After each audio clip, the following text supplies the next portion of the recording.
Hungry woods, reaching high, snatch the light out from the sky. Leafy sighs, creaking bones, pray you don't get found alone.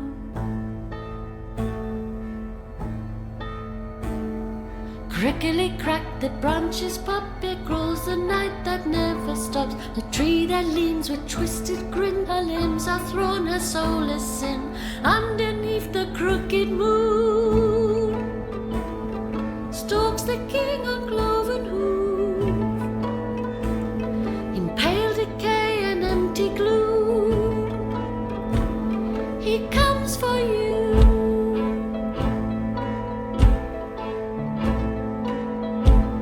Six horns his crown, his kingdom all,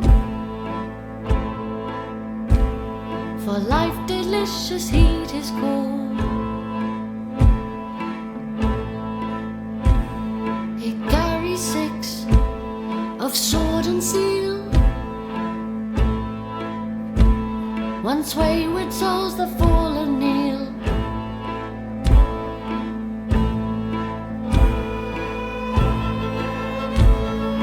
Run, run, don't shrink and cower, and join us at the witching hour. Skip and sing, thrashing light to smother the shrieks of endless night. Dance beneath the crooked moon,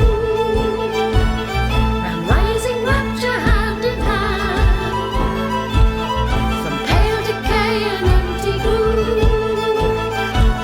we'll comfort you. May our light embrace you too, and pierce the edge of midnight soon, the wakest blaze and ashen gloom, the crooked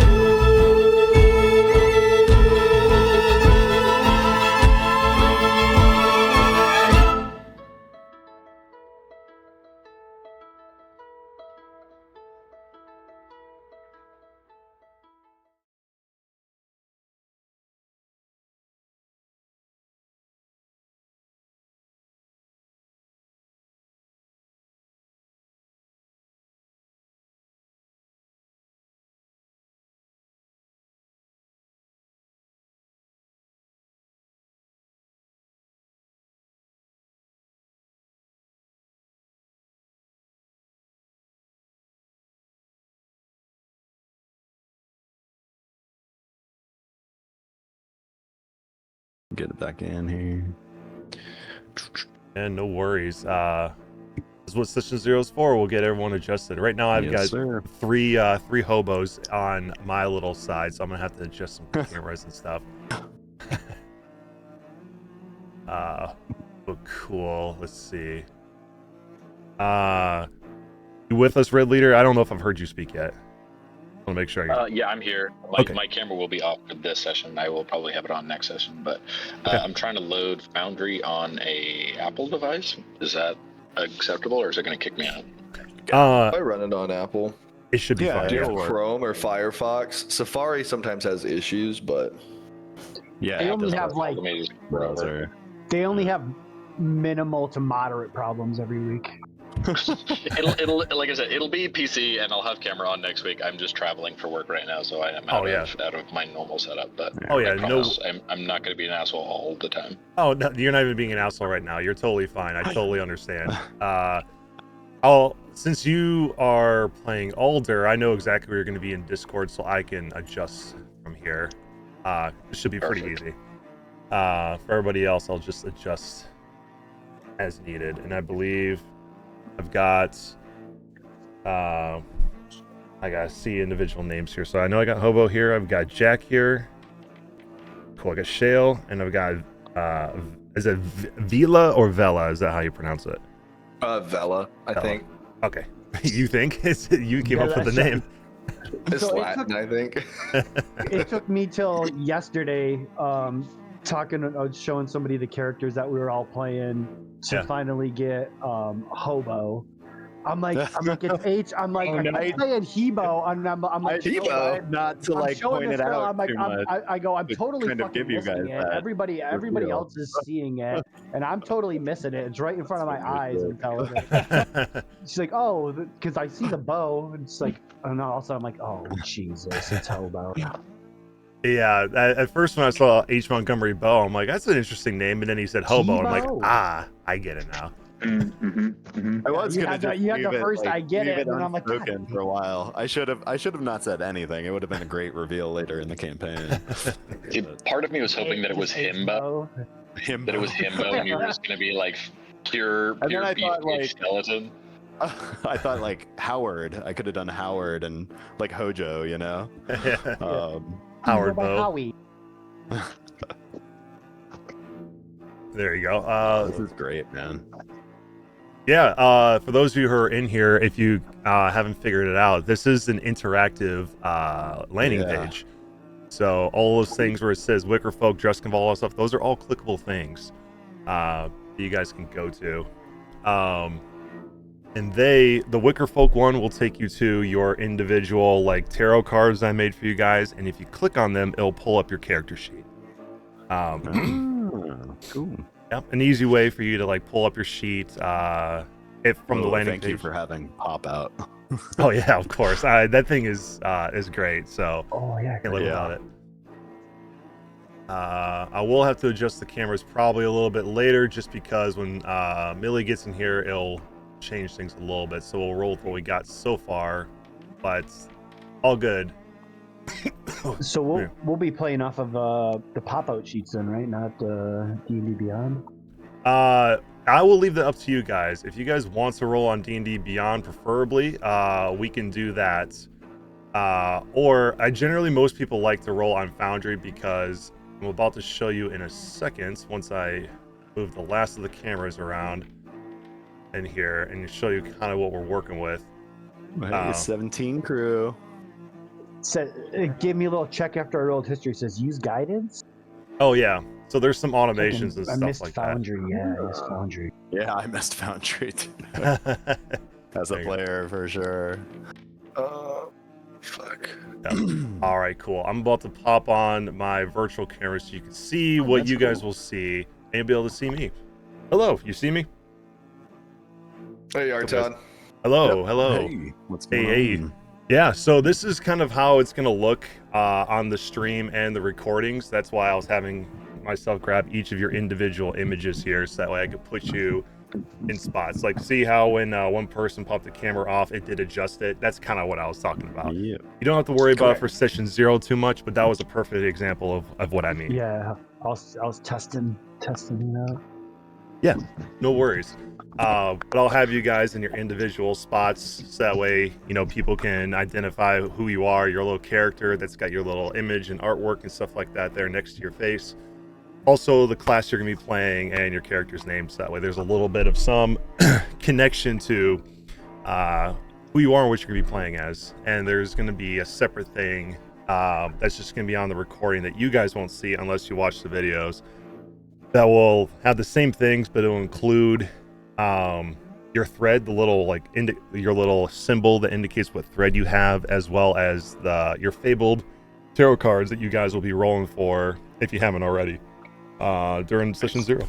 So, and I will say those faded tarot cards, they're sort of similar if you guys have played Curse of Strahd to what those are, but instead of the cards indicating specific moments in the story where you'll find certain legendary items and where you'd come across Strahd in the final battle and things like that, these cards are specifically powerful magic items that will be specifically assigned to you, that you'll find either early on or later on in the campaign. Oh, yeah. And some of them, depending on what you roll, may not be an item. It may be an ASI boost that could put you above 20. It could be something like a one-time wish spell or whatever the case may be.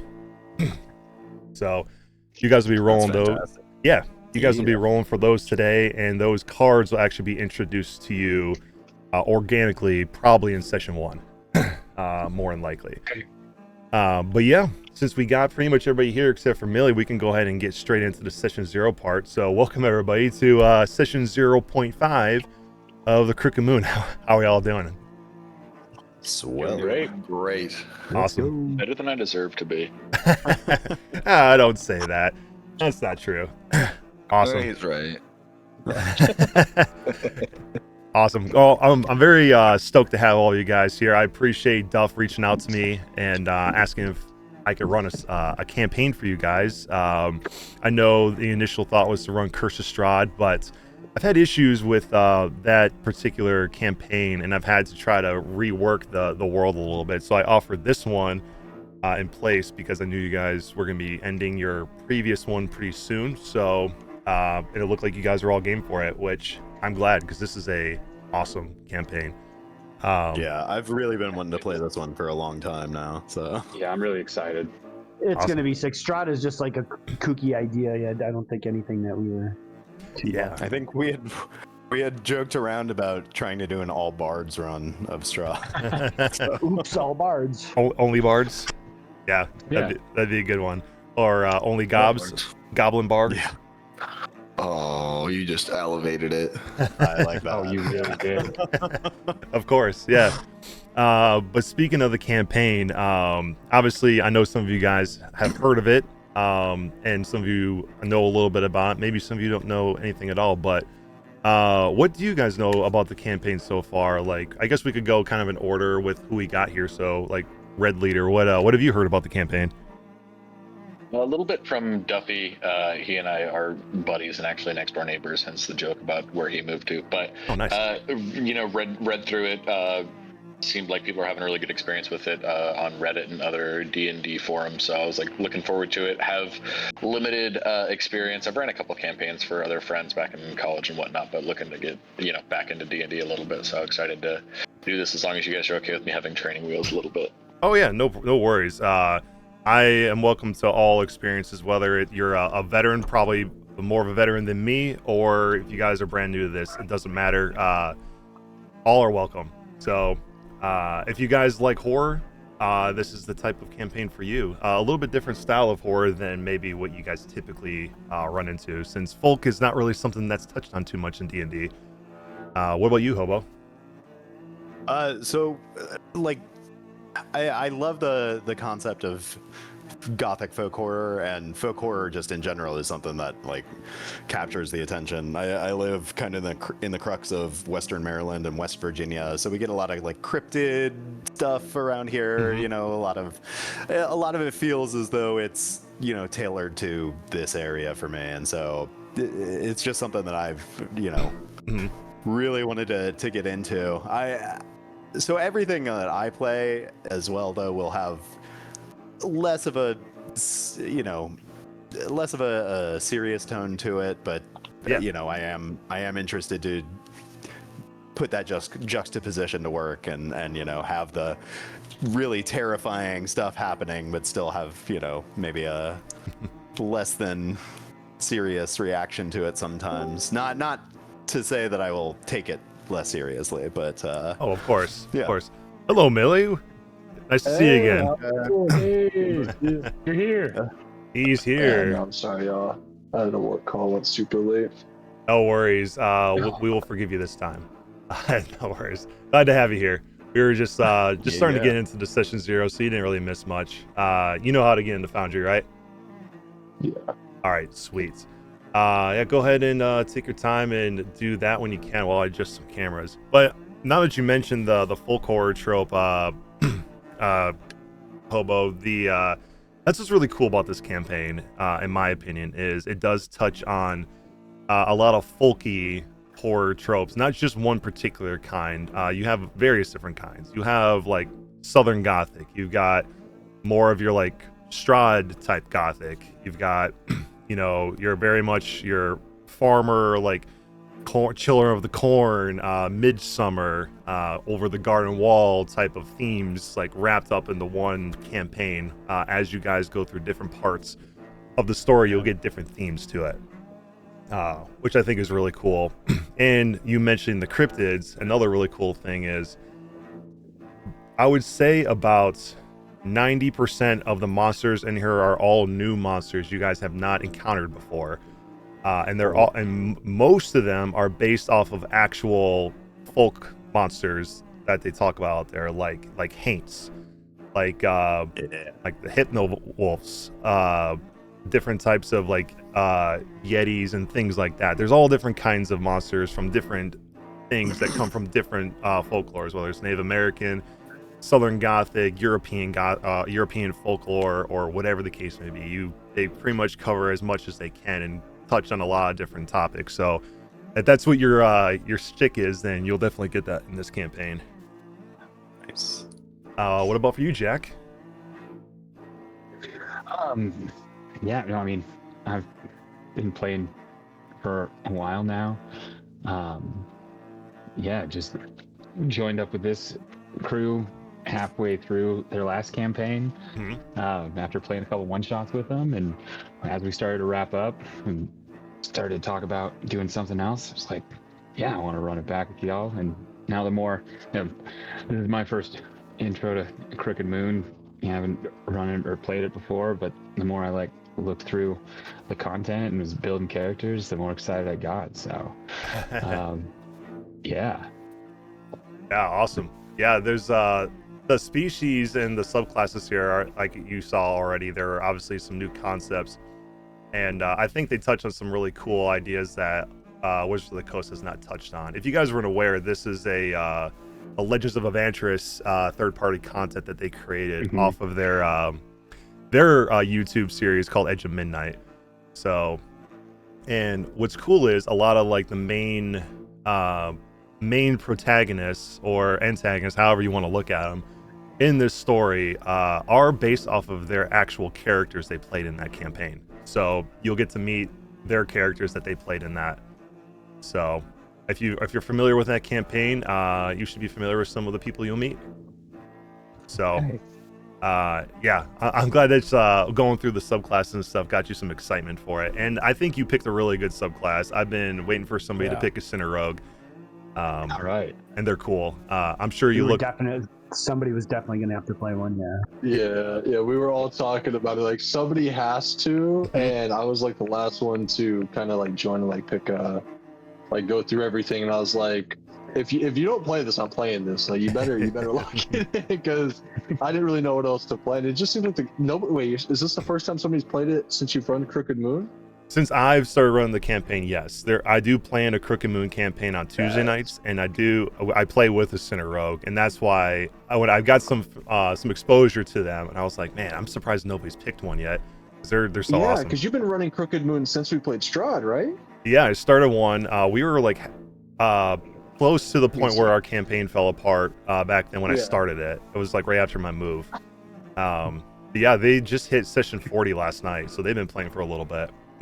Nice. Oh, wow. Yeah. And they're not quite halfway through it yet, but they've also done a lot of RP in between and things like that. They're a very RP heavy group, which is not a problem, but they definitely like to get into character. So it sometimes whole sessions will be with them just doing that, which I think is great. But yeah, man, I'm sure you looked at the Hex Slinger stuff. I love the concept of rolling 2d6s, and the dice you roll determines what kind of hex you sling at them, like the snake eyes or whatever the case may be, which does some cool extra effects.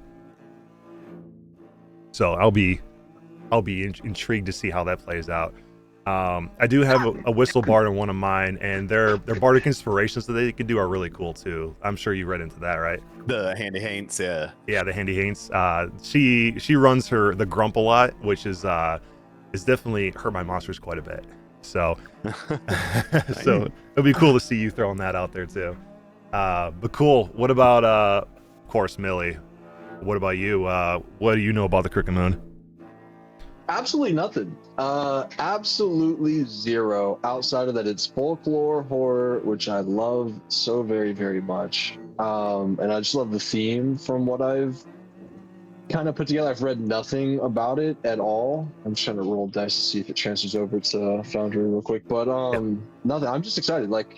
New campaign, get to run another game with you. You do a great job. So that's honestly what I'm excited for. You did the way you made Strahd genuinely was one of the scariest campaigns I've ever played. And I'm having a very similar experience on Thursdays with Out of the Abyss. Mhm. So I'm excited to, be horrified every Monday and Thursday fucking night for the foreseeable future. Foundry has your character. You can do pop out on your character and run it through Foundry too. I don't know if you're Yeah, browser. yeah, I'm on the browser. I just don't like having the big old tab open on Foundry, but I can. Yeah, completely up It's to a you roll- guys. it's a roll advantage, cool. If you guys have the Beyond 20 extension, it should have whatever you roll in a Beyond ported over here. But I do. Oh, maybe I didn't activate that I yet. think there was a It is- pop-up on login There that is. asked Yeah, you to it will. check Yeah. it and restart. And then Todd because on Thursday we run Foundry as well. Mhm. The pop-up for use guidance, is that going to mess stuff up? Because it does on our Thursday campaign. I mean, it will pop up if you have guidance available or put on you. It will ask you if you want to use guidance. Ooh, there's a net Cool. 20 already. Oh, that's fun. Who had the ho? that was That would be Millie. me. That's probably the last 20 I'm gonna roll the whole fucking campaign. I hope you guys are ready. Yep, like you see Nice. the little pop up from Duff. It does say that one came from D&D Beyond, I believe. Yeah. So Okay, so it does support it through. Nice. it does, yeah. I'll probably just use my character sheet, but Yeah, whatever works for you guys. The main thing is whatever you roll through, everything that rolls, it will pop up in the little chat box, and it will show up on the stream as well. So that way you can see it through Discord, and everyone else who's watching this can see it as well.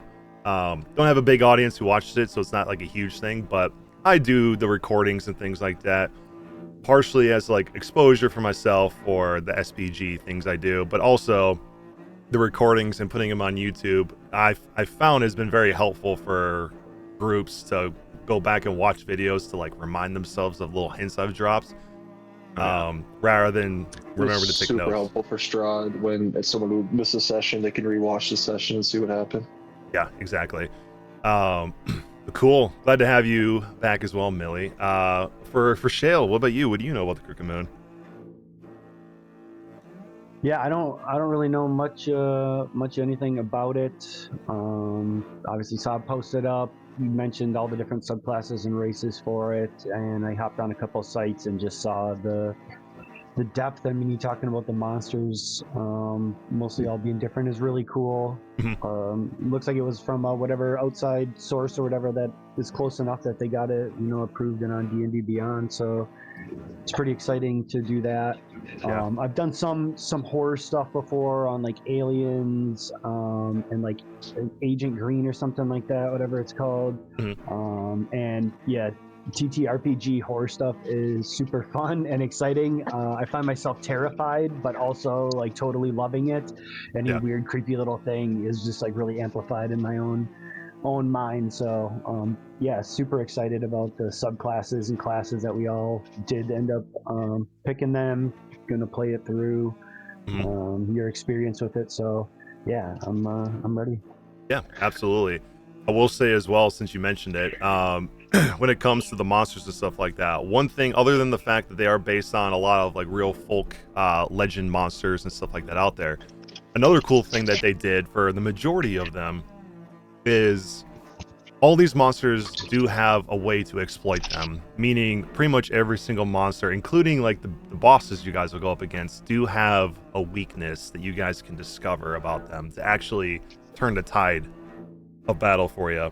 So when I mean is like they legit have a secret to them, and I don't really have one I can think of that would, unless I spoil something. But for example, like vampires, like vampires have all these powers and these abilities, but they're weak against sunlight, running water, things like that. So they expand upon that with pretty much every other monster in here. They all have some sort of weakness that you guys can exploit and learn, and use it to your advantage when you encounter them later, which I think is a cool thing that they did, where it's not just them beating the crap out of you, because some of them will beat the ever-living crap out of you guys. And I say that because I've witnessed it. So yeah, that's a cool thing that I think they did as well, where they're not just these creatures that you just have to beat a bag of hit points. There's other ways to do it too. really change things for you guys. And yeah, the same thing with the subclasses too. How you're not all playing just either a fae or a humanoid of some sort. You guys all get different types. Like there's 3 of you who are constructs, 1 of you who's undead, and I think you have 1 humanoid and 1 plant. Yeah, that's wild. Yes. Yeah. Which all does have some different effects for some spells too. Like one of them, I'm sure you guys read into it and saw it, was Summer Winds, which is something you can get, I think, at level 2 or 2nd level spells. That one, it's a dual purpose. It can both heal and hurt your enemies. So for any like hostile undead, it actually will do the same amount of damage that it does healing for your friends in that cone you hit them with.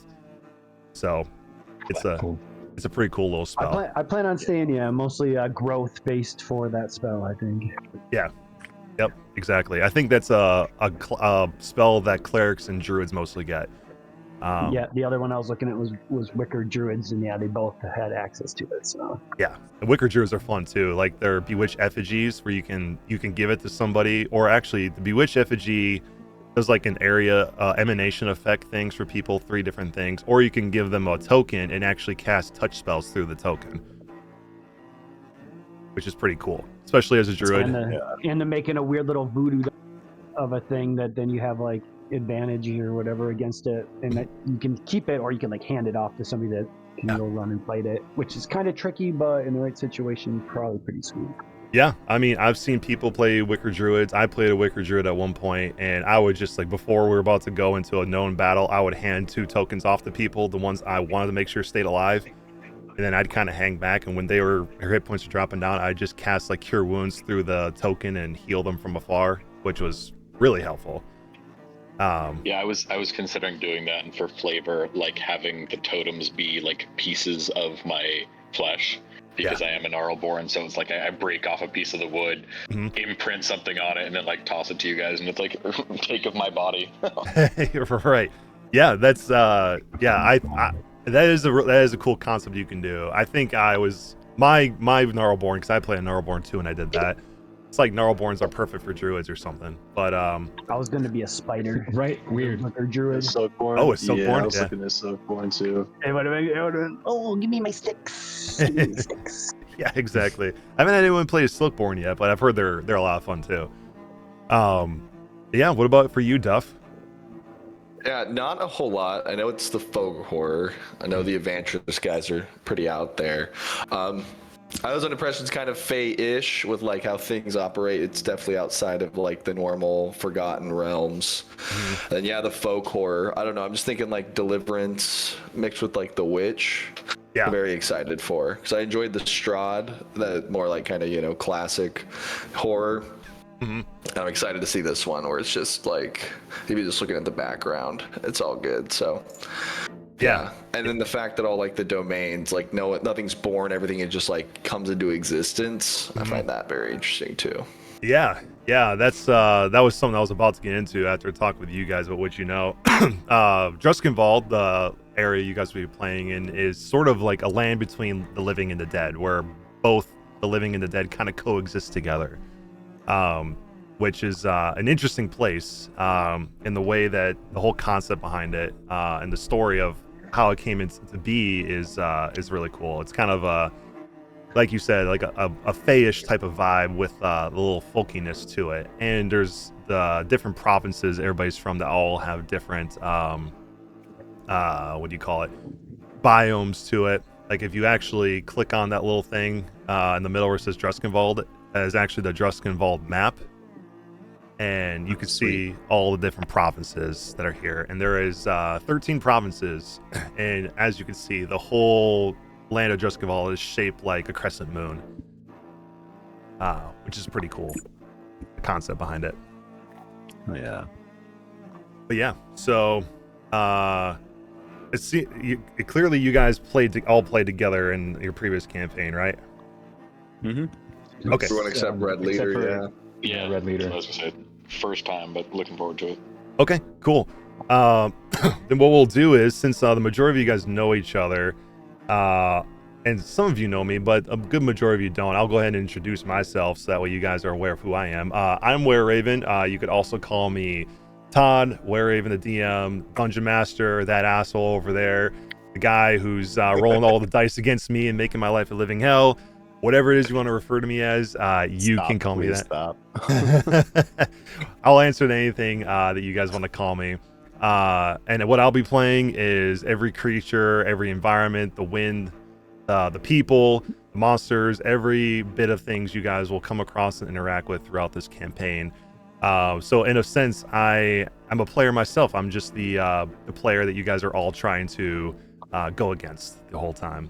But the whole point, as I'm sure you guys are aware who've played D&D for a long time, every DM is different, but me in particular, my goal is to create a memorable story that we're all going to collaboratively tell together. While I have the framework and the knowledge behind everything that goes on here, still, at the end of the day, you guys are writing the story.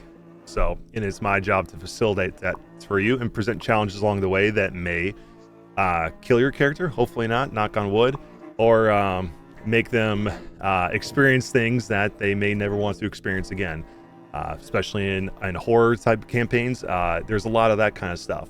But of course, with horror campaigns, there is moments of levity that will be brought up. There are characters and there are NPCs and things like that that do bring that levity to you guys. So that way it's not just pure doom and gloom the whole time.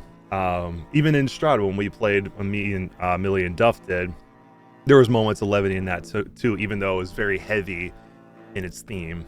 It'll be the same thing here. A heavy theme and a very slow burn of all the events that are going on here, but there will be moments of levity as well. So I'm excited to be running this for you guys. Like I said, this is my third campaign I've run in this one. You guys are the third group. I run a group of this on Sundays, which has been the longest standing one. I have one on Saturdays that's now on session 17. And then there's you guys who are about to be starting today. So got a lot of experience with this campaign. A lot of lessons learned too from how I've done things in the past, and little tiny things I'm going to change for you guys. I think will make it a better experience. So awesome. I am looking forward to run this for you guys. But don't let him fool you. He will kill your character and he will laugh at you as he kills your character. We lost all but I think one person in our party in Curse of Strahd. I think it was just Greg. No, Greg died. No, did you die? Nope. I died and came back. You did. Was that your normal human? Yeah. Armor guy. Armor guy. I almost played Greg. Again. But yeah, Greg Palesteel. Yeah, he did. Yeah. I did kill him, and you did accept the dark bargain to come back. I remember that, and I think you ended up getting incorporeal movement because you were like semi-undead. Oh. I was considered undead. Yeah. Yeah. Oh, he was fucked up, Greg. The bargains in this are gnarly. Oh yeah. Speaking of dark bargains. Oh yeah, we got wounds and stuff. Yep, that's stuff we're gonna get into as well. So yeah, speaking of the dark bargains, I did mention this to Millie because he brought it up to me in a DM, but the dark bargains, they are something that I use as a tool, as either a way to trick you guys at certain points in the campaign. There are moments where they will come up as a normal part of this area you're going to be at. And other times they will be a get out of death free card, where if your character dies, you can accept a dark bargain and come back with your full hit points, all of your spell slots, all that stuff and everything like that back, but you will have a bargain that you guys will have to be contending with. And of course, with all these dark bargains, there is a benefit that comes with it, but also a downside. If some of you guys have read through that already, you'll be familiar with that. But I'll give you one example of a dark bargain and kind of give you an idea of what that would mean. So one that a lot of people have used so far is the Unquenchable Fury. So what this one says, that basically the thing you would get is, as a bonus action or when you take the attack action on your turn, you can choose to enter a Fury, so you essentially get Barbarian Rage. While in this Fury, you can make an additional melee attack when you take the attack action on your turn, and you reduce all damage you take by the amount equal to your proficiency bonus. The Fury ends if you have the Incapacitate condition, if you die, or if you end your turn and there are no creatures within 60 feet of you that you can see or hear. Once you use this feature, you can't use it again until you finish a long rest, and you also regain a use of this feature when you kill a humanoid. But the downside is a red haze. While you're in this Fury, you must make a DC 15 Wisdom saving throw at the start of each of your turns. On a successful save, you can choose to end your Fury or continue it. On a failed save, you no longer make the saving throw at the start of your turns, and you regard the creature nearest to you that you can see or hear as your enemy. And if there are multiple, you would choose one at random. On each of your turns, you must move as close to the creature as possible and take the attack action, targeting that creature with melee attacks. If you're unable to get close enough to the creature to attack it, your turn ends after you use up all your available movement. If the creature dies or can no longer be seen or heard by you, the next nearest creature you can see or hear becomes your new target. And that includes your allies. So, that would so you And get it's next. not even, that one's not even like nearest target. It's you lock into the nearest target and then or track and then down. Right. So whether that's friend or foe, if there is somebody within your range that is the closest to you, that is your new target, and you basically attack them until they're dead, and then pick a new target, or until you die. It's not just as simple as like stepping away and then you just target the next thing. Like it's too late. He's locked in. Yep. Exactly. We blindfold the guy and then use throw a voice. That's all it is. Lock in hard. You can't Can't do see it. him. Look that way. Boom. Yep. I have. what was that spell I had at the end of the campaign? Isolation. That was fucking cool. We could do that. There you go. I don't know what that was from. but- There was a spell people use a lot for that one, which is a spell people don't use very often, but it was very useful for people with this bargain. It was Calm Emotions. Mm-hmm. I basically had it where if you cast Calm Emotion on this person, they don't have to make the save. They go out of their rage. Nice. Yeah. So if somebody ends up with that Dark Bargain, you can feel free. Calm Emotions on deck. I think I get it from my species. Yeah, I love exactly. it. As a Threadborn, I think you do. I will also be taking a Dark Bargain if it is available to me. So So that was the other thing I was going to mention. Doll's gonna be throwing himself off a cliff. Right. yeah. So, like I said to you guys before, you guys start with an origin feat based off of the thread you guys picked. And then you pick another feat. So the origin feat is one that you guys will have and start with regardless. It's one that cannot change. You can choose to either take that free feat, or if you want a Dark Bargain to start with, you can replace that feat with one of these Dark Bargains. Completely up to you. So we can, if you guys are looking through them and you decide you want to do that, just let me know and we can change that. But speaking of threads, the whole point of these threads, if you guys weren't familiar with how the fate weaving system works, it is an optional feature that is specifically for this campaign that is meant to give you guys a take your backstories and add an element to it that makes you directly connected to everything going on in this campaign. So how the fate weaving system works is you'll pick one, which you guys already have, and they each have an associated symbol, which if you go to the harvest records, you'll see what those symbols for each of you look like for your specific thread. I made that your journals, the actual one you could click on to open your journals and stuff. It is the icon of your thread. And these threads go throughout the story through a series of 6 touch points that are called narrative touch points. They start with an incitement, which is the first touch point that affirms the goal of your personal quest that lies here within Druskenwald. It's basically something you guys will first encounter that will set you guys on your thread and affirm that your thread is going to be started and incorporated and followed through here, kind of setting you on your path. From there, you go to the second narrative touch point known as connection. And connection takes the form of meeting a villager somewhere within the land you guys will be at, who bears a particular connection to you and your thread, offers clues, aid, and guidance. Obviously, you'll kind of develop a partnership with this NPC, and it'll affect different allegiances and potential involvement with future plot developments, depending on who the NPC is. That will come up later on in the campaign. After that, you get the third narrative touch point known as Discovery, which involves the character achieving your first key victory of your quest and learning a shocking truth or obtaining hidden knowledge about their thread that points them towards the next touch point known as Confrontation. And that one is the fourth one, which involves confronting a major challenge, threat, or dilemma that was pointed to you from your Discovery touch point. This allows the character to achieve a victory crucial to their thread and to learn one final objective that they must complete in order to finish their personal arc. From there, it then goes to the fifth one, known as Climax, which is the grand finale of your character's story arc, where they complete the final objective of their thread of fate and fully realize the goal they sought to achieve here in Dreskenwald. And then the sixth one and final one is Catharsis, which is the final one, like I said, which is the conclusion of your personal story arc, resolving your thread of fate and providing the outcome that results from achieving their goal. Some may have a kind of bittersweet end. Some may have a very sad ending. Some may have a very happy ending. All depends on the thread that you guys picked. But they all these touch points lead to you from the start, from your realization of your thread and doing everything you're trying to achieve here, and ending with a emotional sort of ending, whether good, bad, or indifferent. And that's the whole point of the thread, is to give you a personal connection here in Dreskenwald. You guys have any questions on that? No?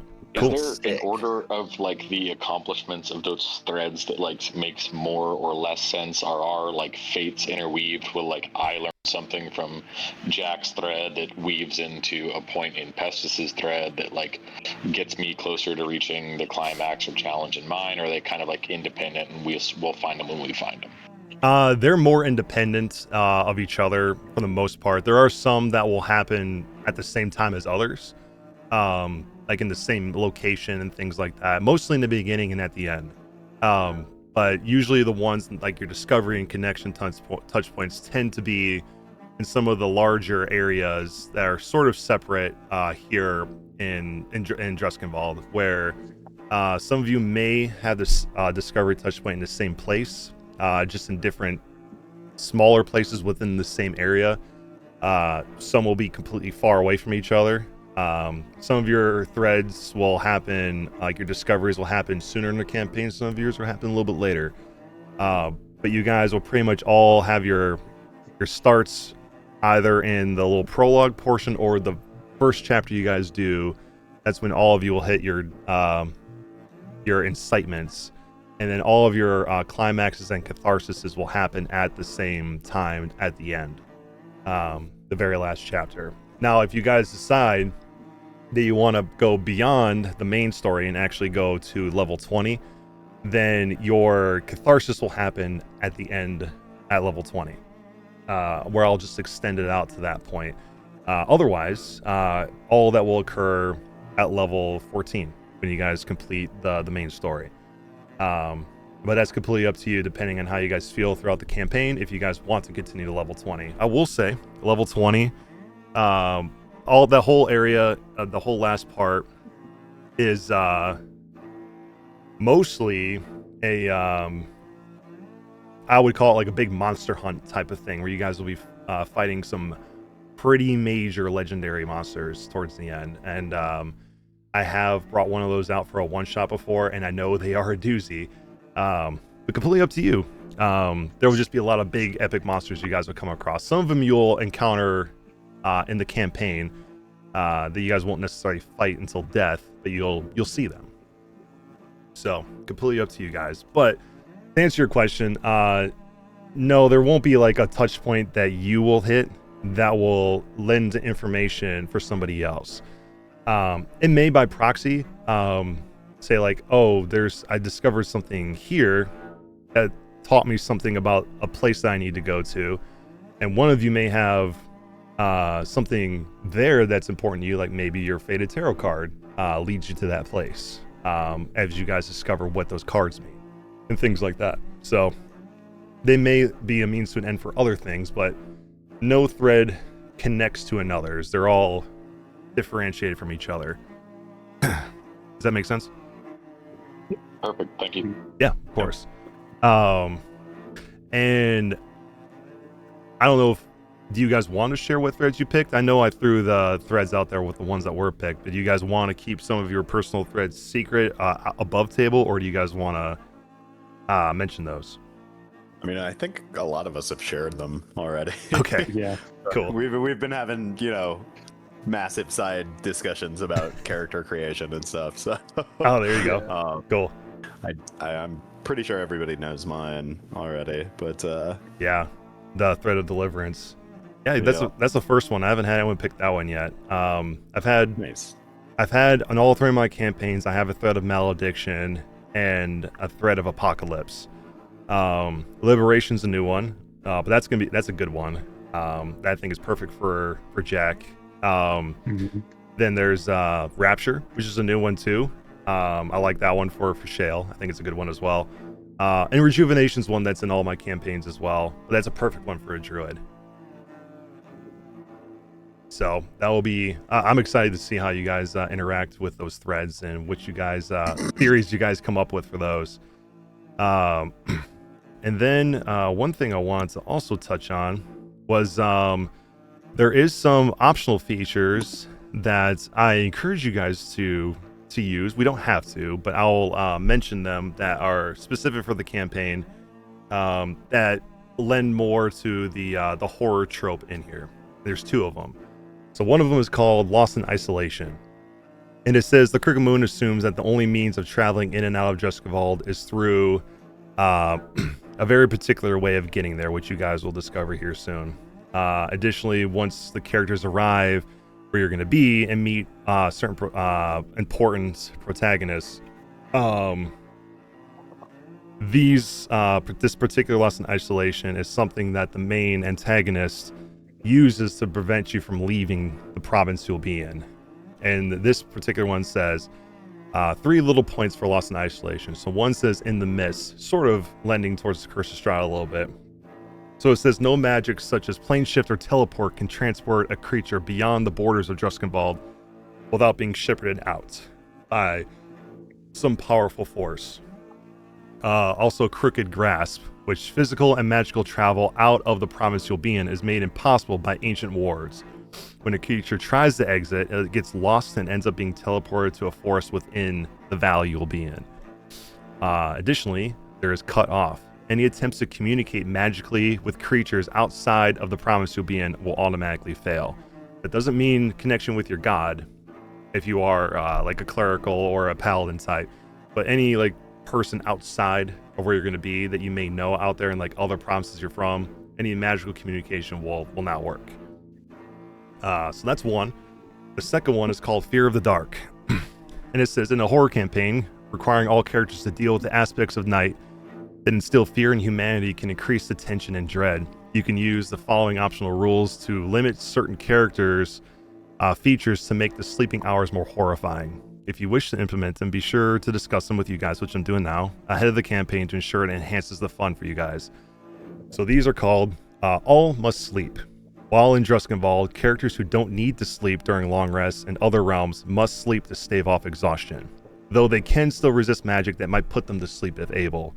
So if you're like somebody who normally has immunity to magical sleep or advantage against those types of things, you can still do that. But if you're a species that doesn't need to sleep, here you still need to sleep. And the other one is called Creeping Dark. Characters who benefit from dark vision find this trait suppressed, though magic that grants dark vision, such as from a spell or magic item, still functions as normal, and this does not affect monsters or NPCs. So essentially, say you're playing a Twilight Cleric, right? You have 120 feet of dark vision. I think it's actually further than that, but if you have that much... 300 feet. Yeah. If say 300 feet of dark vision, that will be reduced to 150. And if you have 60 feet of dark vision, that is reduced to 30. And any light sources, such as torches, lanterns, and all that stuff, are reduced by half as well. Wild. And that only occurs, not through all hours, but only during the witching hour, which is the darkest time in any day here. And actually, now that I'm mentioning that, I'll drop this in Discord so you guys can reference the clock here and the timelines that talk about these particular clock here. Let me find it real quick because I have the image. But there is, you should see it in Foundry as well, a little clock in the top left corner that talks about like the dusk hour, nightfall hour. Do you guys see that? Mm-hmm. Okay. So that clock is a cool little module that somebody created that will actually change the lighting here. So if you guys see right now, it's the nightfall hour. If I move it to the witching hour, you'll see the actual light. Well, it may not do it because sometimes it works, sometimes it doesn't, but it should actually change the lighting. So we'll see if it does it in a second. But when it is the witching hour, I will say on the map, it is very, very dark on the map. To the point where sometimes I have to actually adjust it so you guys can actually see. Here you go. Here's the clock and helpful link so you can see the hours actually associated with these particular hours. So the witching hour in question is 3 a.m. to 7 a.m. That's the darkest time in here. It's basically pitch black, and that's when your vision and your lights will actually be suppressed. And all the other hours will be normal, just various shades of darkness. Since there is no sun that actually shines here, it is all various versions of twilight or some version of darkness. So keep that in mind. It's a very dark place where you're going to be. And there's actually a little clock here, if you guys can see it, and maybe in different places on your screen here. But like right now, it says it's 12:52 a.m. So according to that, you would be in the midnight hour. So you guys can keep an eye on that to know which hour you guys will be in, and I'll be messing with that clock to make sure that properly pontificates what hour you'll be in. The reason why the witching hour is so dangerous is not only is it dark out, you can't see very well, but also that's when most of the creatures that roam around here in Druskenwald, that's when they tend to be the most active. So if you guys are sleeping outside, or even if you're sleeping in like a tiny hut, there's still creatures that will be lingering around you guys, or sniffing you out and trying to find ways to get to you and have a quick meal if they can. And that also may impact certain settlements you guys go to if they have certain problems going on where the witching hour is especially dangerous for them. So excuse me, any questions on that, or if you guys have any opinions on whether you want to use those optional rules or not? I'm very down. Yeah, I just have one quick question. I have I think it's root sense is what it's called. It's a passive. Yeah. And it would like notify me if anyone tripped it within a certain thing. If there are constantly things around side, what's the best way to like take advantage of this trait while also not, losing a surprise attack in any way? Do you have any like thoughts on that? Yeah, so your root sense, as I believe it gives you tremor sense, correct? Yeah, I believe so. Yeah, I'm looking at it again. So yeah, as a bonus action, you'll have tremor sense in the range of 60 feet for 10 minutes. And then you can't use it again until you do a short or long rest. So yeah, the tremor sense is very useful for if you're in a place that you can't see very well, where you'll be able, because like I said, your vision will be suppressed to 30 feet. So you won't be able to see what's at 60 feet, but your tremor sense would let you know beforehand that something's coming. Unless it's flying, then you probably wouldn't notice that. Right. But you may hear it. So yeah, it's a good utility thing for that purpose. It's also good for certain areas you may be in. If it's very ominous and you're not sure if there's anything in here, you could use your tremor sense to detect any movements that may be going on where you're at, to know that you're not alone there. So there is some use to it for sure. That's what I used it a lot for, was like if I went into a house or something and wasn't sure if I was the only one there, I activate my tremor sense and realize I'm not the only one in here right now, and be like, oh, better get the rest of my group in here, make sure I don't get pounced by myself. That makes sense. Yeah. Unfortunately, So we are doing all who all must sleep. I'm fine with that. I sleep, so that's really for, I think, the ghosty and I think that Jack, right? Various construct. I don't need to, but I mean, we will if we do that. Well, you have to party for yours, anyways. Party. You do, yeah, that's right. Yeah. Yeah, I believe pretty much everybody except for I think Vela and an Alder. I think everybody else does not have to sleep because constructs don't have to sleep, and neither do the undead. So it'd be mostly the plants and the humanoid that we have. But yeah, completely up to Fucking you. bird, you're a bird. Yeah, Hell yeah. I think you're based off of Are the. we gonna do the? I would love to do the dark vision / like vision decreasing thing during the witching hour because I just love the idea that Duffy finally plays a character with dark vision and it gets cut in half. I don't want dark vision. I don't need it. I don't have Take it off my character sheet. It's Right? the first Several of the character I've characters ever didn't played, have I it. It's think, insane. that doesn't have it. yeah. I don't have dark vision. You're the only one that Yeah, has that's it. crazy. Stuff. I'm too much of a baby. I'm scared. I was too scared to not go without it. I believe. It's fine. I think isn't. Yeah, no, who doesn't like to get put on a map that's all black? It's so much fun. And then you have like a little light, and then you just turn a corner and you go, oh shit, where am I? Yeah, and then you turn on a torch and it only goes, 10 feet of bright, 20 feet of dim. Perfect. Yeah, right.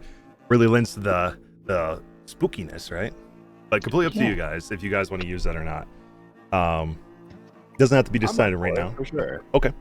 Yeah, I'm I'm so down. for it. Yeah. Yeah, Cool. we gotta. All right. Sounds like we're gonna be we're all gonna be sleeping and all gonna have our vision suppressed. Yes. Cool. And somebody mentioned injuries that happened before. Yes, I do use. This is optional as well. It is a house rule, but if everybody does not want to use it, we won't use it. But I do use lingering injuries in my campaigns. So the way I used to do it was way too punishing, and I've since changed it.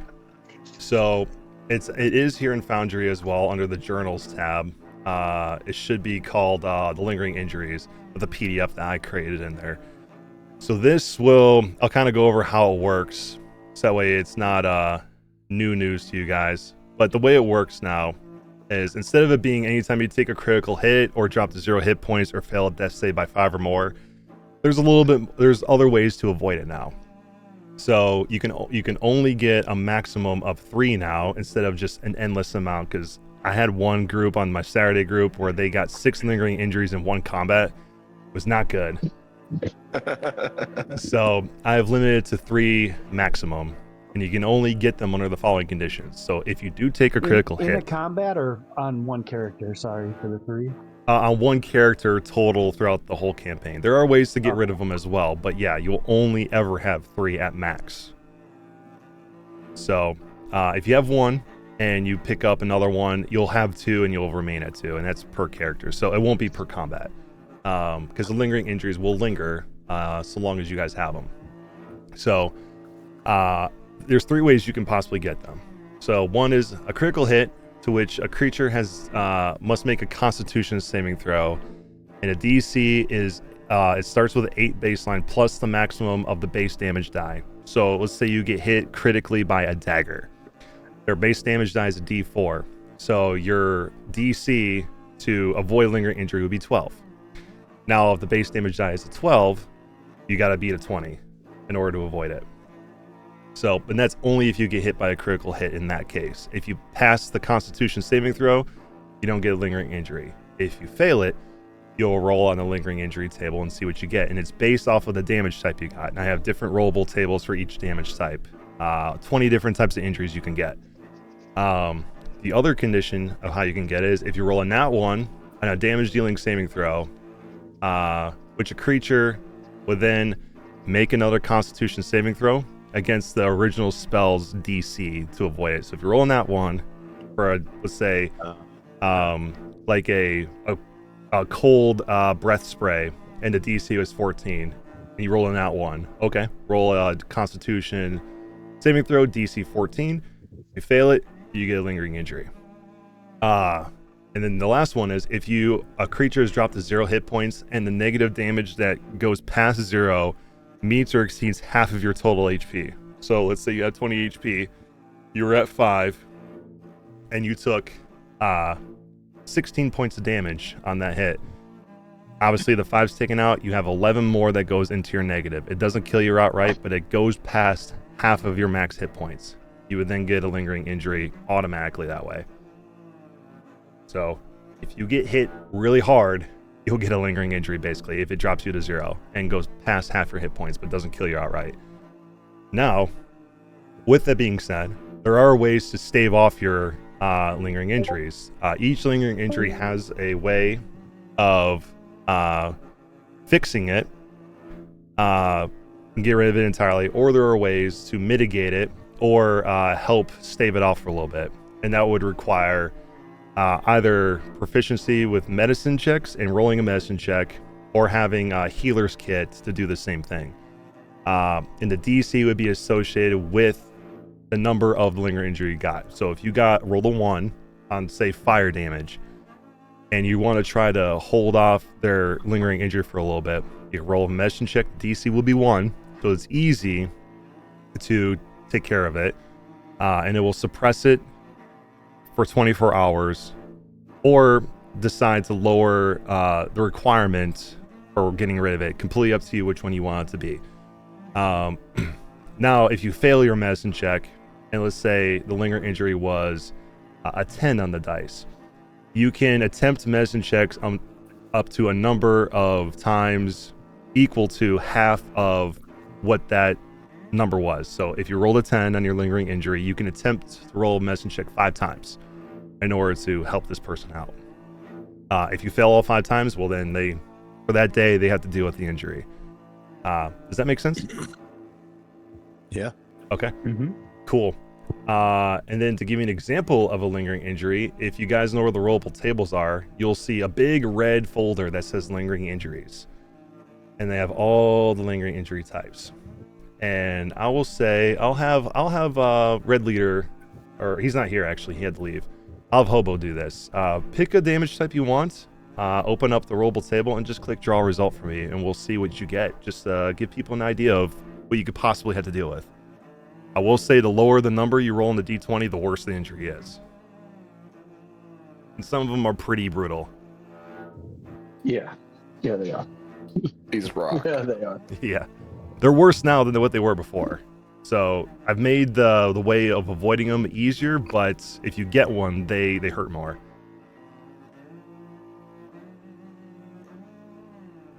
Do you see where those are, Hobo? Yeah, I got it. Sorry, was I muted? Oh, yeah, he Yeah. might have been. No, where am I looking? Above the cards on the right side. Yeah, above the card stacks, the little note tab or note card looking thing. Yeah, do you see the rollable table that says lingering injuries? I actually don't. No, sorry. Okay.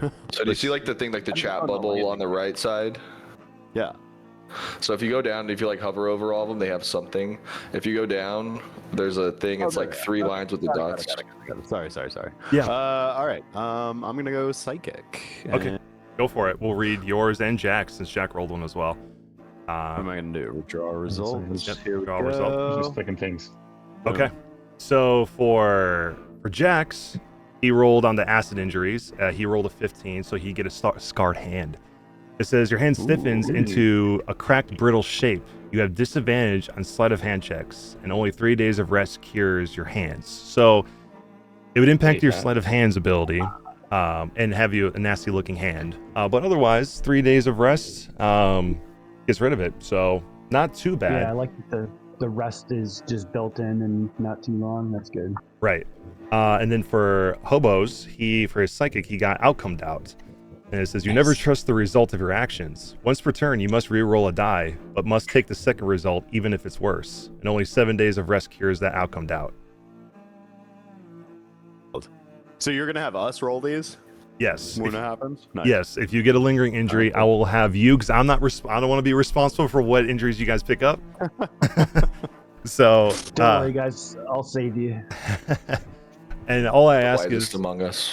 right. So all I ask is when you do that, once you click draw results and you get your lingering injury, you just click reset results. That way you could someone else can get the same injury. But no worries, if you forget, I'll be on the back end to do that for you. So, and I'll give you another example. I think some of my favorite ones that you can get is the radiant damage ones, because they are not necessarily damage dealing ones. They are ones that have some more like divine stuff going on, like this one, revealed weakness. Oh, cool. The light highlights your flaws for all to see. Once per round, an enemy may gain advantage on a single attack against you. You have vulnerability to the damage dealt on this attack, and only 3 days of rest cures your revealed weakness. Holy shit. So basically, they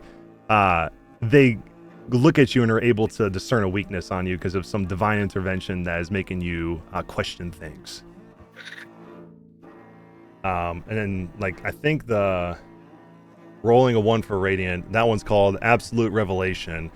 This says, every truth about you is laid bare, your soul exposed and burning under unseen eyes. At the start of each turn, you would take 2d6 radiant damage for each creature that you can see, max of 6d6. You cannot benefit from invisibility or concealment. Only the regenerate and greater restoration spell cures your unseen punishment.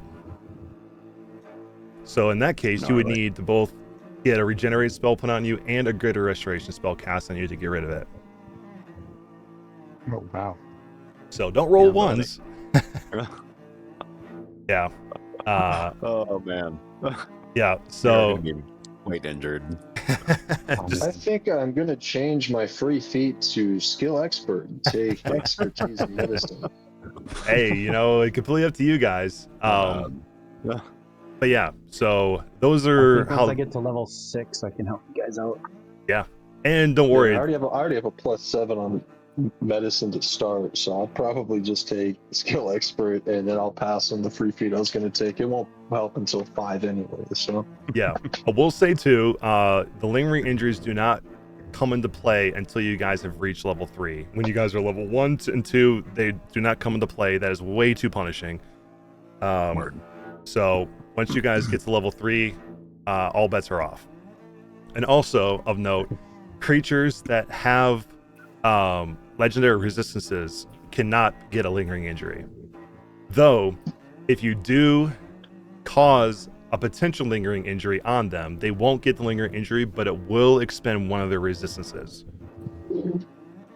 So it won't be just they don't get it at all. That sucks for you guys. It will get rid of a resistance because they have to use it to get rid of it, but they just cannot have them at all. Because those can really, really dork up a fight if somebody gets a lingering injury, and I've had that happen. They're out of resistances?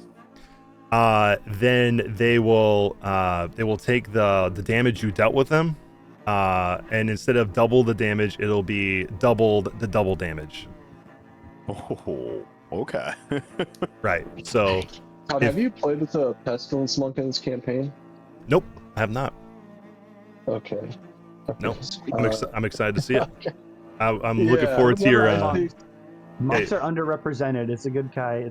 Very, very underrepresented, and I was telling everybody about this earlier because I like talking. I love D&D, but this character might be like even just the base subclass might be crazy. I don't know how you want to play. Because I was going to bring this up to you personally, but we just brought up legendary resistances. Mm-hmm. I mean, this is a subclass that if you fail a single saving throw, you're not passing a saving throw after that. You're going to have permanent disadvantage, and it's just.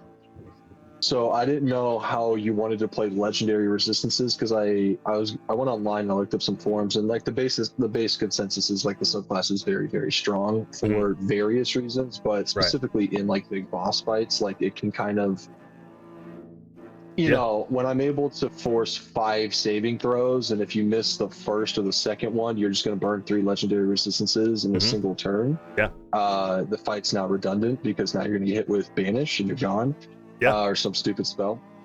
So a lot of people were talking about that they had their big bads or whatever, like the big boss fights or these boss fights.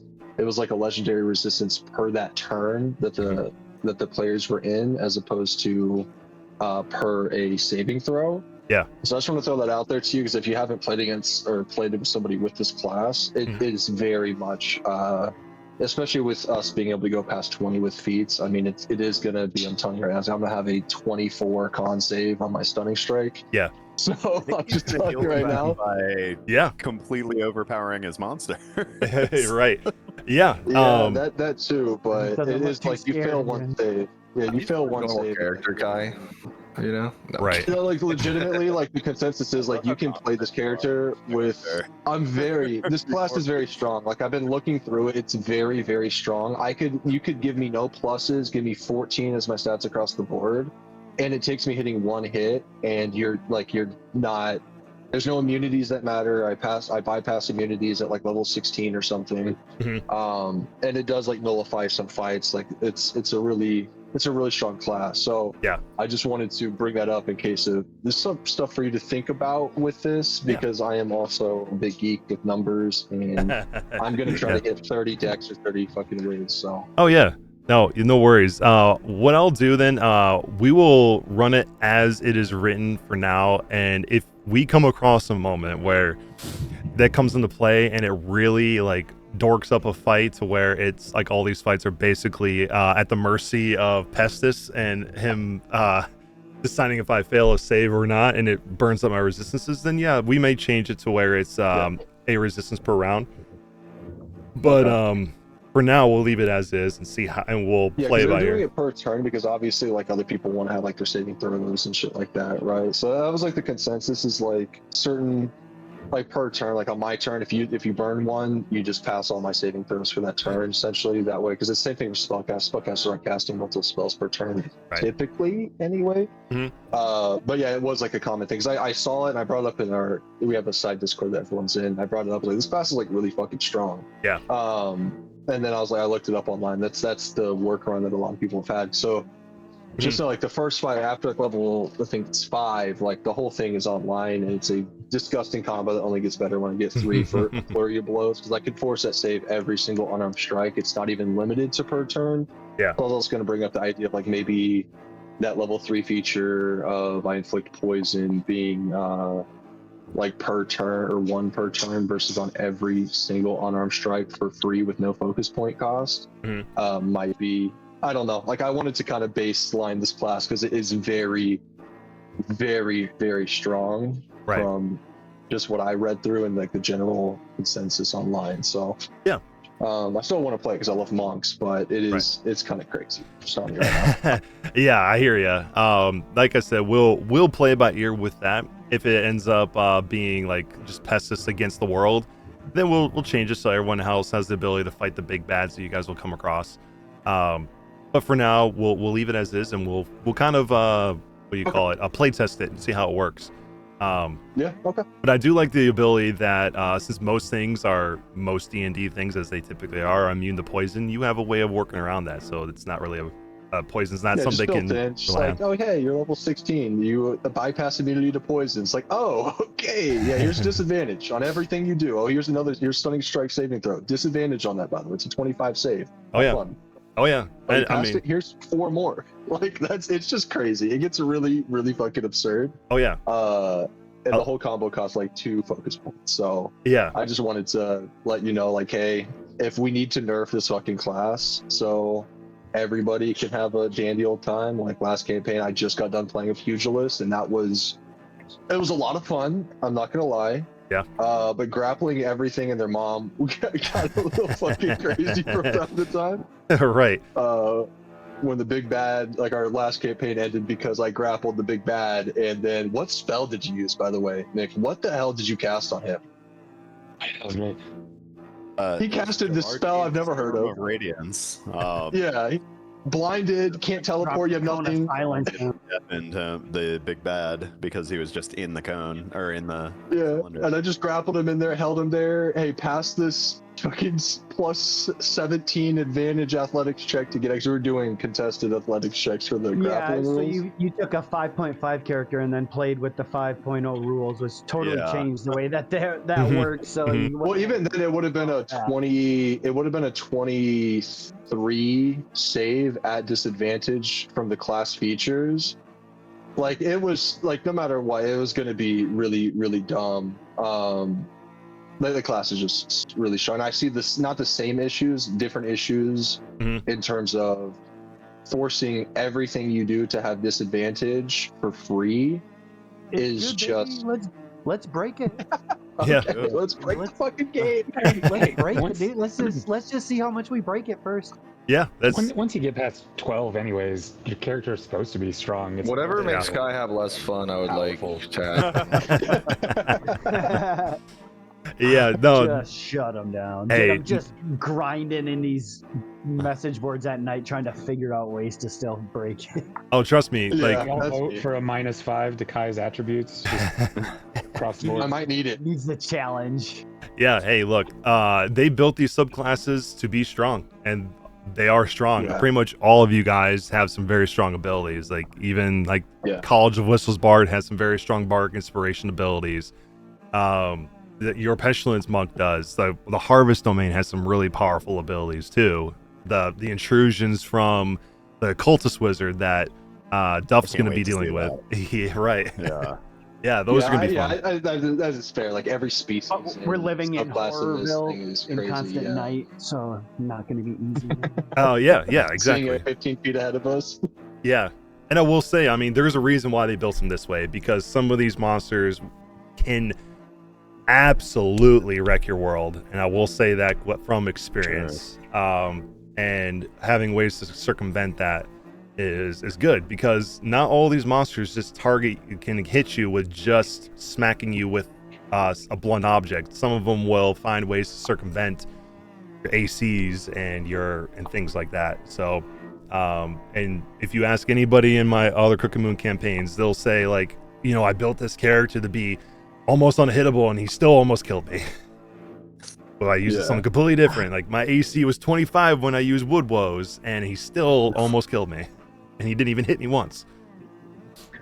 So yeah, there's lots of ways these creatures can get you. So, but yeah, we'll definitely we'll play test it and see how it works, and if it ends up becoming way too broken, then we'll change it. If it ends up making things too easy for you guys, I'll go from there. But for now, we'll leave it as is and see, because I haven't had a Pestilent Haze Monk come out yet, and I'm excited to see it. And trust me, there is another monk that plays in my Sunday game. He's not a Pestilent Ways monk, he's a 4 Elements monk, but he, at this point, he also has the Unquenchable Fury Dark Bargain, so he gets like 6 hits in one turn. He's just hitting the crap out of my people. Like, last night, he did 6 attacks and he did a total of 86 damage, and they're only level 6 right now. It was monks that broke all of our one-shots. Yeah, right? It's always the monks. Yeah. Yeah. That's definitely. Yeah. Turns out being able to do like 6 attacks with damage riders and changing it to magical damage with CC involved and stunning strike. Yeah, it turns out to be kind of crazy. I have a question about the what you call it? Is it the Twilight Hour where our vision would go to half? The Witching Hour, yes. If we even have dark vision, the Witching Hour. Okay. Mhm. So nobody's a warlock, right? Do we have a warlock? No. So Okay, if somebody was a warlock, does the Eldritch or the Devil Sight, does that see through it or no? Is it technically magical darkness? So no, well, yeah, kind of, but the Devil's Sight would circumvent that, yes. Okay. Since it is pact magic, and it's essentially your patron giving you the ability to look past the magical bulkiness of the darkness and why it's like some pulling your vision back. Okay. So yeah, in that case it would. If there is things that give you the ability to magically like see through magical darkness and stuff like that, that would null out the darkness thing for you. So otherwise, if you have I don't just think typical, you could take the feat anyway, but I was just curious on how that would work. yeah, if you Have get people Hmm? multi-classed or done multi-classing? I don't think I'm. Oh, that's a good question. I mean, Yeah, I hadn't even thought about it. I'm like, wait, Or- more subclassing? yeah, yeah. I mean, it's totally allowed if you want to subclass it. But yeah, I don't know if you guys have plans to do it. I know there are some players that have gone in multi-classed. Yeah, I have no stipulations Have you on seen that. it at your tables though? No. Most Yeah. People have been sticking just with the. Yeah, I have Excuse me. My Sunday group has 2 multi-class players. One is a rogue bard, and the other is artificer rogue. And he's playing the reanimator subclass. So, Nice. yeah. So, and then I believe Saturday there is one that's multi-class, and they're a ranger rogue. So, yes, I've seen it. It does give them extra tools to help with, but of course with multi-classing you do run the risk of dulling one of your classes down for the sake of another, and because 5.5 rules don't give you a subclass until level 3, it's not as simple as, you know, like before, where you could take warlock and get your subclass right away and get a lot of these benefits and then go into another subclass and, you know, benefit from the subclass of another. So it's completely up to you if you want to do that. There's no stipulations or restrictions on that. But just know, obviously, with multi-classing, you will be a little bit behind in one class versus other people. But if that's what you want to do, because you have a vision of how you want your character to go, then by all means, go for it. But these guys are pretty powerful in their own right. So, but again, completely up to you. Because some people get some features at level 1 that are nice to have just as like a backup plan if you want to make yourself more stout and things like that. Like even a level 1 warlock, if you take a dip in that, still has access to like Armor of Agathis, which is helpful. Yeah. So again, completely up to you how you want to do it. If you want it to be flavored in the campaign of how you got to that point, especially if you go warlock and become a patron to some entity, cool. If not, and you want to stick straight wizard, cleric, whatever you want to go, cool with me as well. So yeah, when it comes to multi-classing, the world is your oyster. I'm just here to facilitate the game for you guys. So play your characters how you want to. I'll find ways to get around it.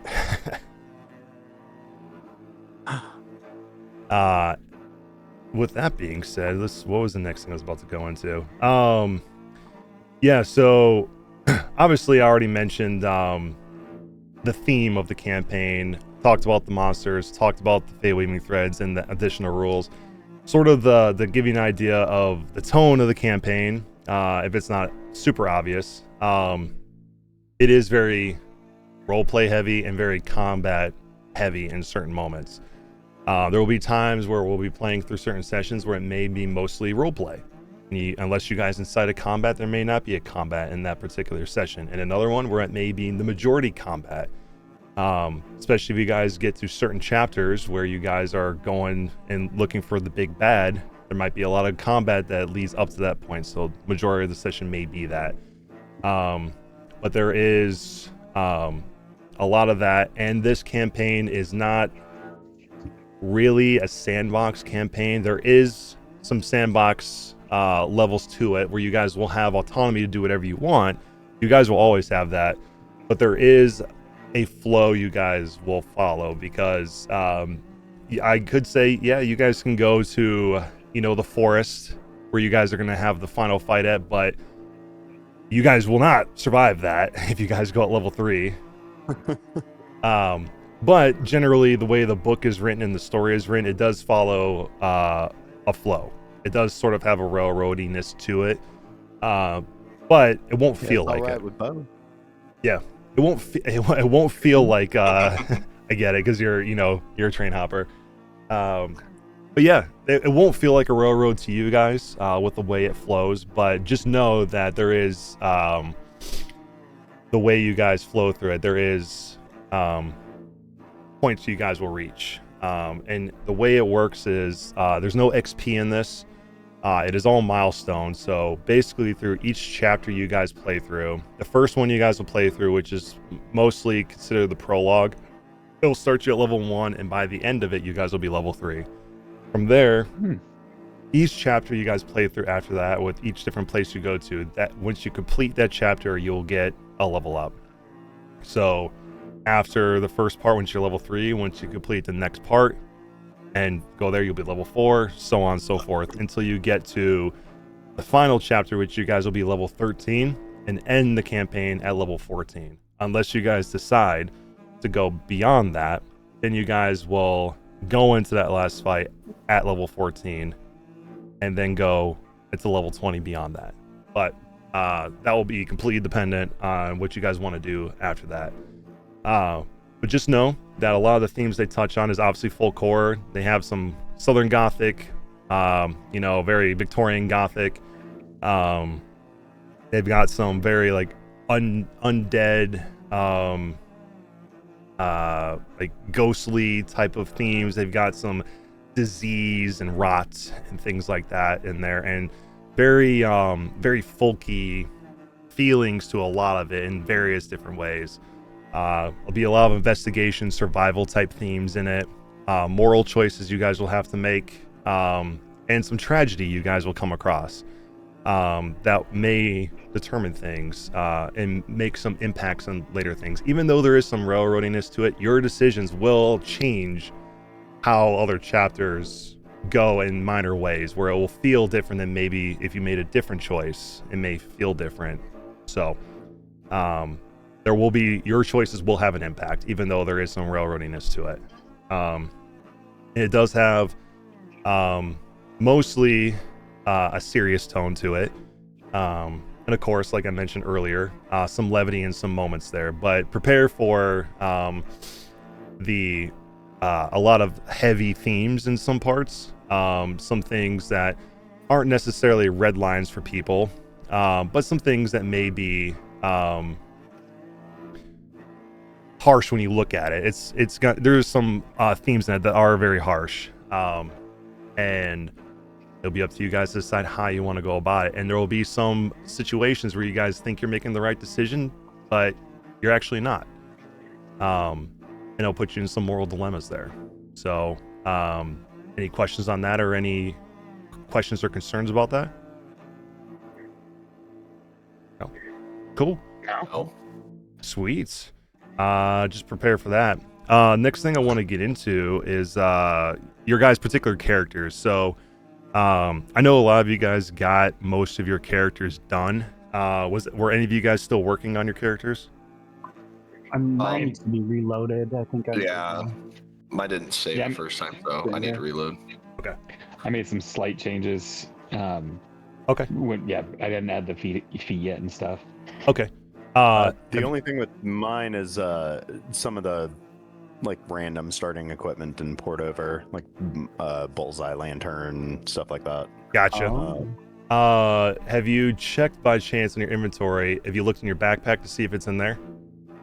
Mm-hmm. Oh, it is. Sorry. Yeah, no worries. That happens a lot where people will be like, "Where's my stuff?" I'm like, "Look in your backpack," and it's like, "Oh, there it is." It's been a minute. Sorry. Yeah, no worries. Backpack. Yeah, you guys, if you guys have it in your backpack on Beyond, it will end up in your backpack in here. Right. So just keep that in mind. If you're missing something, check that. It might be in there, and if it's not in there, definitely let me know, and I could definitely give that to you. But for you guys that have some minor tweaks you made, like Jack, you mentioned you made some minor tweaks. I'll re-import your stuff real quick and double check it, make sure it's in there now. It's doing it right now. Sounds great. Okay, cool. I know for Duff, you were still working on yours, so I had like the baseline of your character in here. Were you still working on Vela? I finished it, yeah. Okay. So I'm good to go. Cool. I'll import yours now. Jack, yours is done. Just double check it for me. Gotcha. Munch. Shale, how is your character looking? Oh yeah. I'm ready to be updated. All right, cool. Let me Should be all locked in. let me update you. There you go. Vela, you're good now. You should be at least. The only thing is it's showing every cantrip in my spellbook. Yeah, it will do that. Yeah. Wizards, clerics, rangers, and paladins will show all of the spells you have access to. But what you can do is, if you're looking at your spells and you look at the little top bar that says search spells, and you see that little like funnel thing on the far right, click on that and go to click on prepared, and it'll show all your prepared spells. Oh, perfect. Okay. Yep. Cool. And if you want to change those Sweet. out, like as you level up, just go to your what is it? You would unclick prepared, and you'd see all your spells that you have access to, and you would just click on the little sun icon to show which ones are prepared this time. Oh, perfect. Okay. And in my spells at the top, it has the ones I have prepared too, so I'm good. Yeah, exactly. But if you don't want to look at all of them and have a hard time looking, just click on prepared spells and it'll reduce it down for you. Perfect. Shale, you should be good. For Hobo, you needed yours as well, right? No, I'm good. You're good? One thing I wanted to get proficiency in. Oh, I did take it. The fiddle, but the fiddle isn't like an item that I can get as a starting musical item. Yeah. Well, there is a fiddle you might be able to find in the campaign. I saw that one for sure. Yeah. but yeah, just like so I have a lute. I'm gonna flavor it as a fiddle Sure. if you're good with that. All right, cool. Yeah, no problem. I'm always down for reflavoring things to make it work for you. Sweet. Cool. Let's Yeah, see. he let me use a ball and Curse of Strahd as a monk. Yeah. For Pestis, did you need to get reimported at all? Yeah, give you 1 second. I'm throwing a couple of healers kits into my thing now. I had some leftover gold. Figured that might be smart. Perfect. Yeah, go for it. Just let me know when you're ready. I've never used so many healers kits in my life. On Thursday, I'm playing a monk that exclusively uses healers kits to heal people because I have that what's that feat called, healer or whatever? Yeah, healer. Low-key a great feat. Nobody ever takes it. Low-key a great feat, by the way. Where you just hit die. Anyway, it's so good. You can re-import me. Okay. I'll get you right now. There we go. And you did say, just to clarify, I am able to use the punch knife or the brass knuckles or anything as unarmed strikes, right? Yes. Okay, so I can add the Eldritch Claw +1 to those attacks. Okay, cool. Yeah, I believe it should already, but if it doesn't, we may need to do some like. Yeah. Okay, we may need I went onto the thing and I gave it a +1 mod. Super easy to do. Perfect. Cool. Cool. I think I'll re-import Alder real quick just in case. I know he's not here. But we'll just in case he did some tweaks while we were talking. But yeah, so one thing I did want to touch on just on the landing page, those little journal things you have on the harvest records. If you actually click on your icon, it will pull up your journals that you have. It's just to give you an idea of what I put in there for you. It's more of a like quick reference thing for you guys, but you guys do have access to them to make changes as you want to. I don't know if it works. I was trying to click it earlier. So those don't seem to work, the icons from the harvest records. But if you go to journals on the right side, your personal journal would be under player journals. Interesting. It didn't work. I may have to make some minor changes. Maybe the action wasn't working right. Like when I go over it for a minute, I get a like a little hand click, but then when I click nothing. Yeah, it comes gives up. you the There's option an to arrow. click it. It just doesn't do anything. Yeah. Wait, for what? Interesting. Let me see. One of the pages to access our journal. There's a cool little landing page. We all got symbols on the. Yeah, it works for me. Oh, really? Which one's not working? Mine isn't. Wait, what works? Harvest records to open your journal. Yeah, I went to just the journals on like the items on the side. He's talking about on the page. There's a Yeah. Oh, I haven't been able. harvest I can't record. lie to you guys. I haven't been able to get back You to gotta that go back page. to I the went to main the map. page. And it's like the You're bottom. still not in Foundry. No, I'm in Foundry. I'm just on the map. I have not been able to get off this map. Didn't even try to. You should be able to go up to the top right where it says landing page and click off of that and go back to the normal page. Oh, it's way up there. It was not okay. I had to scroll. Yeah. Let's see. Are you clicking on your own? Because if you're clicking someone else's, it won't open for you. It'll check your permissions. Let me make sure you actually have access to your journals. You guys can open them from the tab, right? Yeah. Okay. Yeah, for sure. What are Interesting. you opening? I only have descriptions, gathering and harvesting, and recipe catalog. I don't have like Under any player journal. journals, there's Oh yeah, you got house rules, your personal character journal. H. Montgomery Burr's journal, house rules, Oh, lingering no. injuries, crooked bestiary, No. bestiary. No. Under player journals? Yep, no. I just have CPR descriptions. Huh. Oh, interesting. Wait, oh. Yeah, You the don't journals have still open up for at me, all? by the way, you guys. In green? Oh, shit. I just got a bunch more. Yeah, I changed the Huh? permissions. Cool. Are you guys able to click on your indicator now? See it? There we go. Oh, let me see. I may have been too. I was trying to give you each individual permissions, but maybe that was the problem. No, mine's still not. Oh yeah, this pitch. Yeah, this from pitch the was symbol. working for me earlier. Okay. Sweet. Yeah, I can still go into there. Mine goes up now. But it's all good. I can get to it from the tab. Okay. And Shale, you can't get to yours. No, I got it, and now I can. When I click on my thing, it opens now as well. Okay, perfect. As long as you guys can open those, that's the important thing. But what I put in there was just your player card for flavor, your backstory in there if you want to reference your backstories. Those are under the backstory thing. Your fate weaving thread with your icon, and what each of what it breaks down as, so you can remind yourself if you forget how it works and things like that. There is another one that's hidden for you guys now. That will be your tarot cards. Nice. That will be in there once we get to it, but I don't want you guys to see it yet till it pops up. But it will have the card, like the actual image of the card, and what is told to you when you get them. But there's also one that says personal notes. If you guys are note takers and you guys want to take notes, that is something you can use and actually write things in there if you want to. If you want to write on a notepad in front of you, that's fine too.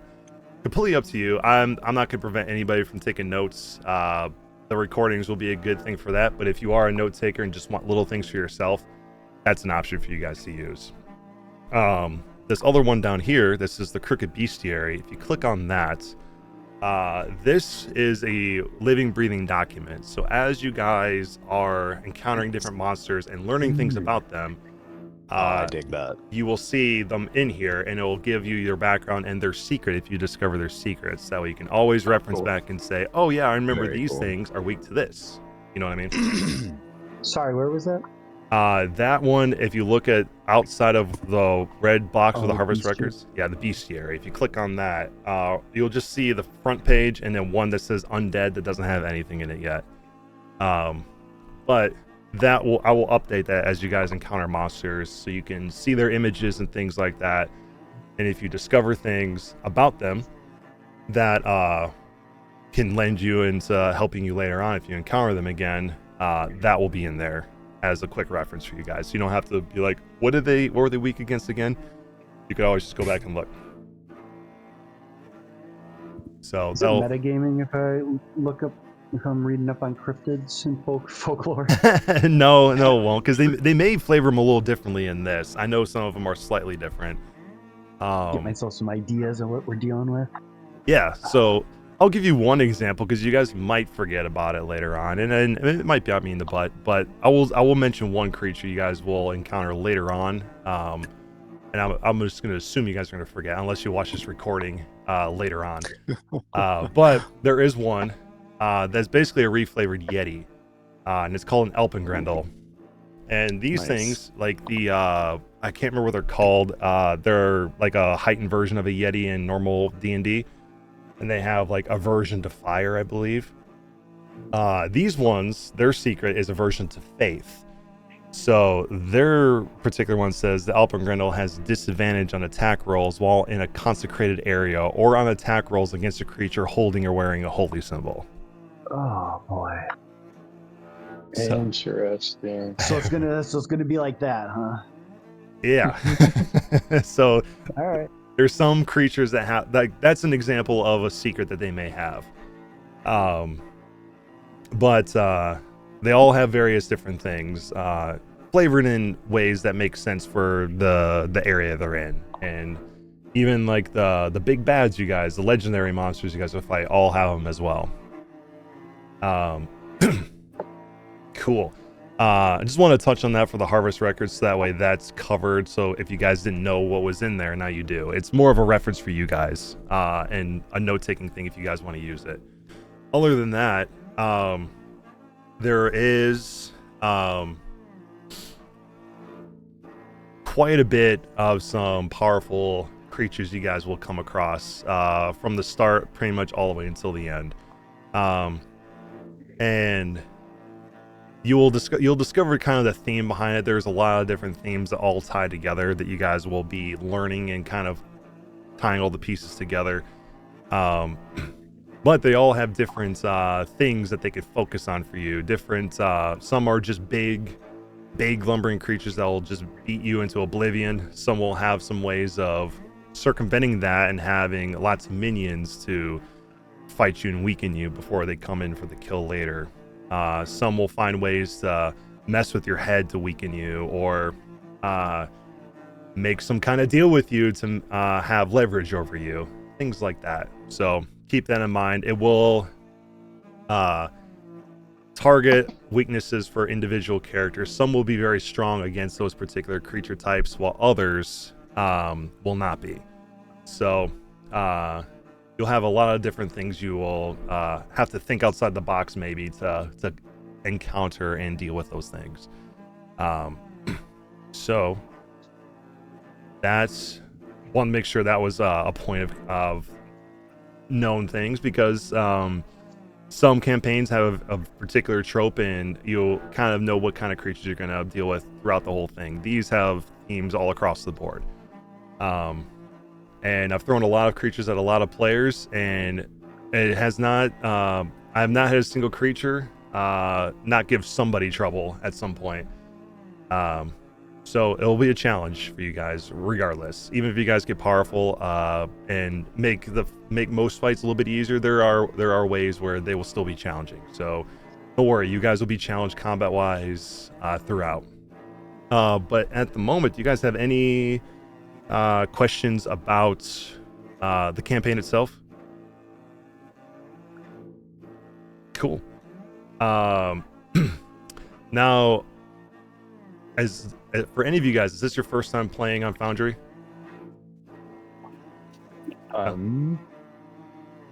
Basically, I think I've run a one-shot on Foundry. Okay. Oh yeah, you did my Krampus one shot. That's right. Oh yeah, that was on. Okay. Okay, nice. I'll touch on some things that are different in my Foundry tables that you guys may not have seen before. But for the most part, Foundry, in my opinion, is Roll20 with just some better quality of life features to it. Ever since I used Foundry, I know Kai and Duff have heard me say this before, but I'll never go back to Roll20 after using this. There's just too many good modules to use. No, I mean, just playing around with it, it's a lot of fun. It is, yeah.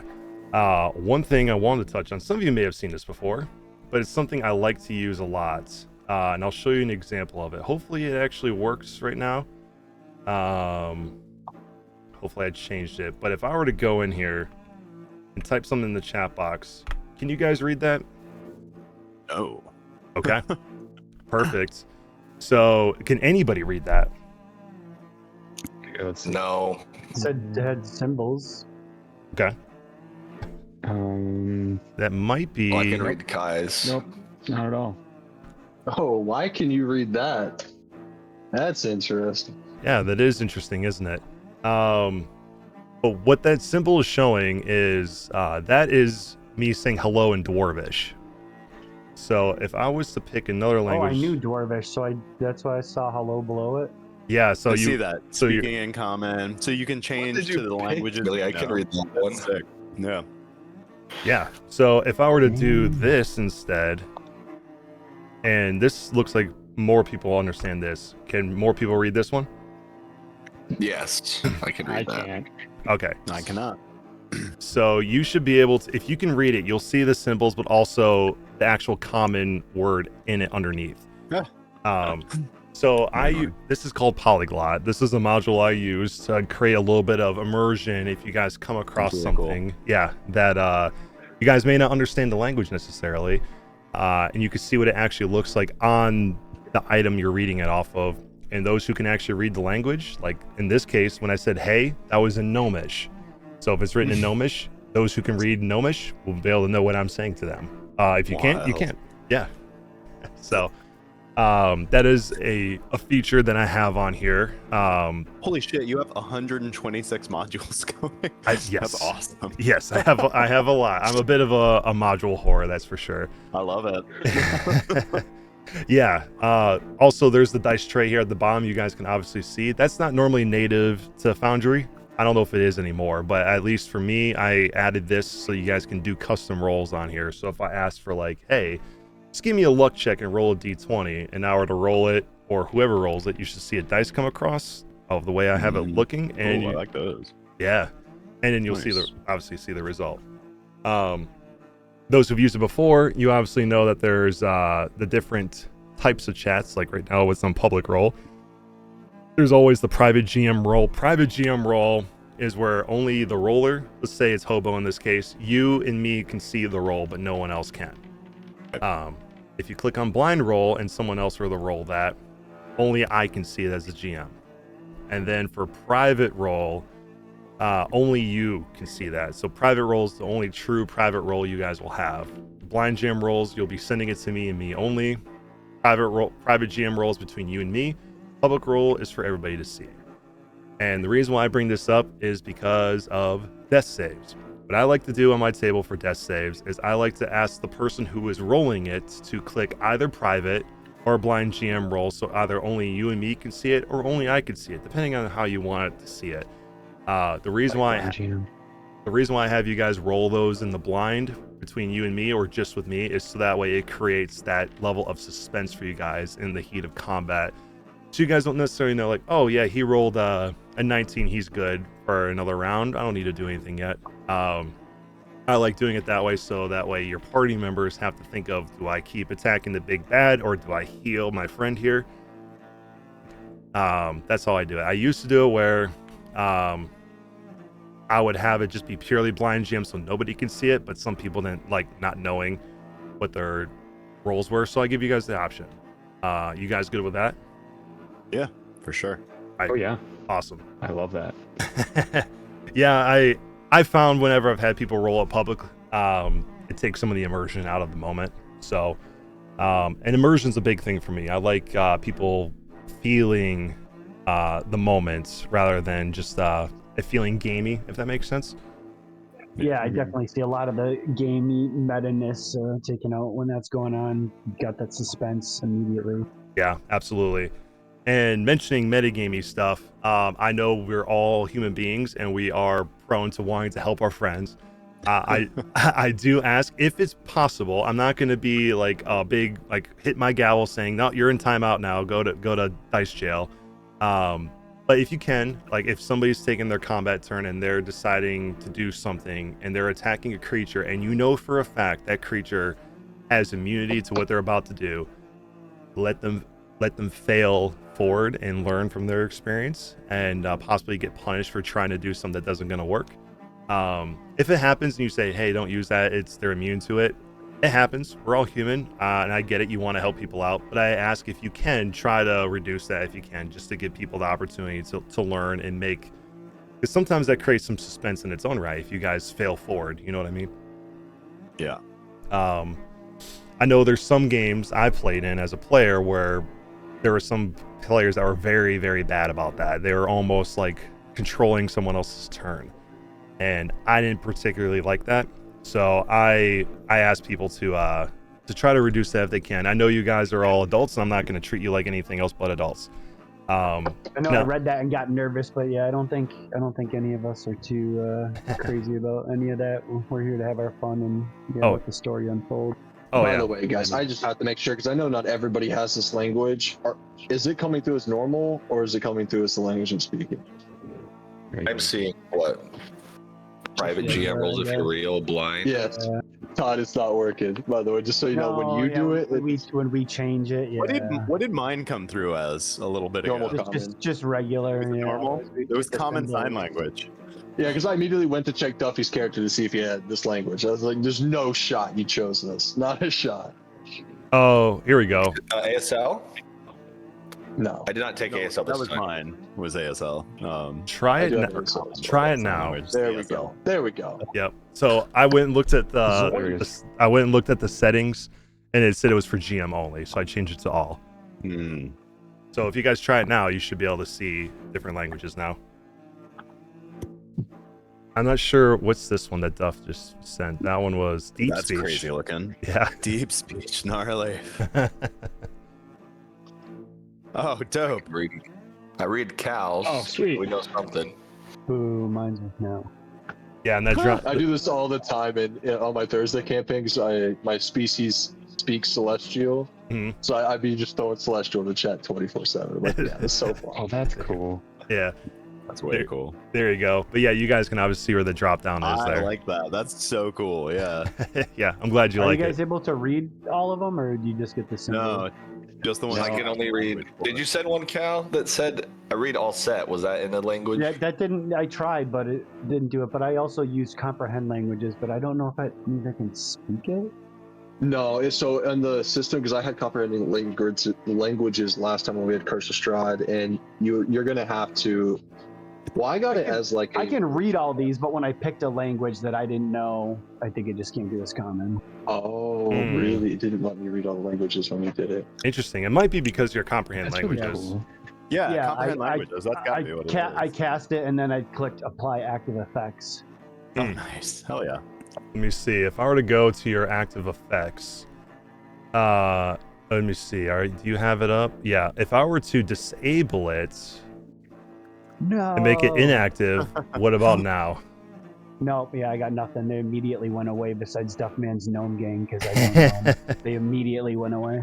There you go. Now we know that the comprehend languages actually works as intended. So if I were to That's sweet. turn it back on and re-enable it, now you should be able to read them all again. Yep. Yep. Popped right underneath them again. Actually, speaking of languages, that is one choice I haven't made yet because I wasn't sure what languages I might. You should take or I should Spanish. select. If you want to be cool, you'll do ASL with me and Nick, because we will be. CSL. You know, and the funny thing is, you said Spanish. I just feel like that's infernal. But yeah, feel No, free that makes to sense. feel free to choose whatever Diablo. languages you want. All the normal languages that you see in typical Wizards of the Coast games are in this campaign. There's nothing like no Okay. special languages or anything. I always feel so let down in that selection. I don't know if my D&D Beyond just sucks and I need more. No, mine had like nothing. There's just either. only like a couple. Yeah, it's like where's. Yeah, there's always only a choices? couple in the species Yeah. selection there. Yeah, it's unfortunate. With 5, it was a few more. I feel like in 5.5. Well, there's like Abyssal and Infernal and those ones, but 5.5 took it And out. who would ever learn Infernal? That's so Wait, crazy. really? I have like I mean, if you're 4 playing languages like to choose from. a hell campaign, aren't you playing Out of the Abyss? You didn't take. Yeti. Anybody no, know Yeti? I mean, that's. No, that species actually doesn't let you choose another language. You literally only start with Celestial, and then I got Common for my background. Yeah. I mean, you can go with one of the expanded. The Because- joke, I am speaking Infernal. That's why I was like, Duffy did not learn that language. There's not a shot he chose Infernal. I did take Infernal. I feel like That's part Duff of the just said that feedback. one in common. If you can read this, you're in the campaign. It's a true story. Yeah, and I can read Wait, everything you guys actually- are writing. So Rex isn't in the campaign? That's crazy, Duff. He's kicking the man out. He's not right now. He's in Chicago. There you go. Beyond that, that is a feature that I have. It's very it's not used all the time, but it is a nice immersion one when it is utilized. Other than that, obviously you guys saw the dice so nice where you guys could customize dice. I believe on the stream itself, like on Discord, I think it just shows. Oh, it actually shows my dice this time. It didn't used to work that way, so that's good that it changed that finally. But yeah, you guys can obviously do that. On top of that, there is also a lot of automated things that I've used in this as well. So when you guys go and come into combat, normally when you guys are going through like Roll20, Foundry, and there's no extra quality of life stuff added in there, you're doing a lot of button clicks where you click attack, damage, all that stuff. What mine does is when you click an attack on somebody, it will roll the dice, it will automatically tell you if it hits or not, and it should automatically roll the damage for you. Or it may still pop up and say click damage for like if you need to do a critical or a normal hit. It may still ask you for that. But it should automatically do that stuff for you and automatically take damage out of you and apply any possible resistances that it may have. So if you try to hit something with bludgeoning and is resistant, the system will know that and it will apply half damage to it. The only downside to it is sometimes there's some items that the damage type changes when you guys do certain things, like Shillelagh, for instance. That one is a bit of I had to do a workaround for that to make that work, because it still will come through as bludgeoning. But just know that there's a lot of automation for that stuff. And in order for you guys to be able to attack something in actual combat flow, you guys will need to target the actual token you want to attack first before you can click on anything. And if you don't, it will tell you, hey, you need to target first. The way you guys can do that, if you guys don't know, is on the left side where you see your normal controls here, like for your select tokens. The one right below it does say select targets. You can use that if you want to select a target. What I find to be easier is if you just scroll your mouse over your token and press T on your keyboard, it will do the target on there. And if you want to target multiple items, you hold shift and then do T to do multiples. If you guys have like spells that do area effects, that should automatically target everybody. You may just need to untarget certain people if you don't want to hit certain people. If it's like a spell where you can choose your targets, then you would go and like unselect the ones you don't want to hit, and go from there. Your emanations and things like that, if they can't go through walls, it is set up where it won't go through a wall, and it won't target creatures that are already dead or incapacitated, things like that. So keep that in mind. There is some quality of life to that. It's not perfect. There will be some moments where you may have to do some workarounds, but just know that most of that extra button click stuff should be taken care of for you guys, so you guys can focus on the combat and what you're going to do on your turn, rather than being like, I got to click 5 to 6 times in order to do this one action. You know what I mean? Yeah. Can we get access to the party? Is that... Yeah, so that's a great question that you guys have. Are you talking about for like each person's character sheets? Like the on the side scroll, like I think there's usually a thing you can do a party access and get like a party screen where it doesn't show there us is a group token party inventory. the number 8. Yeah, so if you actually click on the there it is. group party That's what I was token, looking for, I guess I double click it. that's my workaround for it. That has everybody in there, and it has your current hit points, a hit die, like your ACs, your movement speeds, and all that stuff. Nice. And it should update in real time. So when you guys are looking and trying to see what people's hit points are at, you can click on the group token and it should update it. Like, let me see if I go to... Yeah, we don't get numbers, but at least you can know if somebody's... Yeah, you can see the gauges. Oh, I was about to say, are you guys able to, because I was looking at it, I was about to ask the dumbest questions. Yeah. I love that it gives you your top 3 like skills that you have as well right there. It does. Now, if you look at the group token, do you notice if anybody's missing hit points right now? Yeah, you can see their like green bar. So I don't know how many hit points Vela has. I mean, nobody's missing right now. Vela's double on it, bloodied. like 10%. Yeah, Vela's low. Oh shoot! No, sorry. 20%. Roll down. Yeah, so you should. Gotta make it a So little you bigger. won't see the number of hit points they actually have, but you will see their bar. I love it. It's perfect. Yeah. Also, what you can see too, I'm gonna drag Vela on the screen here real quick. It's gonna be very small. I'm gonna put him up by the Crooked Moon token. You see her token there? It should be right here. Page. I can't. Yeah. do Okay. this one, no.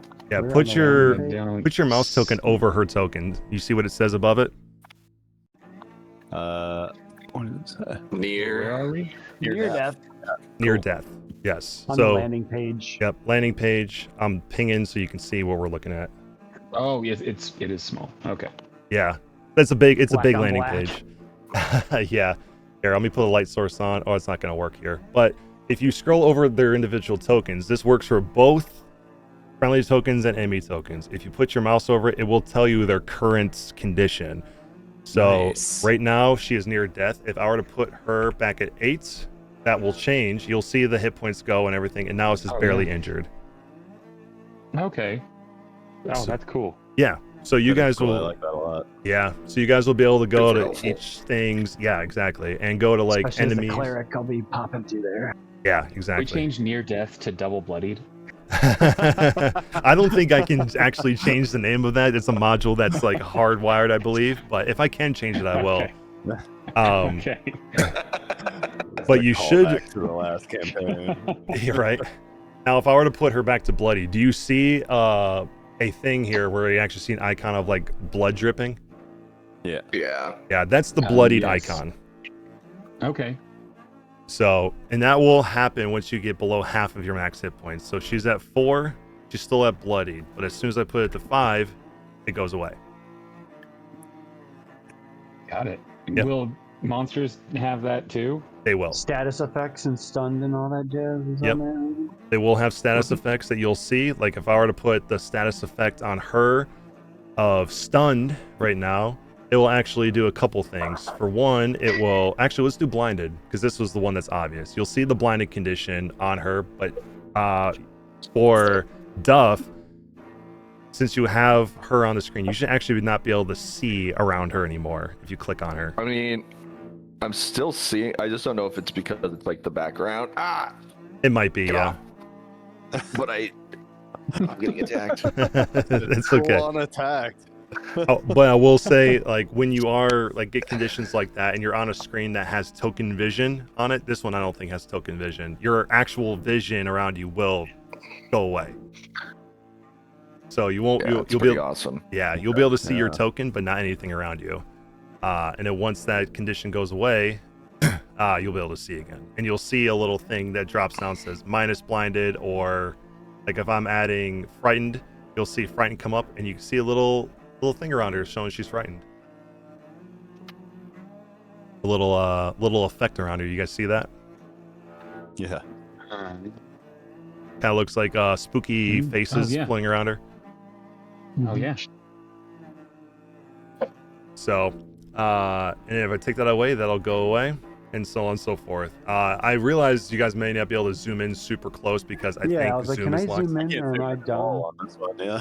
Let me, Okay. yeah, I have the zoom locked. Let me take that off real quick so you guys can actually do so. Zoom lock and lock is off. All right, now you should be able to do it. Yeah, there we go. Yeah. There it is. So, yeah, I'll put frightened condition back on. That's what it looks like. Dark the token is. That's why. All right. Oh, we're in the witching hour. That's why. Okay. That is why. Yeah. Cool. You can also see as she takes damage, it drops a little blood trail underneath her too. Yeah. Splatter damage. Oh, cool. Splatter. Yeah. And if I were to do, let's see, take frightened off, and if I were to do restrained, you would see restrained, and then even though on here she can actually move, in a combat turn she wouldn't be able to move at all. It would reduce her movement speed to 0, and so on and so forth. Oh wow. Cool. So those are the automations that come in and things like that. Also, as you can see him moving around, you can also see the little measurement tool that comes out with it. That's native to when you're moving, so you can actually, as you're looking to see where you're going to move to, it'll measure it out for you. So that way you don't have to calculate in your head. Screen on my screen, and then if I go past it, it shows like yellow for a dash, and then if I go further, it's red. Right, exactly. In a combat turn, it'll Okay. stay green until you reach the height of your movement, and then it'll turn red, and it'll say, hey, you've used your movement speed. If you choose to dash, then you can go beyond it. But yeah, so those are What is some. the? Do you know off the top of your head the hotkey for when you're dragging out movement to interrupt it and change directions and keep the Oh, Yep. thing So going? set a waypoint or whatever and make a turn. Yeah. Hover over it. Yep. Control. You would It's control. All right. Cool. Yep. If you guys go to the measurement tool like that, and then you press control and hold it, and then click, and then go in another direction. There you go, like that. There it is. Yeah. Cool. Yep. And then you'll actually move it when you release it. So if you're watching him right now, if you do a zigzag motion for me, Duff, and then release it like you did before, you'll see How'd it'll I do actually that follow. before? Yeah. Hold control. Control. Yeah. Hold control and click again. Yep. And then There you do go. a little zigzag. Oh, cool. And then once you finish it, and then you'll see the movement actually follow the path you just made. And you would do that by creating a zigzag, and then cool, boom, boom, boom. So Sweet. little automation in there too, if you guys want to do Ooh, some like I extra interesting movements. But yeah, so speaking of eye burn, eye burn's a really good spell. If you guys don't know how it works, We use that quite a bit in the other campaign. The way it works is it's essentially like a quick like blindness spell if they fail the saving throw. Unless they have blind sight, then it's different. But it will cause them, if they're rolling an attack and you react to blind them with eye burn and they fail it, it would then force another roll to make it at disadvantage. But as their turn ends, the blind sight or the blindness goes back to normal. It doesn't last for a full round or a full turn. It will last just for till the end of their turn, based on how it's written. So just so you guys know, because that was some point of confusion at one point. Additionally to that, That's my spells. Shoot. and other automation, there are some little like effects and things like that like if you were to shoot an Eldritch Blast, you would actually see the Eldritch Blast like animation come out of your token and go towards the token you targeted. So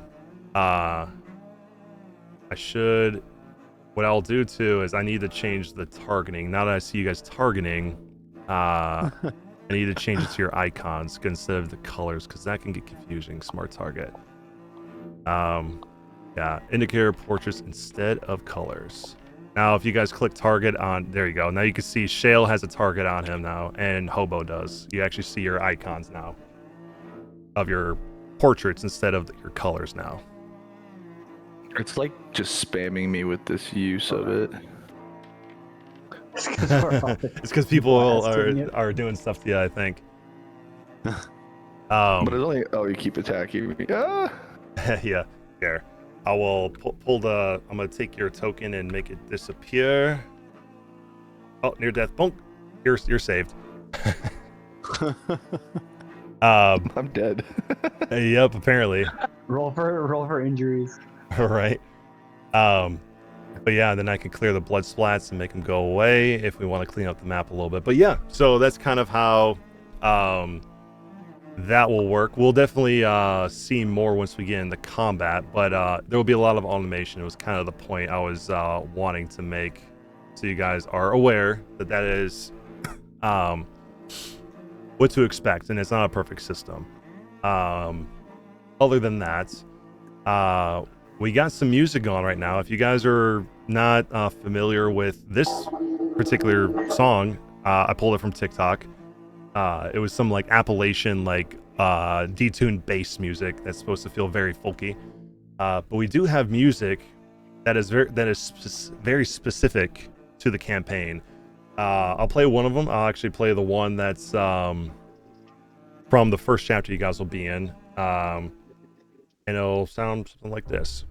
So these were songs that were created. If you guys haven't heard of this group of people before, the Blasting Company, they did the music for Over the Garden Wall, if you guys have ever seen that little mini TV show. So they did a lot of music for the atmosphere and the combat. Like this one is the atmosphere. If I were to switch it up and make it the combat music for the first thing you'll do, it'll sound like this. And they have done all the songs for the entire campaign, including cool. Yeah, they even did some music specifically for specific themes. Like main theme I have in here as well, which is playing right now, and it's got some audio in it, so you'll hear in a second. But I've included all that in here too. So I'll actually stop it for a second, because when I click break time, which is whenever we take our break, you'll see this pop up and the music will start playing, just to give you some ambiance. And all you guys have to do is click leave to let you know, like, hey, you're not at the computer at the particular moment. And then when you're back, you'll just click I'm back, so I know you're all back. And we always take a break at the halfway point through our campaigns here. And I always give you guys a 15-minute break, because I find 5-10 minutes to be a little too short. So I always give you guys 15 minutes to give you guys plenty of time to do whatever it is you got to do.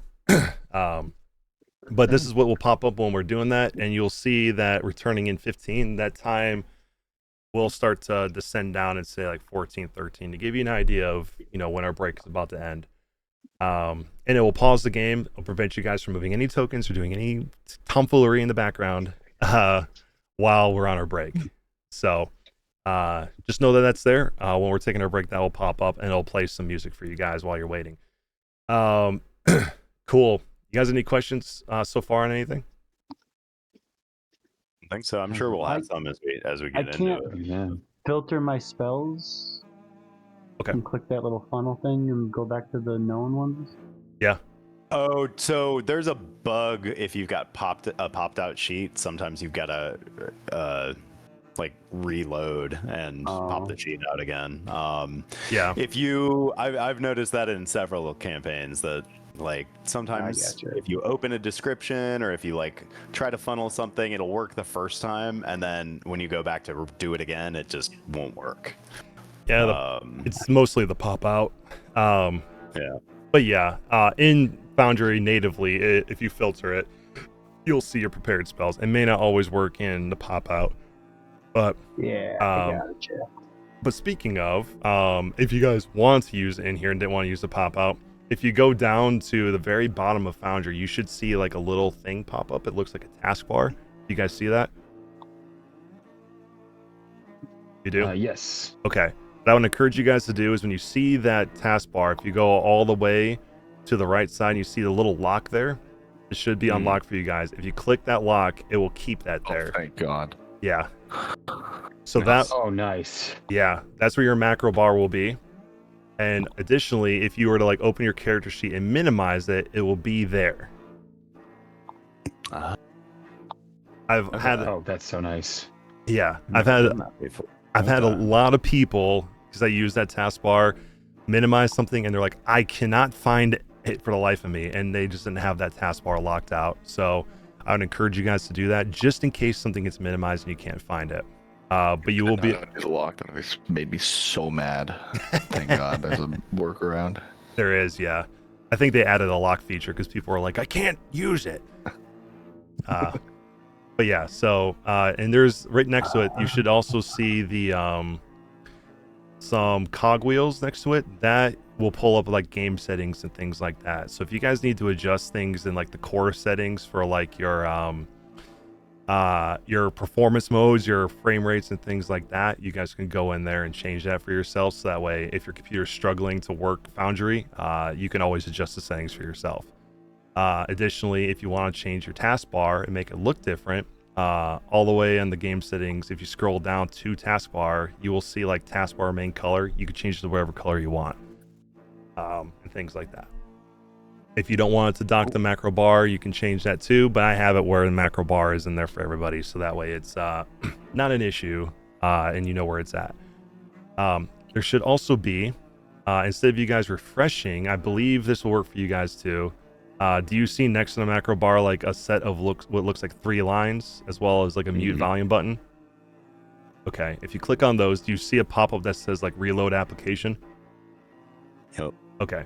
If you were to do that, that should allow you to refresh your application without refreshing your entire page, which should hopefully help you guys, like if you need to refresh for some reason, do that without having to wait forever for it to reload for you. But nice. That shouldn't be an issue. Yeah, it should be quick. It should be quick in general because I used to just self-host from here, but now I use a domain, which should do a lot of workarounds for people, and especially people who have like SSL certificates and certain firewalls that prevent things like this from coming up. Now it's behind the HTTP. It shouldn't be an issue for you guys logging in. I know a lot of people used to have issues actually logging in, particularly Duff in the Curse of Strahd campaign. You always had an issue logging in. Oh, so many, yeah. Yeah. This one's fast. This was like 2 seconds this time. Yeah, so I believe that being part of a domain now helps with that. So it creates a lot more security for you guys. So hopefully that is the case, and it shouldn't be an issue for you guys logging in the future. Other than that, those are the main things I wanted to touch on here to make your guys a little bit easier. When it comes to rest, I will do things like this, and I'll go ahead and do it now because some of you guys are casting some spells and stuff. So just want to make sure you guys can do it. So if I can click this, you should see a pop-up that says long rest. Yep. And you should be able to click on your little tent, and it should long rest you guys. Now the way it Nice. works now too is the way the long Disappeared rest before I button, could. right? The long rest button that used to work on your sheets, it didn't work perfectly. Like if you guys had levels of exhaustion, it would not take a level away. This module does do it properly now. So if you guys have, say, 2 levels of exhaustion and you take a long rest, it should take 1 away from you and actually fix it. And say in here, like, you take a long rest, you gain these features back, and you get rid of level of exhaustion or whatever the case may be. So, yeah. So all you'd have to do is click on the little tent, and it should do it for all of you guys. Like, for instance, look at Shale right here. It says he got a first level spell slot back, +2. So shows that he got all of your resources back. Should do the same thing for a short rest. If I were to click on short rest for you guys instead, when you click on those, the little fork and knife, it should give you a pop-up that says how many hit dice you want to roll. And it should allow you to roll those for you. And that's important because some of your guys' features, particularly Jack, like his Gift of the Green, knowing how many hit dice you have is important because if you don't have a whole lot of hit dice left, there's only so much healing he can help you with. And if you weren't aware of that's how Gift of the Green works, that is how it works. It would allow them to roll 1 of their hit dice plus your proficiency bonus to add to their healing. So if somebody has a single hit die left, and yeah, I can essentially touch the ground if you're within 30 feet of me. You can roll a hit dice and add 2 to it. Well, my proficiency bonus. Yep, exactly. And obviously, the higher level you get up, the more you can do with in terms of healing. So that's all that will work. I'm gonna adjust the time back to where we were. But yeah, that's how the long rest and short rest will work. You can do it from your sheet as well. But typically I use this feature just to make sure all of your stats are coming back the right way. So it doesn't always work. Once we get into actual combat, I have, like you can see over here where all the players are, you see OBS is in here. That is just the person who's showing the screen here that all of you can see on my screen through my virtual camera. That is what you can see for me is what everybody on the stream can see. OBS is in control of all of that.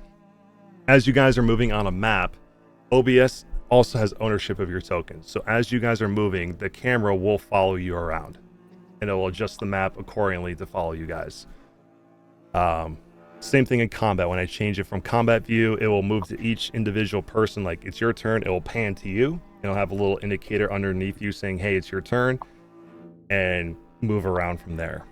So expect that if you guys are watching from Foundry or if you're looking at it through Discord, you should see it move around that way. Other than that, you guys have any questions about Foundry itself? I know as we play, you guys will probably have some questions if you are not familiar with certain things, but those are the basics I wanted to touch on. How do I sneak attack?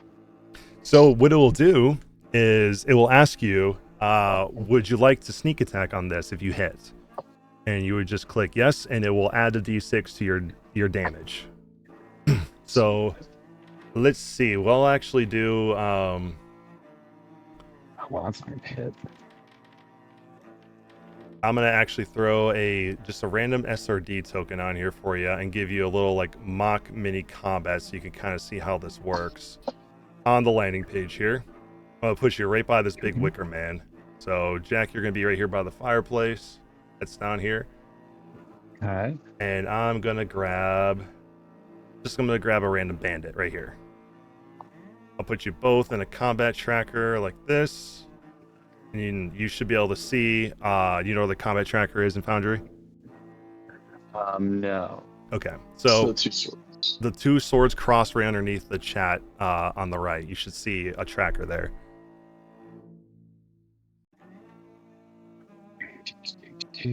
Oh, right. Yep. You can click on the D20 there, or you can click on the initiative on your character sheet, whichever you prefer.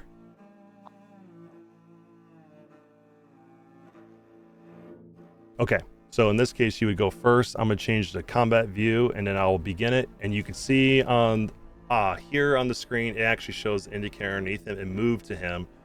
So if you want to target this bandit with anything you want to do, try to check your sneak attack, go for it. The world is your oyster. And I'll give anybody an opportunity to do this to test out certain things. So yeah, target, and then go ahead and use what you're going to use.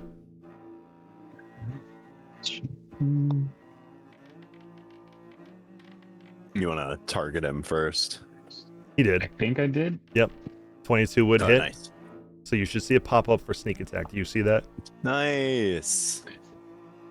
Hell yeah. I don't see the sneak attack pop up. Okay. Then go to your sheet and click sneak attack and see if it does that. Let's see. And it might just add it to the What formula. conditions met for sneak attack? Oh, it could have been that. I didn't have advantage and I didn't have an ally. Oh, that's okay. why. Well, let's try this then. Let me put him back to his HP he was at. And when you click attack, click advantage. Hey, is there? I was just using the quick, here. Let's. If it doesn't give you an That's right. option, you can hold Alt on your keyboard as you click on it. It should automatically do advantage for you when you hold it.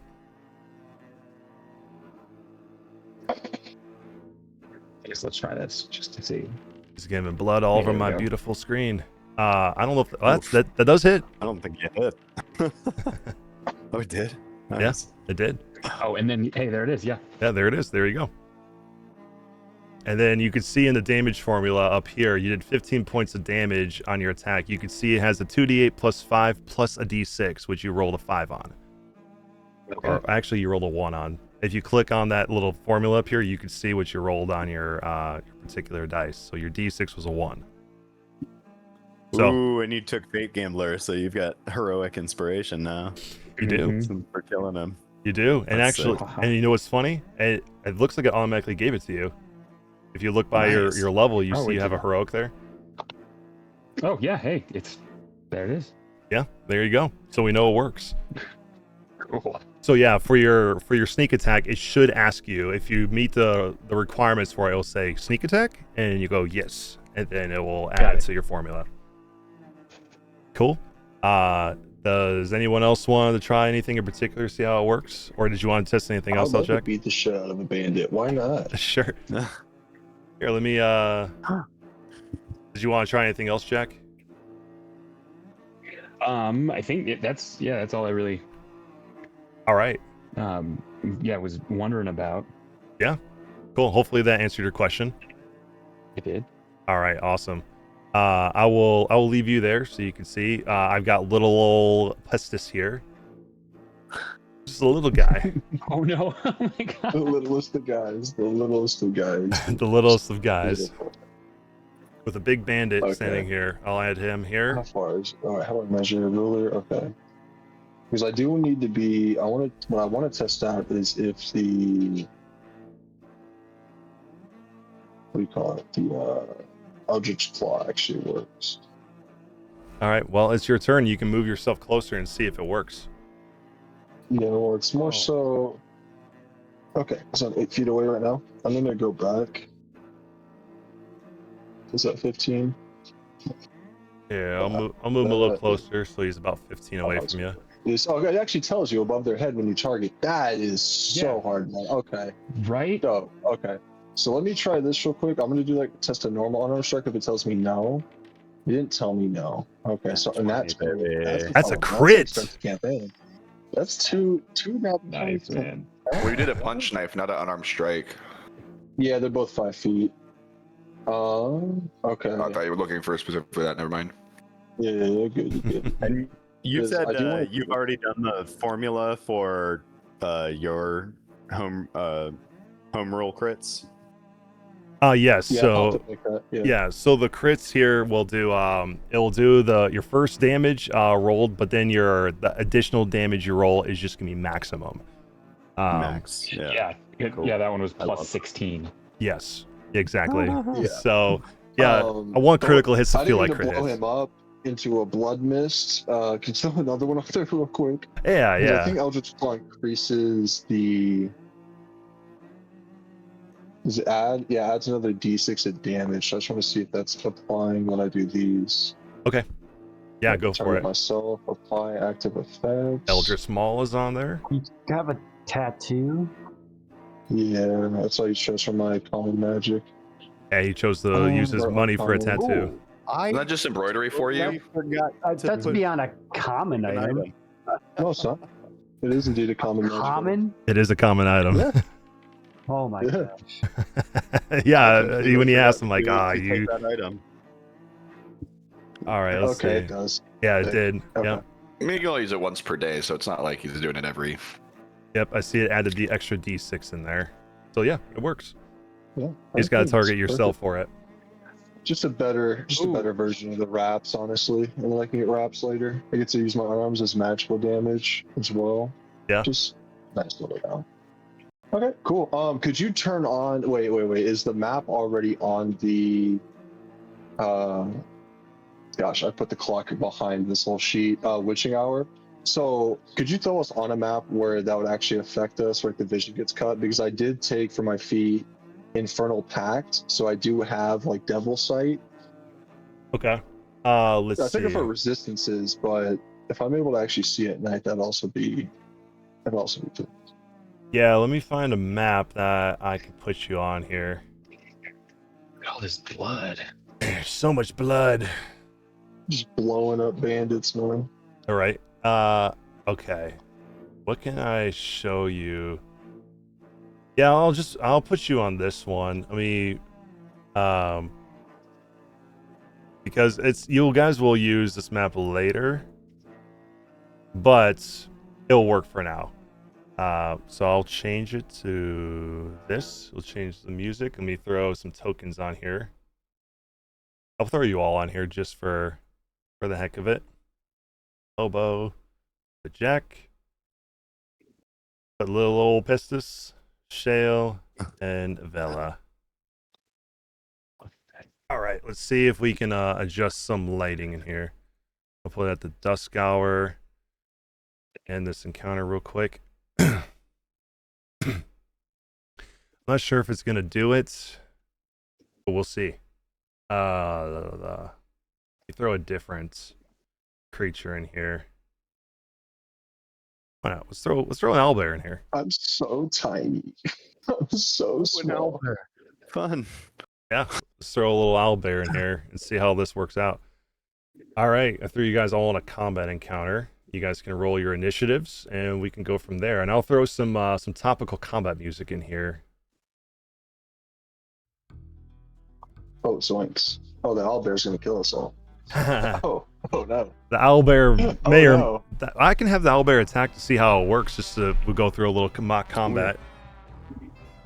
I also have a question. If we can get it bloodied, I want to see if my culling feature automatically pops up too. Yeah. I don't think it'll automatically ask you if you want to cull it. It might though. I don't remember if it does or not. I'll put Alder in here. Huh. All right, let's begin. And Owlbear will go first. I'm just going to target someone random. Who's got the most hit points here? Probably Alder. Not me. Or actually, it might be our cleric. So I'll bring it up to the cleric. Sorry, Shale. I want to try to rend you and see how this works. Oh, I love the mystery dwarf. Oh wow, it critted you. Oh no. Oh man. Bye bye. Not a great start. 28 now. Well, see, it proctored your silver bulwark, which allows you to Does it? I gain mean, I resistance. clicked it one, but I don't think it applied to that anyway. I used a reaction You use the reaction. to Let's see. Okay. to use a moment of remembrance. Okay. You know the reason why it So- didn't work is because it still did 14 points of damage on you, and it still dropped you to 0. No, I don't think it says like when you take damage, you can use your reaction to gain resistance to those. So I don't think it applies to like the first time you take it. I think it has to be kind of multiple attacks. But I guess I'm open for interpretation. Let's see. So you call upon the silver path to protect you when you take bludgeoning, piercing, or slashing damage. You can take a reaction to gain Oh, no, resistance I to wouldn't those like- 3 damage types until the start of your next turn. Once you use this trait, you can't do so again until a short or long rest. So based on how it's written, yes, it's a reaction, so it should give you resistance to the damage you just took. but not to the damage as I'm taking it. Like if it's like No, that's what you he's take, saying. Yeah, like you take resistance to that hit, and then subsequent hits. And as well. until the end of your next turn. I mean, I like that. Yeah, Feature that. it's that's the way you want it to be, right? Definitely, yeah. Yeah. But here, I'll put you back up to 1 hit point, so that way you're not out of the battle here. But yeah, it did crit you, which is very unfortunate. That's how my dice roll hilarious. sometimes. Classic DM dice. Classic DM dice. But yeah, it would have done 14 to you, which would have overcome your hit points anyway. But it would have avoided killing you outright, which it would have in this case. But we'll say that's the owlbear's turn. We'll then we'll let Jack do what he wants to do. Okay, I'm gonna see if it will give me the sneak attack option, just because I have an ally next to it. Yeah. That 20. Oh my Ooh, God. look at that. Hell Would you- yes. Would you look at that? Yeah, that definitely hits. 26 points of damage. Holy smokes. I don't even think a sneak attack, is it? Yeah, and it didn't give me sneak attack. You know why? Um, It's because you didn't target him. That's why. Oh. But that's oops. Yeah, That's I was okay. typing T in the chat. Oops. Yeah, that's okay. No worries. Just keep in mind that it will sometimes do that. But yeah, roll a d6 to see what you would add, and would add another 6 to it since it was a It's gonna crit. be 2d6, right? Yes. But your additional dice from the crit will be max. Oh, right. So So d6 plus 6. D6 plus 6. That was a 1 in That's cool. 2100 chance, by the way, y'all. So that would That's be 24 roll. 7. 7? Yeah. So that puts it here. You can actually see if your culling works now because it is bloodied. Okay. So target it. Here, I'm gonna just come within 5 feet of it. Yeah. Does it take my actions, or can I use? For your I think culling. it does keep track of your action and bonus action on here, probably. Yeah, it will. Okay, so then we will target it. Yep. And Could we make the clock that is on our screen smaller? Yes. It kind of moves around, but I probably don't need it to be. Yeah. I threw it So behind my. You can throw it behind the chat there. So you should be able to see like a little icon next to it, which allows you to click on it and change the size of it. I think it looks like a little. okay, so Do you see it? Okay. it 20 will didn't hit. give me calling. No, I don't. Okay, so you did culling there. You did another additional 1 there, and it did apply the 1. So you would have to click on it. Oh yeah, cool. But that's good because then I don't have multiple pop-ups popping up on me when Yeah. I'm attacking. Bloody. 'Cause, yeah, I only get it twice, so. Yeah, exactly. So yeah, you did your 26, your 7, and then the 1 necrotic to it. So yeah, you did a hell of a lot of damage to this owlbear. And then as you can see, if you try to move through Vela there, you'll see it won't let you. You actually, if you tried, you see like your measurement tool turn to little brackets. Like if you try to move through your allies. Oh yeah, let's see.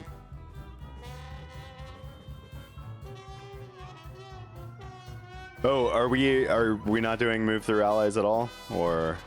So you can, but sometimes it will give you a bracket and say you can't move through that person. Okay.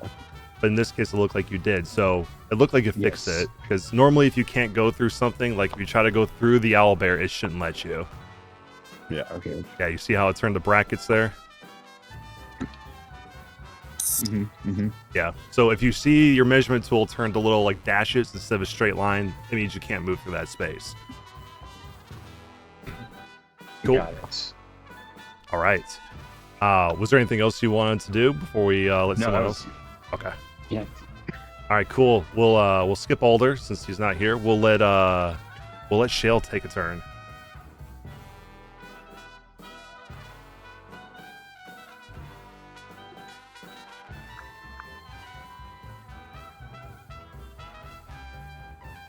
And I'm going to put this owlbear back up to max just in case you guys kill it. It'll give you guys the opportunity to do your thing. Because as soon as it drops to 0 hit points, I can't give it hit points back.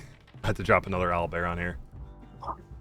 A healing word. There you go. You gave yourself 12 back, and it worked. You're back up to full health. Eldritch blasting.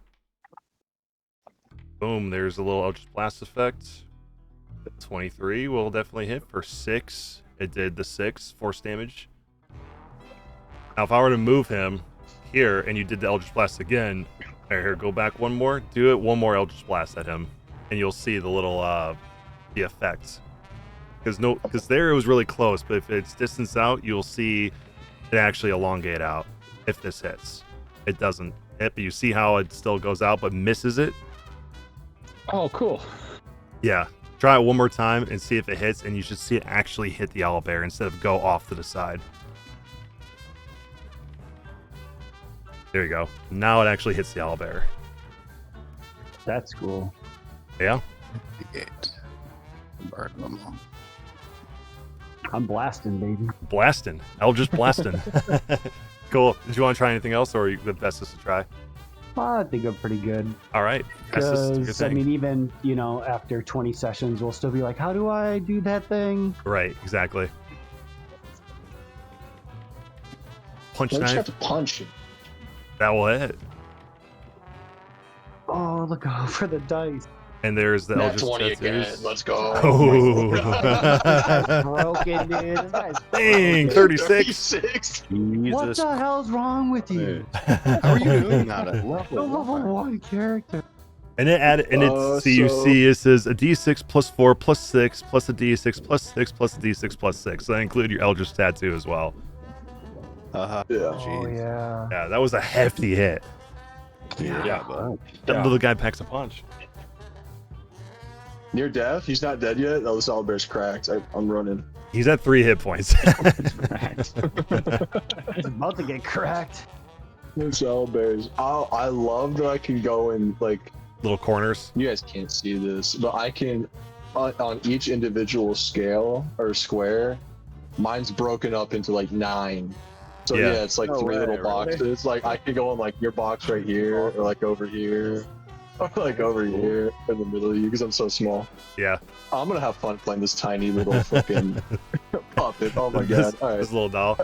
I just want to beat the shit out of him, but I rolled another dat 20. I was literally thinking, oh, how much damage could I do? So I didn't have Eldritch Blast. Well, you did a ton. 36. Yeah, I gave it its health points back so Vela can have a chance to do whatever she wants to do. Corrupting Ichor. That'll miss, so try again. Oh yeah. But yeah, that will hit. That'll do. Get ickered. Get Ichored. Yeah. All right, that was 9 necrotic, but it doesn't recognize what type of damage it is, so it doesn't have a magical effect to it. It knows the simple ones. It's a third-party thing that knows particular things, so it won't have anything for like specific ones for the Crick and Moon or new spells or stuff like that. So there you go. Does the dart have an effect? You should. Should try that. Nat Hey, you- 1. You missed, so it won't. I don't think a dart's actually going to come out. Anything else you want to try, Vela? And it totally took me halfway through our other campaign to realize that there was like the quick spells and features on the map page. Yeah.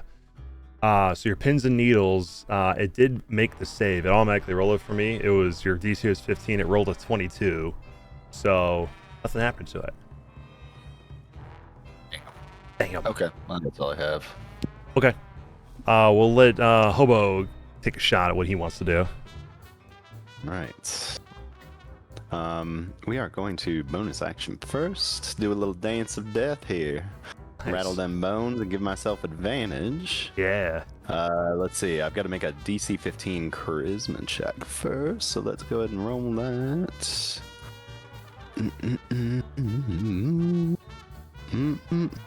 There should be the little box here you can click on too, if you want. What's You already see where it says Dance of Death. You see the little box here that says DC 15 there it is. Charisma. Yeah. You can click on that Okay. too if you want.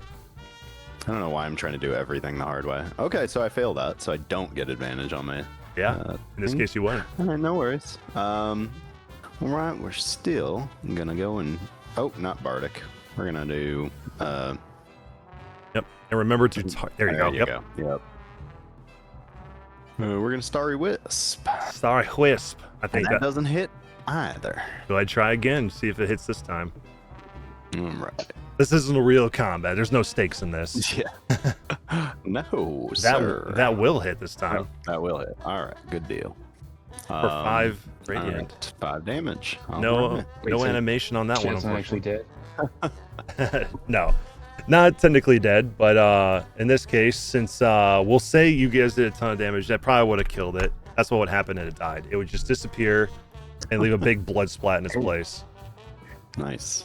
Yeah. And then once this is done, we click end encounter, and then it will put you back to normal movement. And I can change this back to the party view. So now you can see the stream is actually following you around. Nice. Yeah.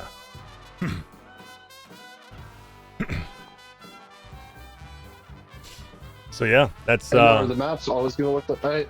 So the whole making it dark and messing up with dark vision, everything like that. Is that something that you're gonna have to do constantly to make it work? I'll probably have to so right now for some reason it's not doing the light.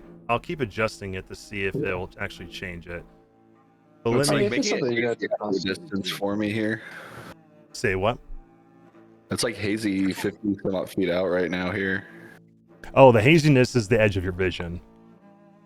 Nice. So you know what it probably is? It's probably because I have global illumination on. I changed that to see if it actually changes the darkness, because sometimes it will do it and sometimes it won't do it. And it may need to reload my application for me to make sure it works. So it shouldn't make you guys refresh. It should just refresh on my end. And we'll see if it actually changes the lighting or not. Because sometimes it works and sometimes it's like I go to a map and it's like, oh, now it's now the lighting is working. So it doesn't always work. I'm not sure what it is that causes it. Maybe there's something I got to adjust on it first. Let me double check the Crooked Moon clock real quick to see if there's something I didn't click on yet. And were you guys able to adjust the size of it, especially you, Shale?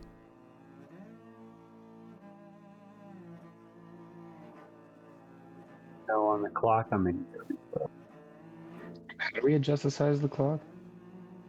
You should be able to go to the clock and you should be able to see like a kind of a white looking icon to click on. And it should allow you to adjust the size, bring you to the settings. If it doesn't do that, you can always go to configure settings and go down to the Crooked Moon clock and change the size of it for yourself. Gotcha. So if I adjust the lighting now, there we go. Oh. Okay. Yep. So that is, that is the witching hour time right here.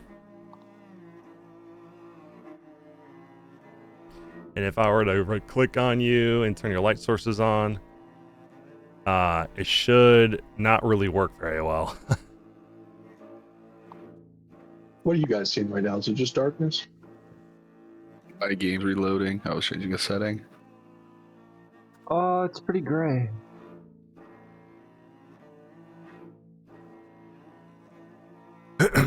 Yeah. It's dark. Yeah, the witching hour is I'm dark. coming back in.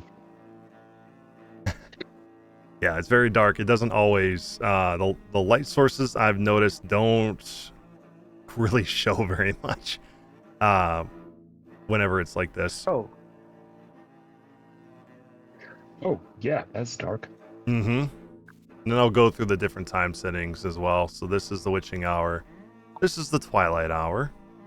So a little bit lighter. Dusk hour is this, like this. A little bit yellowish tint. The nightfall hour is the easiest to see. oh my gosh, I can see. Right? So There's color. there is color. That's the nightfall. That's going to be during the hours, if I remember correctly, of between 3 p.m. and 7 p.m. That's going to be when you can see the best on the map. Evening hour changes, didn't change much there. It looks like that. And then the midnight hour looks like this. And then the witching hour, or now we're in twilight. Sometimes the clock doesn't work super well. Because sometimes if I change and move, adjust times, it will be like, oh, this still says twilight hour. This is what twilight hour looks like. This is the witching hour. This right here. So that's the darkest it'll be. And it will actually be hard to see. So, and of course, everybody. yeah, if I need to adjust the actual lighting and stuff like that in here, just to make it easier for you to see, I'll do that. But just anticipate when it's the witching hour, it'll actually be dark out. Gnarly. Yeah. And let me see. Do we have token vision on in here? We do, and fog exploration. So yeah. So I just had to turn on the lighting integration. That's why it wasn't working originally. Cool. You guys have any questions about how the combat kind of worked there and how the lighting looks? And I'm just trying to remember who in our group hadn't used Foundry before. Was there someone in our group that hadn't? Marcus and Greg. Jack. Marcus had only used it like once, right? Yeah, I only use it. Yeah, like you said, for your Krampus one shot. Yeah. Remember when I was like, guys, I don't want to do roll 20 again. We were picking a new one. Like I can't. I'll reiterate what you said earlier. Such an epic I will campaign, but Such a great definitely campaign, but roll falls to the 20 is lack such a mess. of automation in it. Yeah. Yeah. Your claw tattoo is an uncommon item. Yeah. Is it No, uncommon? not common. No, it's common. Nah, common stuff doesn't do anything for you. It's I was just gonna all a bunch of say bullshit. I did not think that was a common item because there are only like 4 common tattoos, and Give him the dark bargain with no benefit for there's cheating. there's a level 1 spell tattoo that you Well, can I mean, I didn't look it up on D&D do, Beyond, I guess, but I cantrip can't. one, It's just in and D&D then Beyond. the Illuminator one, and I thought I had like triple check this. No, I mean, I was thinking it was uncommon stuff, but it says common, and common stuff, it was kind of, from what I looked at, mostly That might have been what I goofy. misread when Just- I did it. Just think that common means Yeah, uncommon of like a basic item. Yeah, I think from what I was reading, maybe I saw it at a different place, or maybe it's not like typical how it says in D&D Beyond. But I think there was levels to tattoos. There's like common, uncommon versions, and things like that. And they Some increase. of them Yeah, I think some of yeah, them a are. couple of them have. I'd have play with a different guy level that ones. tattoos in a main game. Yeah. They Okay. get kind of wonky, and I don't know, I think he lets them stack attunement slots on them too. So But Yeah. yeah, the only 4 common ones are Illuminator, Masquerade, Spell Rot first level, and Spell Rot Cantrip. Ah, there we go. Okay. Interesting. Maybe Yeah, just Kai. first Spell level, Rot, cheating Spell Rot already. are dope, That's- for sure, kind of crazy. but it only works once. Those are just a one-time. Yeah, it's not one most off. of them. Masquerade's dope. You can use it Alright, to. I'm getting the sleepy time sheep stuffy. What do you guys know about it, huh? All right. So, did you guys have any questions about the about any of the stuff we've done so far? There were some rule things. What was I reading through? Potions. If you can use your action for full HP, I imagine it's still an action to like feed one to somebody else. Bonus Yeah. action. Yeah, let's Plus talk. one to the flanking. Yeah, we can talk about the house rules. That's something I should probably hit on to make sure we're all on the same page.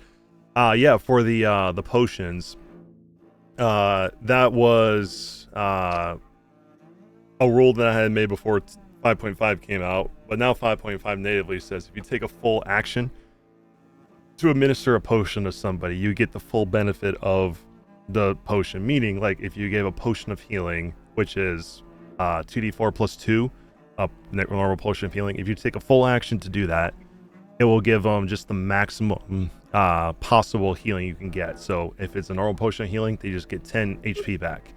If you choose to do a bonus action to administer the potion, then you would roll the actual dice for it. That makes sense? And are we having the sheer determination? Are people going to be able to bust out spell slots for exhaustion? Yes, so the sheer determination and exhaustion, how that works is the way it reads, it says, in dire times, facing dire circumstances, a player may elect to impose advantage or cast a spell in exchange for exhaustion, meaning if you're desperately trying to conduct a medicine check on someone's last death save to stabilize them, you may exchange a level of exhaustion to roll with advantage. Additionally, for casters out of spell slots, you may cast a spell of any level in exchange for an equivalent level of exhaustion. For example, if you want to cast a level 5 fireball, you can in exchange for 5 levels of exhaustion. And yes, you can go past 6 levels of exhaustion. You can cast like a level 7 spell and kill yourself to do it. Oh, hell yeah. You can do that. Okay. Like your heroic last stand type thing, you know? I cast Dimension Door. Ah, shit. That will also work. You just crumble. Right. I send myself 500 feet off a cliff and you guys can't recover my body. That works for other things too, like features that you have like maybe 1 or 2 of. Like for instance, if you use a bardic inspiration and you want to you're out of them and you want to give a bardic inspiration to somebody else, you can really you can pull from your inspiration inside of you to give it to somebody else in exchange for a level of exhaustion. Nice. Same thing for action I surges. did a second wind before. Yep. That works for second winds. That'll work for Action surge. That'll work for culling, gift of the green, things like that. Like you can force somebody to roll their hit die to get them that back. But for gift of the green, if you force them to roll for health when they have no hit dice left, they will gain a level of exhaustion. But they'll get health back.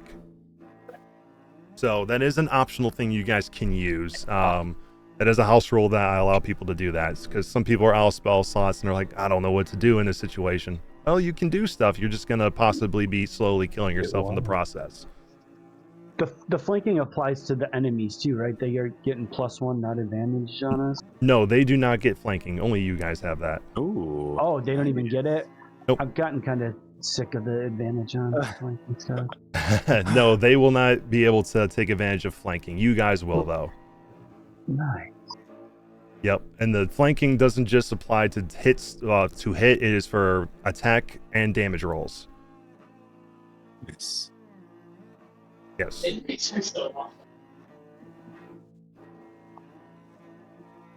And it goes to it's based off of your proficiency bonus, with your current proficiency bonus capped at 3, so you can only at most get +3 for flanking and +3 for damage. Yes, you guys will be able to do that, and it's based off of your melee range.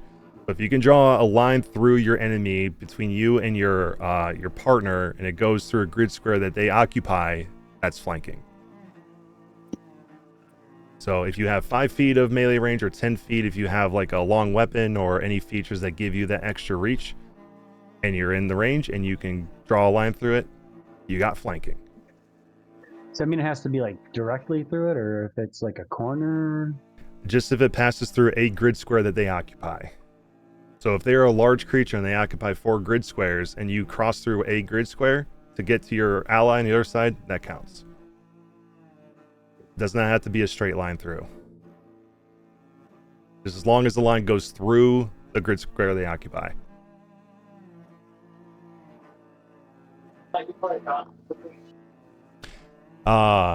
Yeah, so most people like that optional, that rule in there, because it gives you some boost there. And then I counteract that with the potential you guys getting lingering injuries. Also for spell scrolls, I know we have casters in the group, but those who are not native casters will be able to use it so long as you have proficiency in the applicable skill that would be required for that spell scroll. Like if you want to cast a wizard spell scroll, you have to have proficiency in Arcana, religion for paladin cleric spells, nature for druid ranger spells. However, when you do that, you would roll the applicable roll DC, which would be 10 plus the spell level, so say it's a level 3 spell and you're going to cast it and you don't know how to normally cast spells, but you're going to try anyway.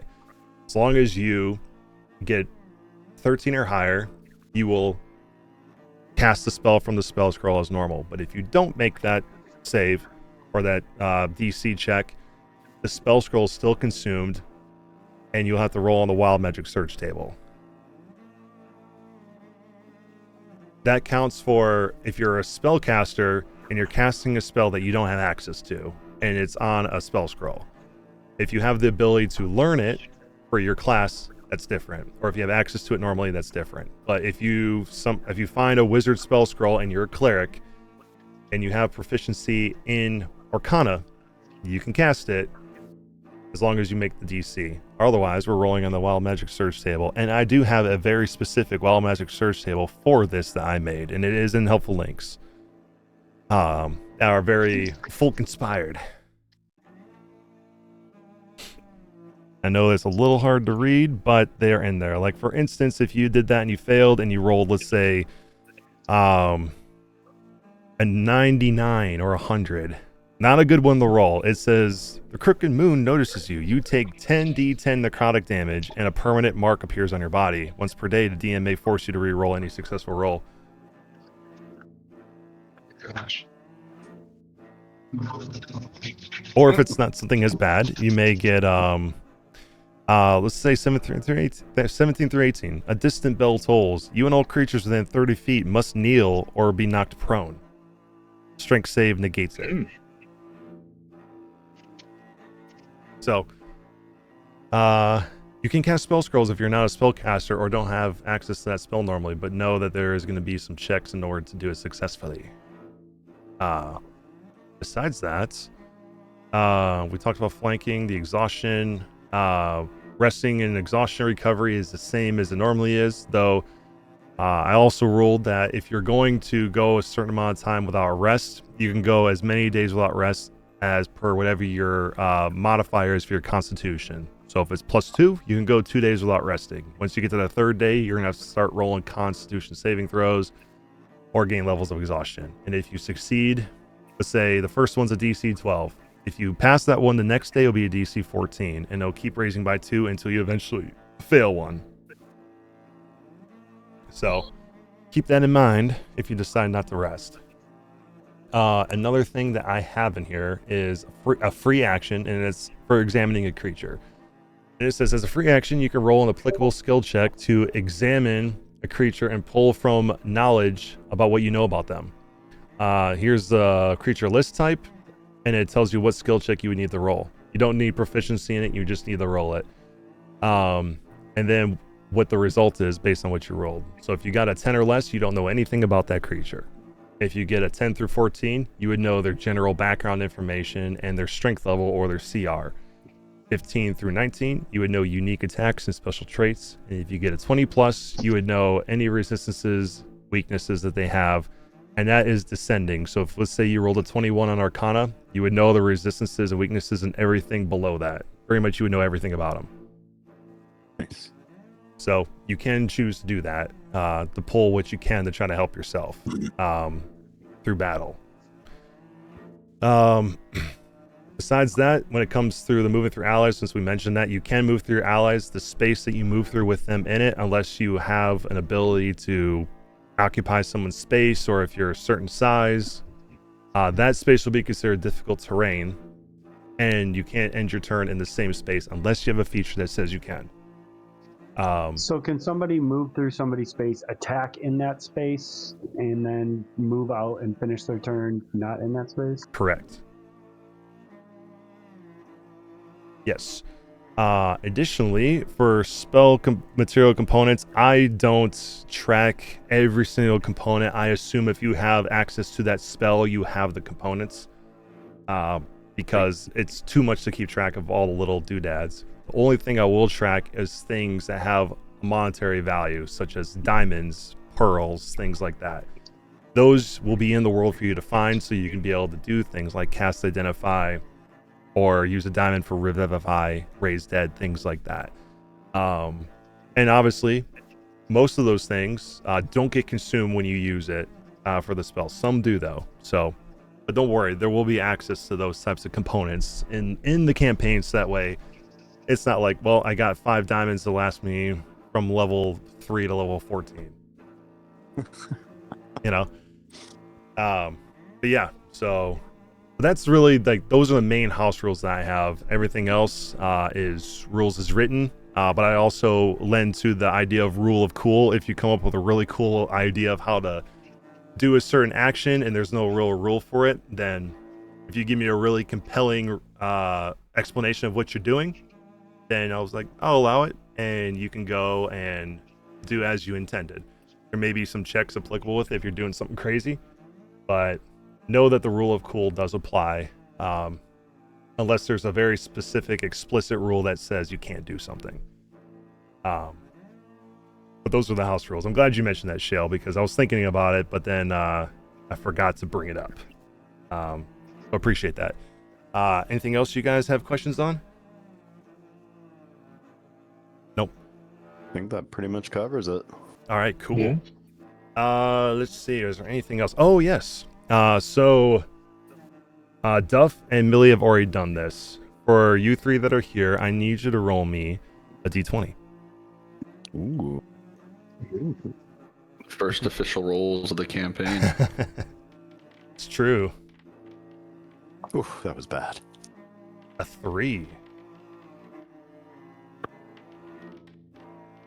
Roll a new character. No, I'm kidding. Well, ain't that just something? A 3, 11, and a 15. Let's see.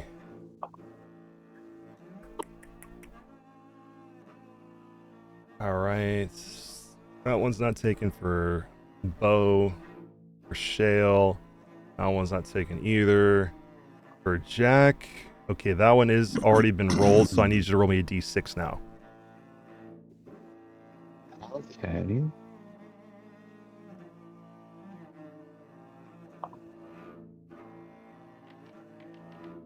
All right, well, now we're at an 18. Okay, so that now I know every card that you guys have now, and that will be revealed in session 1. Sweet. Yeah, for your the major arcana you guys rolled for the cards that you guys are gonna have. Cool. So that's, and I'll have Alder do it in between, so that way I know what his is gonna be. Cool. Let's see. Anything else? Any other? Outside of, you might need to update my character art because I removed yes. the Eldritch Claw tattoo and I changed it to a hat of vermin. Hats of vermin. You. Did you already add I it can to speak to Beyond? rats at level 3. Y'all are sleeping, okay? And I completely forgot to take that item, so I am going to take a Pole of Collapsing. Well, I mean, Nice. there are 100 for a common item because you only get an extra 150, Yeah. Right. Yeah, it's from your 150 starting gold. and Yeah. uncommons are 250. I mean. Yeah, so you get your normal starting equipment plus the extra 150 to buy anything extra or a common magic item if you want to. Let's see, I'll re-import you Pestis to make sure you have that hat of vermin in your inventory, and then I'll update your image. Would you mind reporting me as well? I updated my languages. Yeah, And Bo could use a re-import as well. Sorry. yeah, no, absolutely. This is what we do in session 0. We get everyone set to go. All right, Jack is good. Pestis is good. Bo is up next.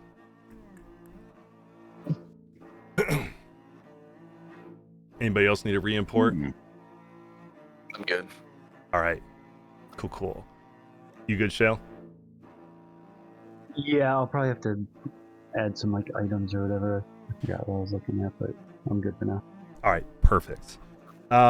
Any last minute comments, questions, or concerns before we get into the 0.5 version of this? The last little bit. No? Okay. Cool. All right. Does anyone need to take a break before we get into this? I don't think so. No? Okay. Can I take like a minute? I gotta get this guy something. He's going crazy. Yeah. Yeah, for sure. Let's go ahead. I'll put the break time up here, and then we'll take 5 minutes instead of 15. And then we'll come back, and then we'll get into the 0.5 part, and then I'll send you guys on your way. All right. Cool.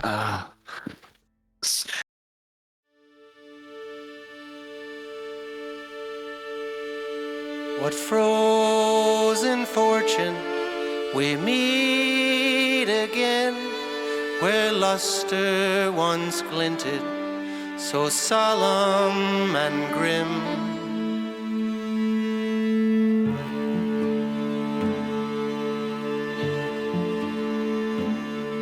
Behold how patient with hollow grace the eyes of the brakemen like two open graves peer into the gaping shapeless night wind, daring us to leave it all behind, and gliding on a mist that shrouds us faceless, all together so alone we'll ride, all together so alone we ride. With pain and courage your fare's been paid. What use is honor on a passenger train? Beyond the glass, unyielding haze contorts your reflection and empties your gaze. Peer into the gaping shapeless night wind, blacking out the windows as we fly. A thousand pains encase our blurring faces, all together so alone we ride, all together so alone we ride.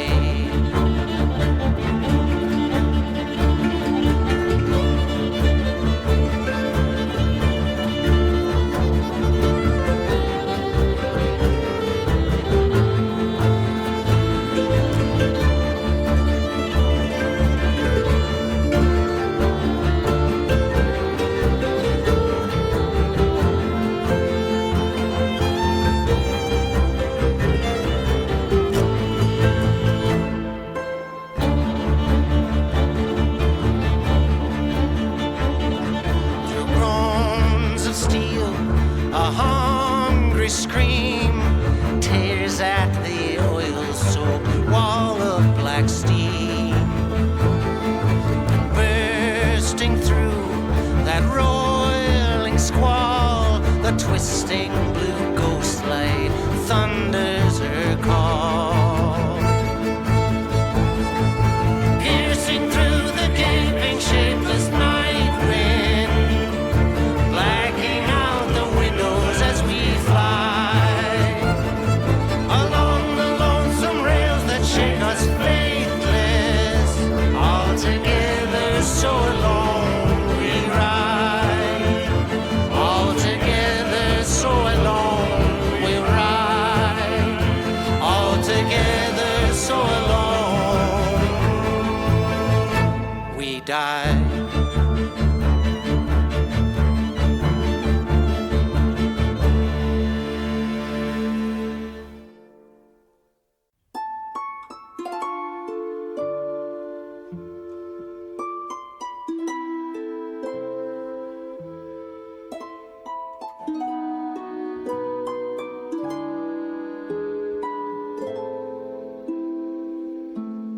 Light of my life, wrapping me gently, leaves gliding up where it spill into night. I've loved the world, shaped by these shadows, held in a long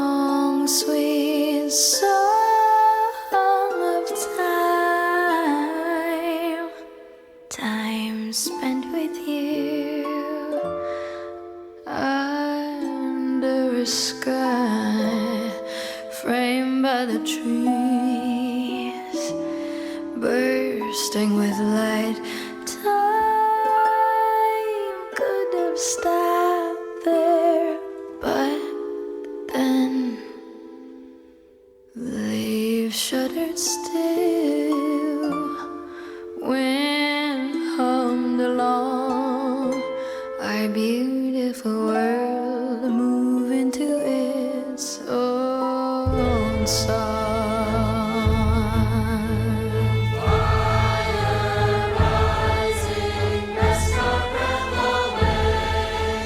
Fill the skies with the songs we know. Flesh and senses born of pain. Fill the fields where your bounty lays. Carry me through the night.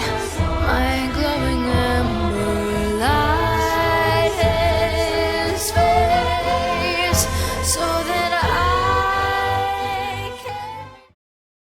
Just wanted to double check, make sure that you guys are ready to go. I know you guys are discussing the characters and all that stuff, but we'll get this little introduction going in there to get you guys ready to go for session 1 next week, so we can just jump right into it.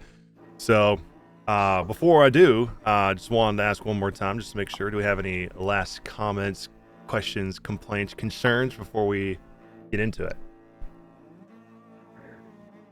Get ready to make me sad, Todd. I'm looking forward to it. It's what I do best. It's what I do best. All right, cool.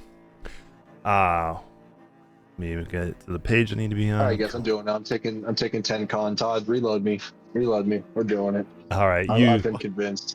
you work on that while I He's do while I do this little portion here. You can go ahead and adjust that, and I'll adjust it afterwards.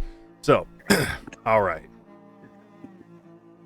Somewhere lost in the shrouded realms of death lies a land of endless night, where long forgotten horrors are revealed to those who travel through the mist.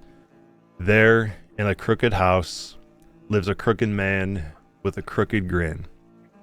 He raises crooked arms to a crooked tree at the edge of midnight and hears the whispers of the old ones. They speak of a beast that stalks the darkest woods and darkest hearts, a crown of horns upon its head. If you lose your way and feel a warm breath that chills you to the bone, run. Follow the songs of harvest time, and before long, you'll find revelry in the dancing shadows of blazing wicker. No matter your story, these lonesome misty rails will deliver you to where the hallowed cannot save you. Now is the time to brave the dark wood. Beware the witching hour, and weave your own dreadful folktale underneath the crooked moon. We start today with you guys looking a little different than perhaps you expected to be at the start of this campaign. You all are at a carnival,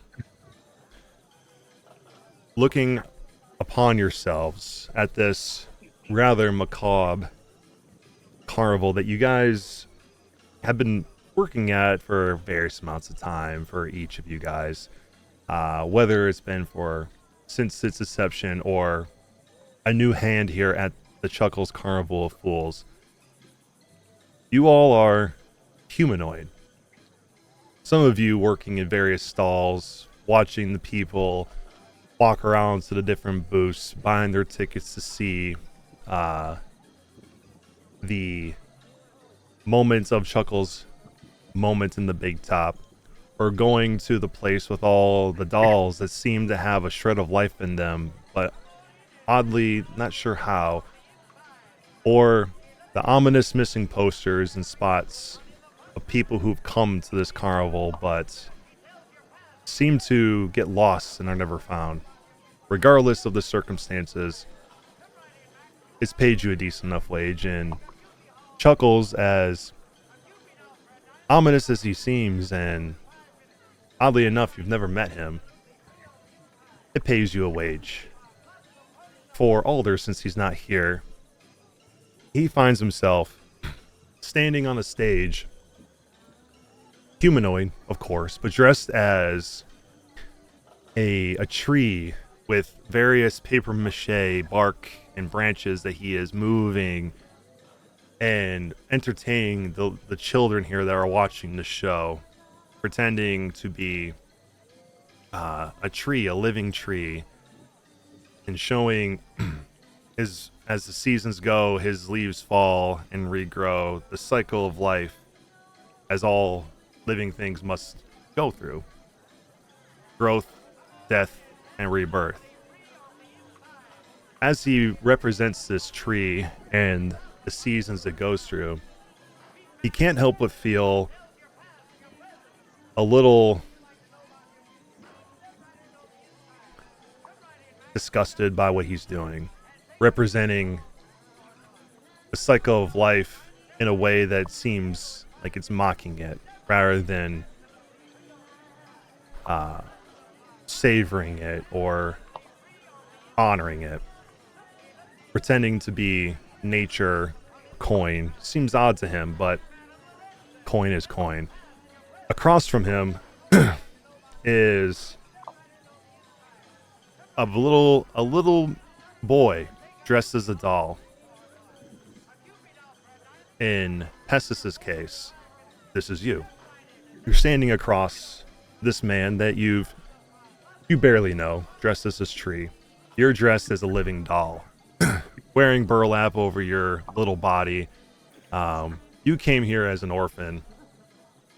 I'm not sure where your parents are, but this carnival took you in and gave you something to do, perhaps a morsel of food or a coin to find your way to perhaps where your parents may have gone. But in the meantime, you dress as a doll, entertaining kids your age. You feel a sense of sadness as you're doing this because you should be the one down here watching the show with your parents behind you.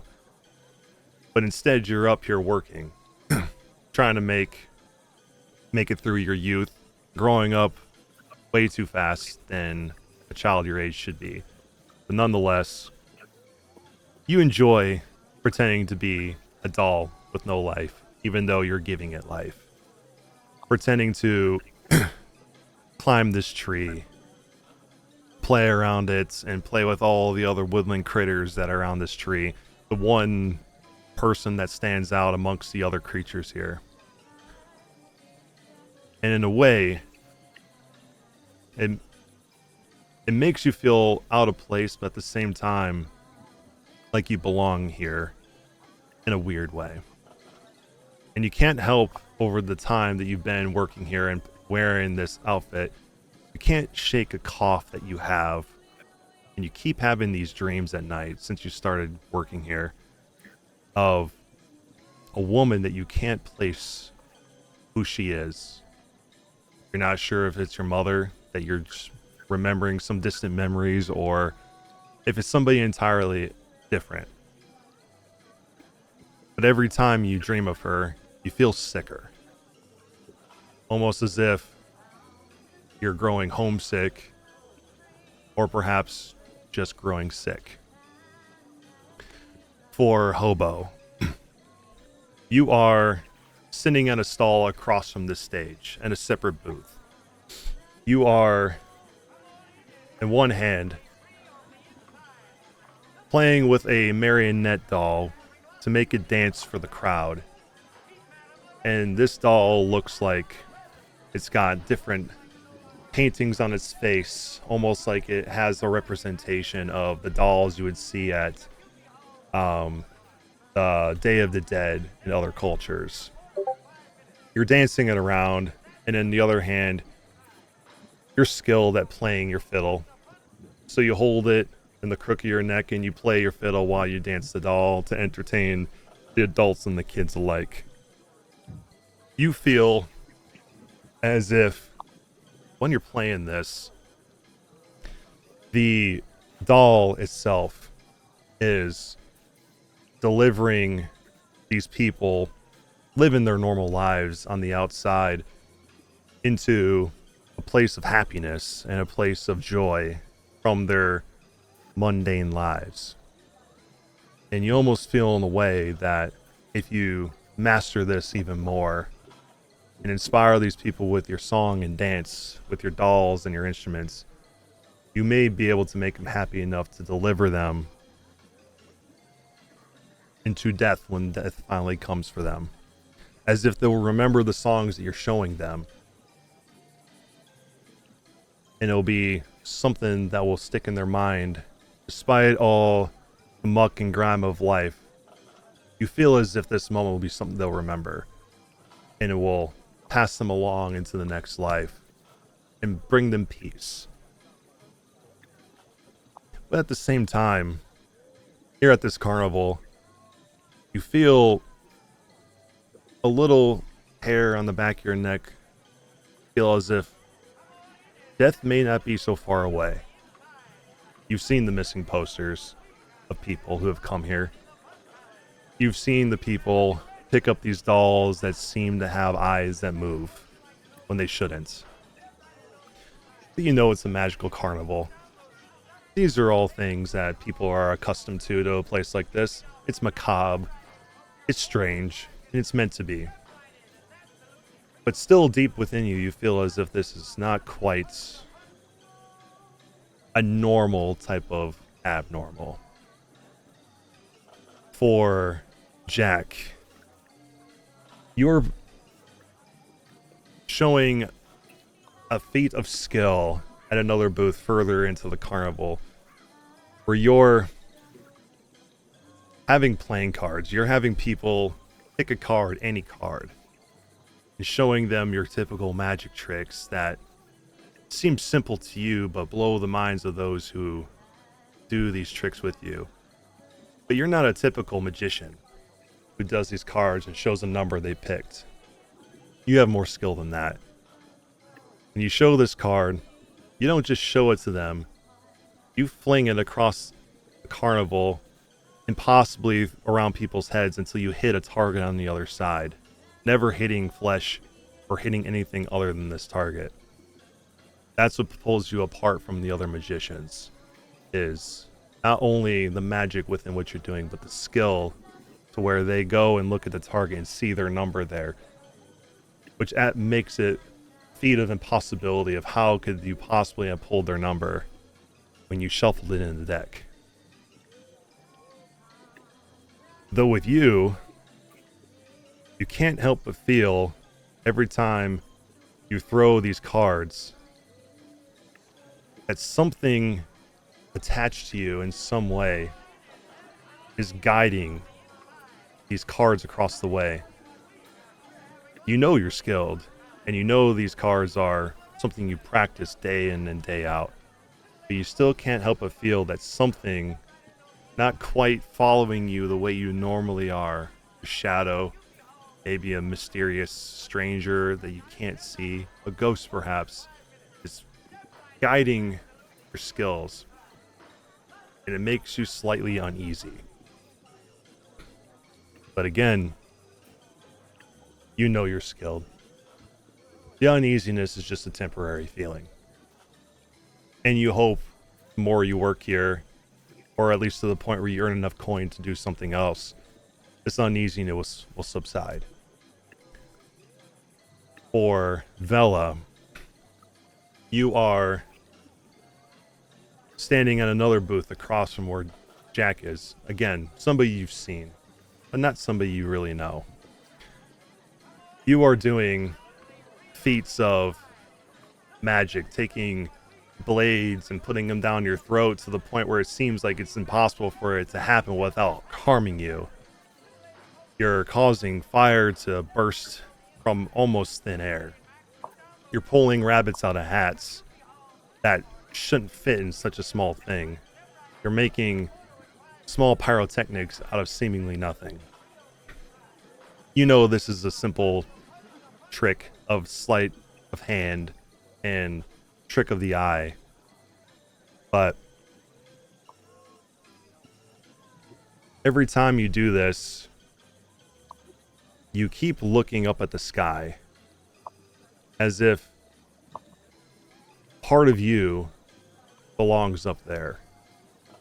You're not sure exactly where this feeling started.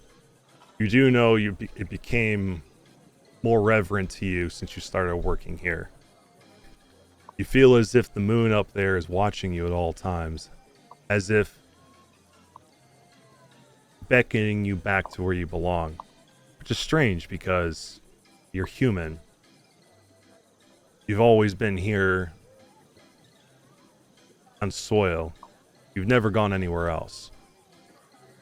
But something above you still calls to you, and you feel as if something, maybe emotionally, maybe spiritually, is waiting for you up there. You just don't know how to get there yet. Maybe working here long enough and gathering enough money will be able to find a way to get an airship to go up there and see what's calling to you. At the same time, as you feel the calling to go to the skies reverberates through your psyche, you also wonder if that's really a good idea. If what's calling to you up there is calling to you to come back home, or to call you to your end. Either way, something above you in this night sky, this endless twilight, can't leave your mind. And for you, Shale, you are sitting at a table with people that come up to your booth in front of a glass ball. And you know that what you present in the ball are just a Rolodex of slideshows for people to see. You're passing a message to people, telling them what they want to hear. Something they come and ask, what's my purpose in life? Does what I believe in actually belong to me? Am I going to find the love of my life? Every image you show through your psychic ability here on this ball here tells them what you think they should see. You're passing a message of something that you believe deep down is what people need to see. This message that you're showing them. Benign as it is, it's all a party trick after all at the carnival. You can't help but feel that there's a message that needs to be sent to the people, something they need to know. Whether it's this place you work at is not exactly safe. Or perhaps that they need to put their attentions into other things other than cheap entertainment. Not sure exactly, but something within you feels like it's talking to you, calling to you to pass this message, to do something else with their lives. But at the same time, you wonder if maybe it's trying to tell you that maybe this carnival you've been working at for some time now isn't for you, and that you're the one out of place and not anybody here.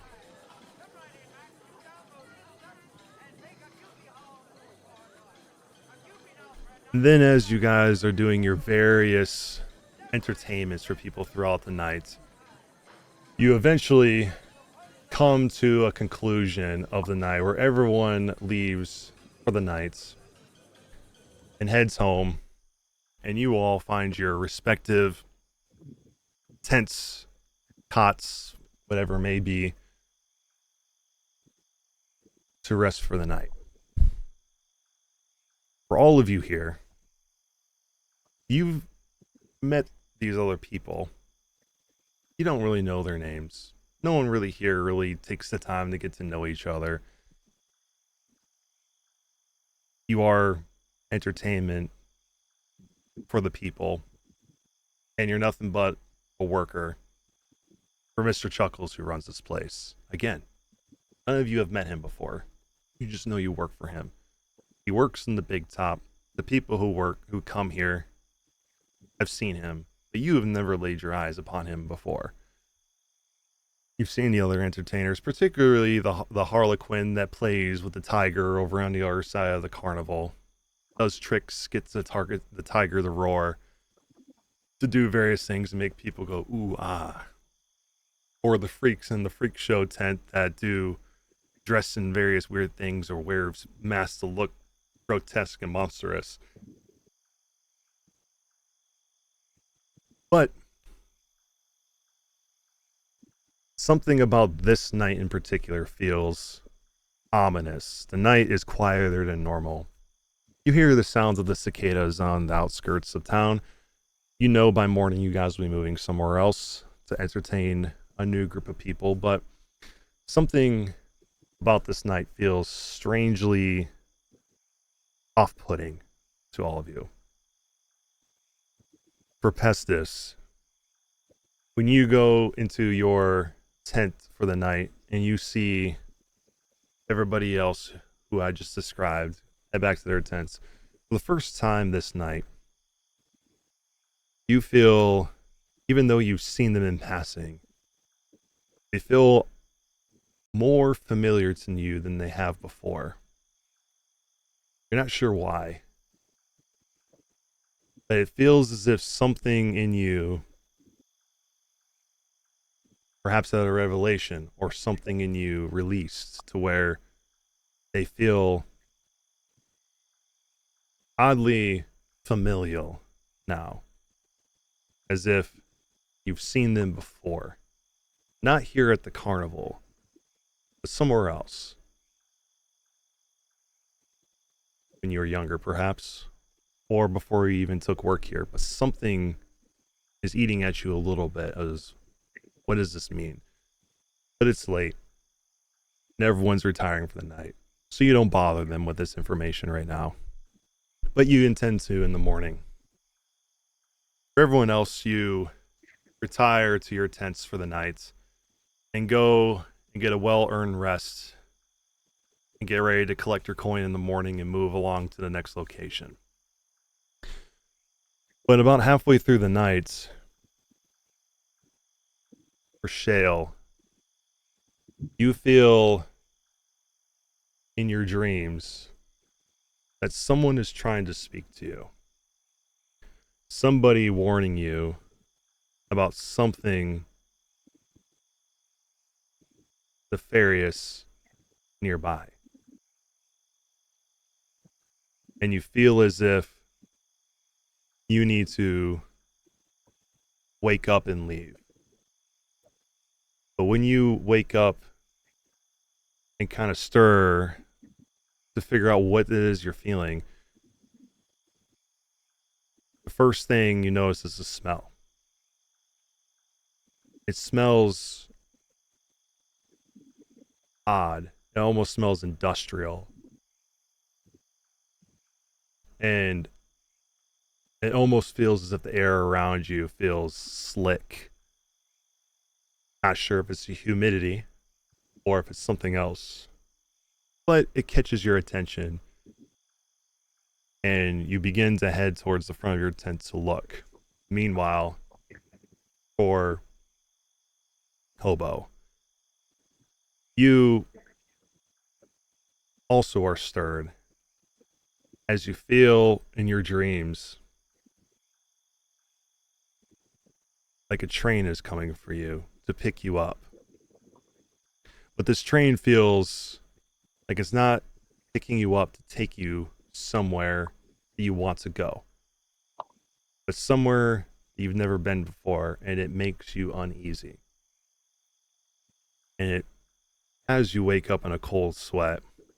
And when you look over at your fiddle and your marionette laying on the corner of your tent, you notice there's a weird substance dripping down onto them. You go over to investigate, and you touch the liquid, and it feels viscous. And it smells oily to you. Odd. You decide to look outside your tent as well to see where this may be coming from.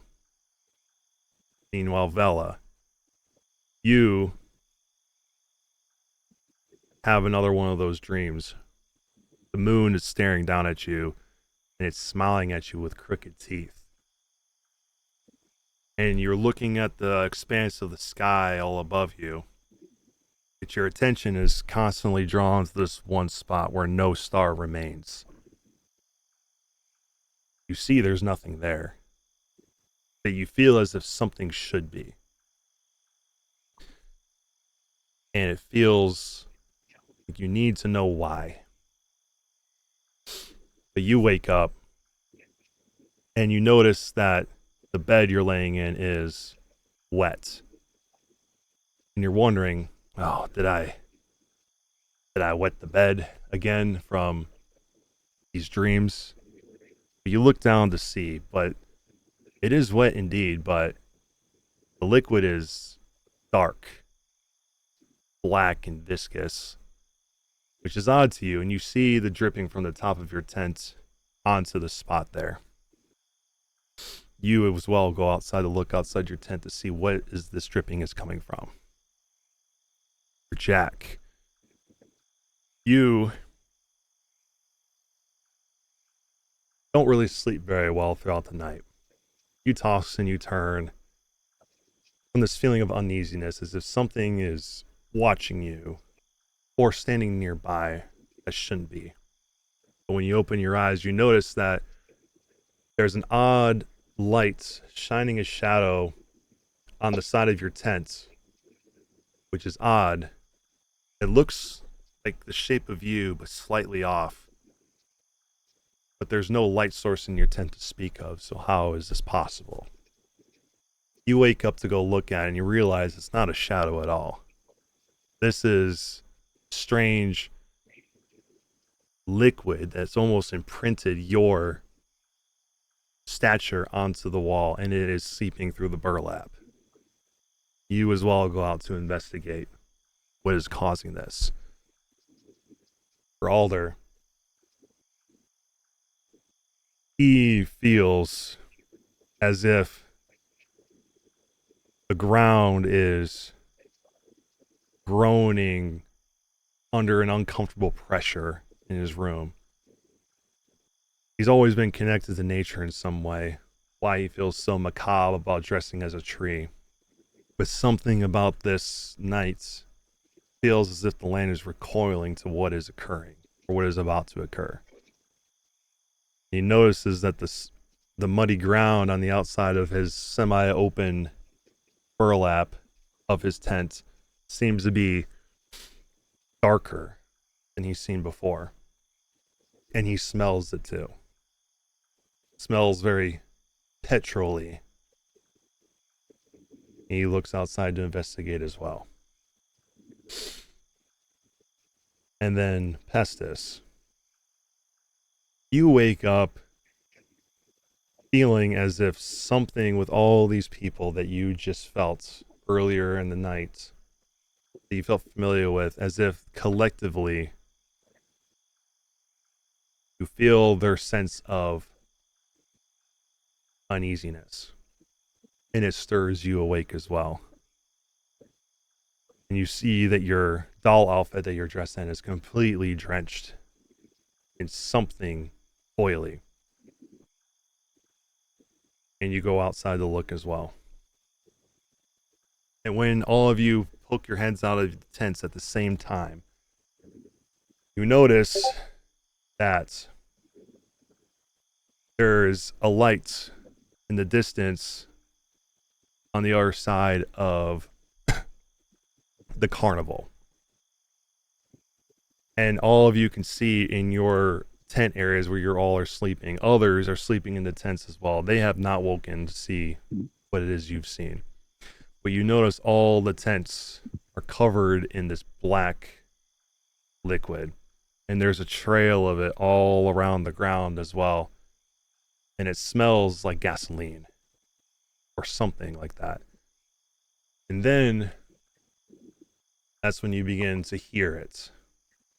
You hear the sound of music from the distant calliope over there. Well, nobody seems to be stirring, but strangely enough, it starts to play. And when it does, you notice in the light, you see a hat with 3 tassels coming off that with bells at the end is coming up in this light, and you see it reach up with something in its hand, and it seems to be juggling with it, reach into something. And then you hear the sound of a growl in pain. You know what the sound is. This is the tiger that was in the cage earlier. But you hear it growling in pain. And you see the little figure kind of dance back as this growl occurs. And then you see the claws swipe out at her, and a very painfully loud growl come from this tiger as it leeches out at her. And you hear the sound of metal cracking. And then you see the shadows run. You see a tiger chasing soon after this little harlequin girl that was tending to the tiger earlier. You see her come running through first. And you see her holding 2 torches as she's running through. And then soon behind her, you see the tiger, and you can see its tail is on fire.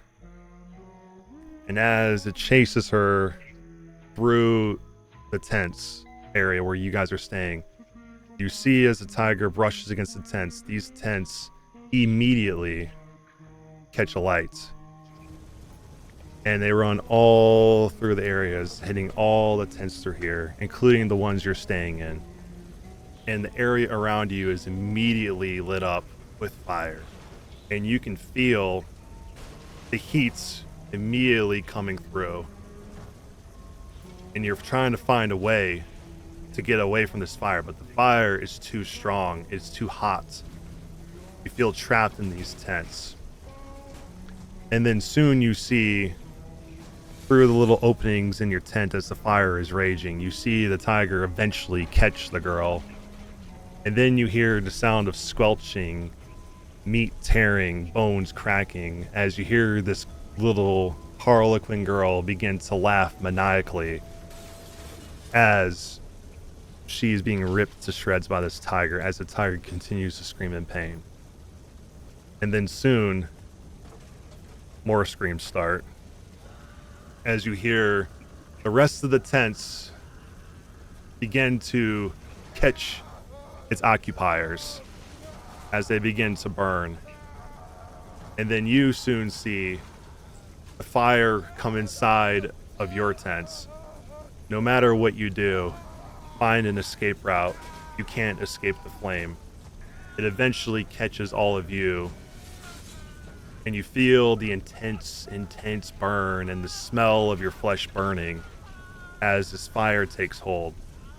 And as you're enduring this searing pain, as this fire is overtaking your body, you see the shadow of a clown coming through the tent area. And you can see him dancing through the fire as he's dancing around the tents. And you catch glimpses of him. He looks joyful at what is happening here. And just as this is happening, you can see his face appear inside of your tents and give you these blood red eyes and blood dripping down from his eyes as if he's enjoying this way too much to the point where he's bleeding from the eyes. You'll see him almost in a way, his face is superimposed and close to you as he's watching you burn, all at the same time he's looking at you. You'll hear the first time you've ever heard this man make a noise as he looks to you and laughs in your face and continues to laugh in your face as the pain overcomes you, and eventually the feeling that you're all feeling ceases. And it's dark. It's dark for a while. And then, after what feels like an eternity of in this darkness, all of you feel a cool breeze wash over you.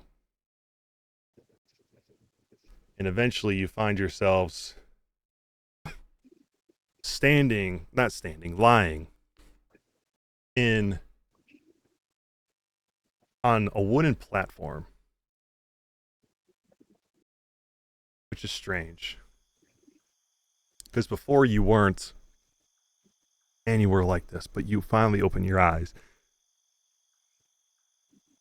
and you can see where you're lying.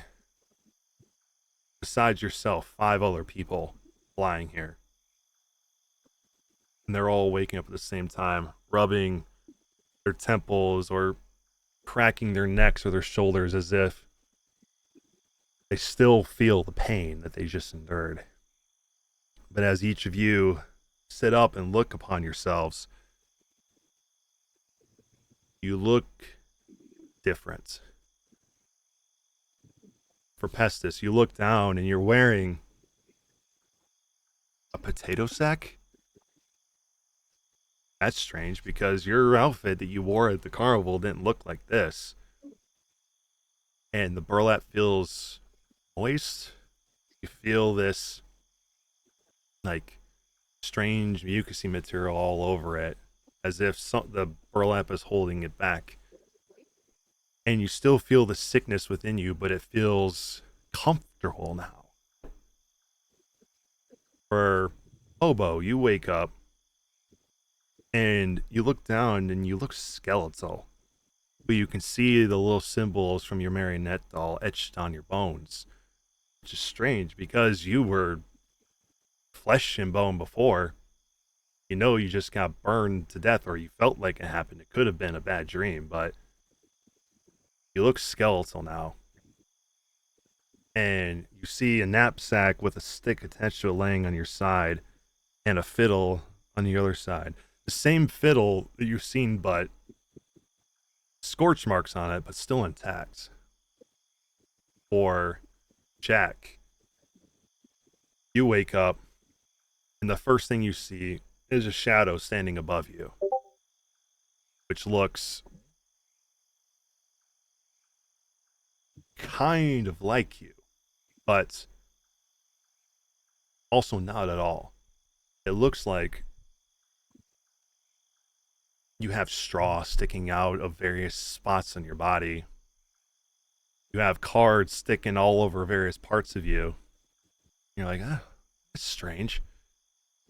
It feels familiar to me, but I don't look like that at all. And then as you're getting up to look, you notice, you see the same thing all over you. You're made of straw now.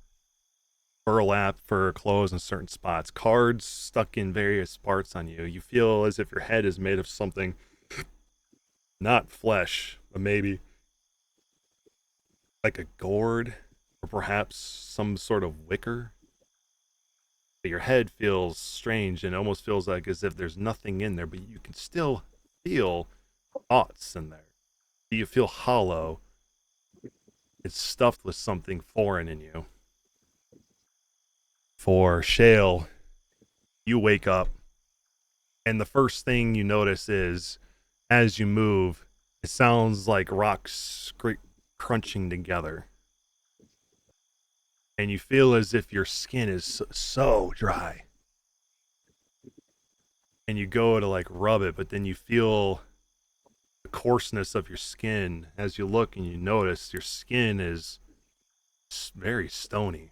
You see cracks all along it as if it was stone that was worked over by somebody at some point, a miner or a stonemason perhaps, but you almost feel carved, but not perfect because there's cracks within stonework on you. But again, you were made of flesh and bone, but now you feel as if you are completely a stone and you feel heavy it's almost impossible for you to get up. And as you do, you feel some large something coming out of your back. And they feel stony as well. It's strange to you. And you see a shield lying to your side and another strange metal object with a big ball at the end of it lying next to you. And then for Bella, you wake up, and as you go to open your mouth to take a breath, when you close it, you hear a clack. And that feels strange to you. And you go to lick your lips, but there's no lips there. You feel some strange, like, material, as if like you have a beak. And you'll go to yawn again, you hear the clack again. And as you go to touch your face to see what it is, you feel like your skin feels like the inside of a pillow. And you look down at your arms and you can see that there are feathers sticking out of it. And you're wearing some robes that feel as if they're not meant for leisure, but more for some utility purpose. And you see weird objects that seem to have some power to them on your person, including a book and a staff next to you. And for Alder, he wakes up and hears the crack of his bark as he goes to stand up and feels as if he's wearing a mask over his face that he can't take off. Bark and tree and branch and bow coming out of the mask of his head. And he feels as if when he puts his hand down to stand up, he can almost feel the wood of the platform have a little bit of life in it, as if he can feel the pain that they endured to be manufactured in such a way, and then feels the energy around him of all the trees and the land more so than he did before, as if his connection to it seems stronger, more than just a thought, more than just a feeling, but more of a connection now. And as all of you get up and notice this on yourselves, you look around you and you see these strange people with strange looks to them. They don't look humanoid. They look almost like props in a poorly written play, lying here on this wooden platform in the middle of this dark, wherever you are. And all of you stand up and kind of brush yourselves, still feeling the deep, searing feeling of the fire that took you, or perhaps what you dreamed took you, still permeate deep within you. You stand up and you all find yourself standing in this company of strange individuals that you don't know, but at the same time feel as if you've something about them makes you think you may have seen them before. And when you look around you, you see you're on a single wooden platform, raised up about 10 feet from the ground with a staircase that leads down to grass. And you see trees on to the left and to your right,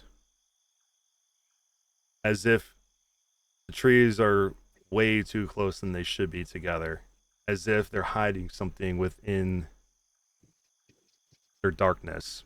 And in front of you, you see this big cutout in the tree line, and you look to the right and you see it goes through the wood, and on to the left it does the same, as if something large had passed through there at some point. And on the other side of this is nothing but dense forest. And then you look above you and you see the moon, and the moon is this pussy yellow white color, and it is smiling at you. You see eyes that squint as if they're examining you. You see a grin that shows these crooked, broken teeth, as if, and a long nose as if it belongs to a crone. And it is sitting above the sky, just staring at all of you. In this moment, with everything that you see, what do you do?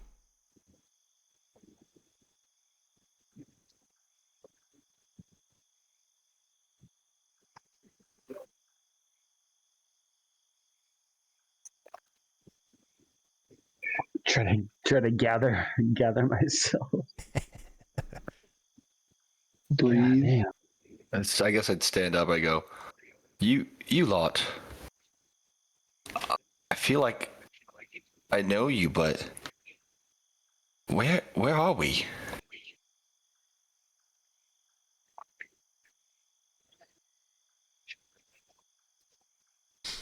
This is a shrug. I don't fucking know.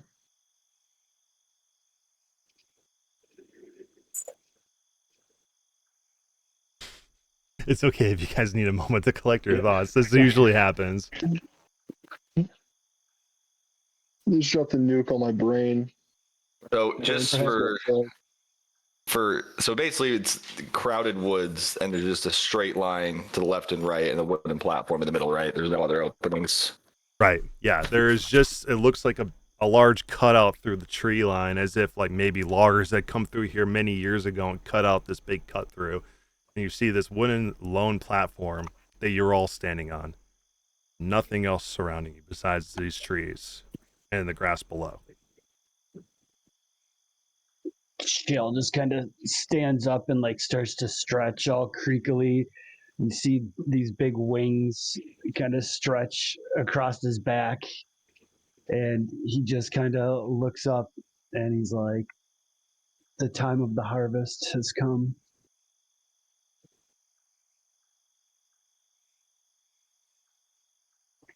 What does that mean? For every seed, there will be a season. For every season, there will be a harvest. Yeah. The time has come. Familiar now. with harvest, but this ain't like anyone I've seen.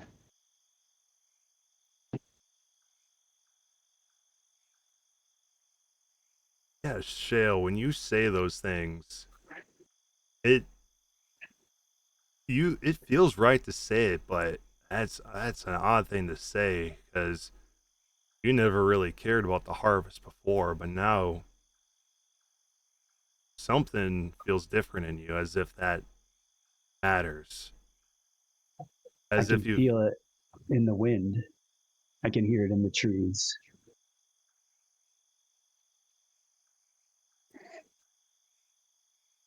There's no field here. Yeah, what exactly are we harvesting, Stone Man? Why don't you tell us, Scarecrow? That, my friends, remains to be determined. Just said this ain't like a harvest I ever seen. Yeah, Hobo, when you hear the harvest, he says, "This looks like no harvest I've ever seen." Something in you feels sick at hearing him say that, as if you know they mean something else, but you almost feel as if you were just harvested. Just bones now.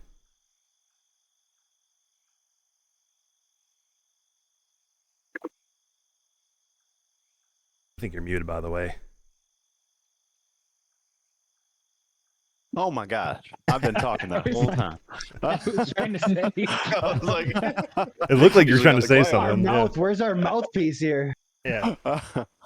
I don't know about you all, but I do feel as though something's been harvested, or taken at least. I certainly had a little bit more to me not too long ago. But looking down here at this platform, this I recognize. Except it looks a little different than ones I'm used to. I'm used to seeing tracks next to a platform. think you're muted, Shale. No, I push to talk and just oftentimes talking to myself. Oh, you're good. You're good. It's a god dang train platform. Oh, a train. Thought you were talking about animals. And look at the skeleton and gonna look him up and down in his condition and just say, the harvest is never the end, my friend. No, it's not. There's miles to go yet after that. But speaking of miles to go, let's say we try to find ourselves a ride out of here. Yeah, as you're saying that, you suddenly, in the distance, as if it suddenly appeared, this sound. You start to hear a haunting tune of a lone fiddle that pierces through the fog that you notice starts rolling through the cutout of the trees, as if something is coming. And then soon after, you hear the sound of the whistle from, sounds like a distant engine. Hobo, this sounds familiar to you. The rest of you, you've heard trains before. But like Hobo said, this is so strange because you look down at the platform and you notice there's no rails. There's no path that you see go beyond that a train would come through here for, and plus there's no station, there's just a platform, and there's no people, there's just you. And then while you hear this coming,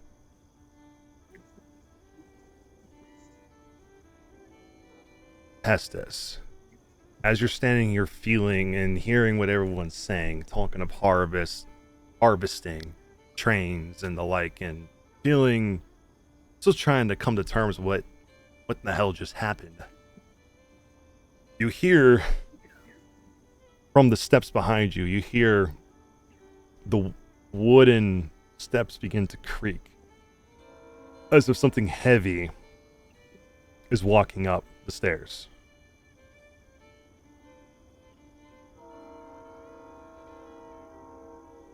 Oh, what the hell is that? And I'm gonna kind of points.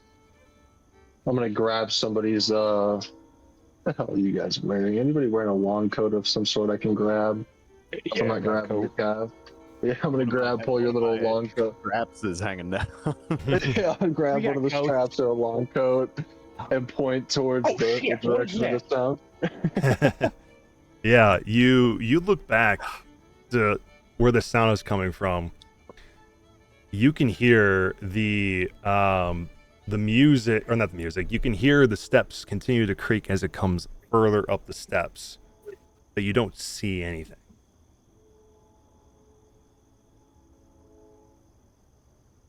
And as, But I can still hear the steps coming. oh yeah, all of you now, as it comes up to the bend of the L shape, as it's coming up, as it comes up to the platform, you hear the sound of a heavy foot hit the platform, and then the second one. All of you hear this now. We didn't see anything. You don't see anything standing there. What is that? I think we better hurry and board our ride. Hopefully it appears soon. As you're saying that, you'll hear the footsteps happen again, but along with the footstep, you'll hear as if something snaps. It kind of sounds like a tree branch, or maybe bones cracking. And then you hear a foot hit the next step, and then you hear a thud as if something's being dragged. A thud, then a drag, and then another snap. And then a thud as if something heavy fell on the steps. And now you hear smack, and as if something is digging into the wood, and you can see the wood start to appear scratches in it, and then another smack, scratches in the wood, and then the sound of something heavy being dragged up the steps. You still see nothing. What do you do? Hey, Stone Man, you have any idea what that is? Hashtag cast bless on all my friends. Okay. Yeah, Actually, you. not all my friends. Some of your friends, yeah. Can creature. This time, Alder would feel as if he can hear it, but it's strange. So he activates something he didn't know he had, and he starts to feel the vibrations. And he can feel these vibrations as they're coming up the steps. Whatever this is, it's the size of a large humanoid of some sort. And every time he feels an appendage pull itself up a step, he can feel the vibration of something snapping in the appendage. And then another snap, as if when the hand goes up to pull, something in the fingers give. And then, as you see coming up the steps, you swear you see an old top hat begin to appear above the platform. You see it now. You see a dark steel train, bathed in an eerie glow, emerges from the gloom on rails made of mist. Its smokestack belches plumes of ghastly blue-green smoke that wail with the faces and voices of the damned. The locomotive then rumbles and squeals and creaks as it slows to a halt in front of the platform. And you see as the train cars pass and the last train car stops before the platform, you see a passenger car that looms directly before you. As now you can see the map. And I think we better hurry up and board. Yeah, I don't need to be told twice.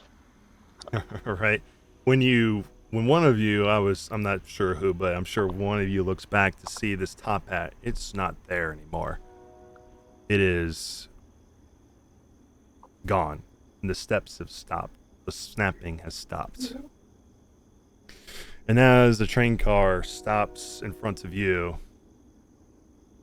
and the mist and the sound of the hissing as the train comes to a halt, you see presented in front of you a doorway right here that eventually opens up, and you can see at first just lights behind a figure standing there that just casts shadow on you where you can't see his face. But then eventually, after a moment, the fiddle stops and this individual pops out, and this is what he looks like.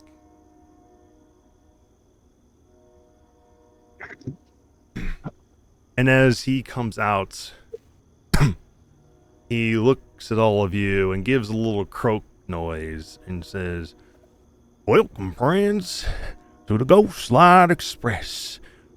We've been expecting your company. Tickets, please." And that's... we're going to end our session today. Oh, God. Oh, man. Oh, no. Some epic scene setting. I dig it. Oops. Why'd the music stop? Glad that you enjoyed that. Because, yeah, the other groups had the same reactions when I did that. They're like, holy shit. The burning to death was, unique to any campaign I've played. You don't usually typically sure. Start a campaign by dying. Oh, man. Yeah. Yeah, that was I wild. didn't even roll death saves. Burning to death. Didn't even have to roll death saves. And now you guys are as you are now. Because like I said, Dreskenwald is a land of the living and the dead. And most of the time, people come here to Dreskenwald because they died. And now you all have died, but now have been reborn as the species that are from this area. So, what I typically do after a session, I know it was a half session today, but I'll do it today just to give you an idea of what to expect in other sessions. This will be the last thing we do. Typically, after a session, I ask each of the players what at least one highlight they liked about the session and one low light about the session. Something they like to see changed or improved, or something they didn't particularly like about the session. And I know it was mostly session 0, and we did a little half session at the end to get you guys started. But if you guys have any highlights and lowlights, I'd love to hear them. And we'll go in order, and we'll start with Hobo. So highlight, I mean, just the detail that went into setting that carnival scene was staggering. I really liked that. I felt like I was my character in that, and waking up to see the whole place go up in flames was jarring and definitely impactful. Definitely concisely brought together, our little group. I know we all had like crazy imaginings for backstories and stuff, and I was wondering how you were gonna, try to get us all together. That definitely worked. Lowlights, or improvements. I honestly can't think of any right now. I'm Cool. sure we'll have some as we get into it more. Absolutely. But Yeah, I always have. I'm not perfect. I'm a human, just like everybody else. So if there's What? improvements, yeah, right. Yeah, if you guys have any improvements throughout the campaign, I would love to hear them, because I'm here to give you the best experience I can possibly give you. So if you have stuff you'd like to see, definitely let me know. And I'm sure more will come up as the adventure comes into fruition. I appreciate it, and I'm glad that you enjoyed the scene. And yeah, I mean, I thought with this campaign, they do give an option that you guys die of some degree, just without any like saying this is how they die. They say they die. It's up to you how they do it. So I was like, let me get you, because despite your backstories and all that stuff, this seems like a cohesive way to get a group of people, whether you know each other or not, to be in one location and have us. You guys have the Ghost Light Express here that you guys are going to be boarding here soon. So you guys are going to be together and eventually find ways to work together. And what better way to do it than you guys collectively dying together and being left here in a random platform? Can't just start in a tavern and Yeah, but you no, could. I will say, I do have one question, I guess. Yeah. Would we have, like, at the carnival or now, what kind of memory would we have of anything? Are we a blank slate at this point? Are we amnesiacs? Are we, So like, is that to be determined? So you will have at the start on this train, and you'll understand why as you guys are exploring the train. You'll have both. You'll have memories of who you are now that you don't remember ever having, and then memories of what you used to be that seem foreign to you now. Okay. Because you are on a train that harbors the dead. So you don't know that. What is time? What's that? What is time? I said, well, yeah, what is time? How long? Yeah. Right. True. But yeah, it'll be both, and I'm sure you guys will explore that and go into both, as and it makes sense as level 1 players, like kind of learning what you can do now. Like, oh, I have these new powers I didn't know I had. It kind of makes the level 1 part make sense, Right. Mm-hmm. So in discovering what you've already knew in your past life and kind of started over as being reborn into these new species. But yeah, appreciate you sharing your highlights and lowlights. What about for you, Jack?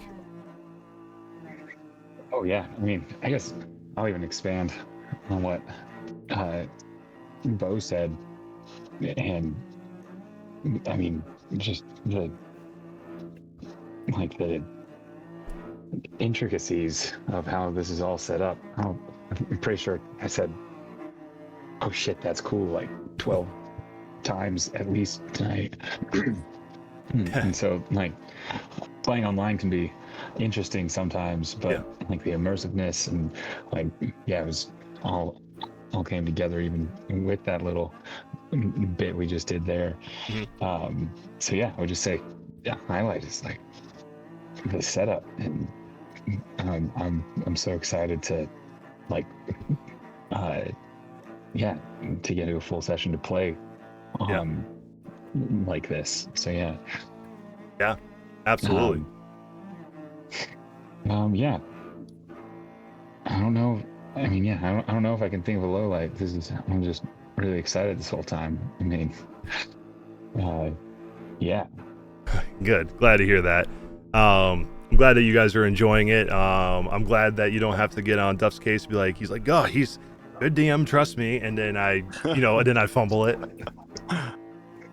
I appreciate it.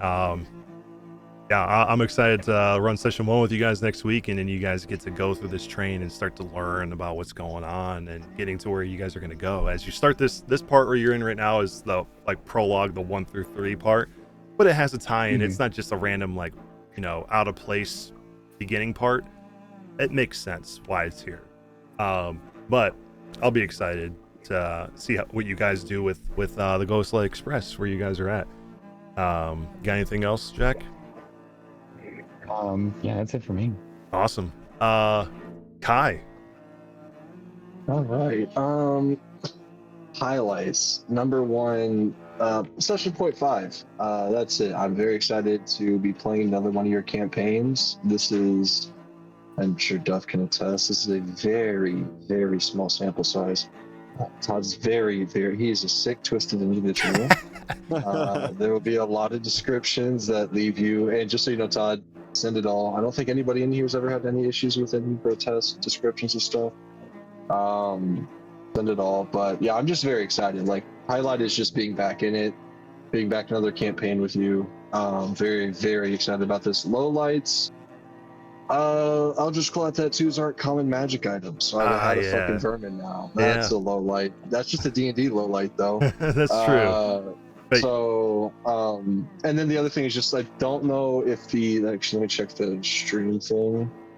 Oh no, you have my name right on the stream. I just looked at the Discord. My name is wrong in the Discord, but you have it right on the stream, so it doesn't matter.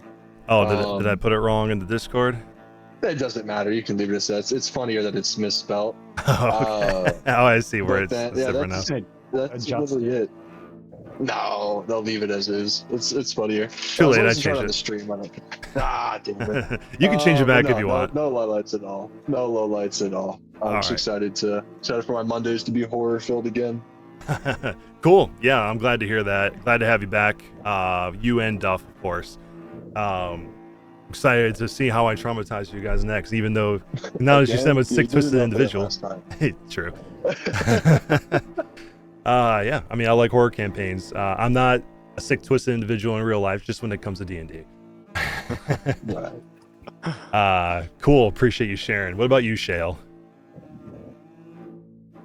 Yeah, just the effort and the backstory. The very first campaign we played together, some of us, Rhett had a really good backstory and linking us together and how we all got together, and I'm fairly fresh to D&D, and it was really cool to kind of have that to build off of and to go off of. So to get into something like that where you've got some time sending us backstory things, coming in with the narrative and everything like that has been really exciting in terms of getting us off the ground, getting us motivated and kind of organized.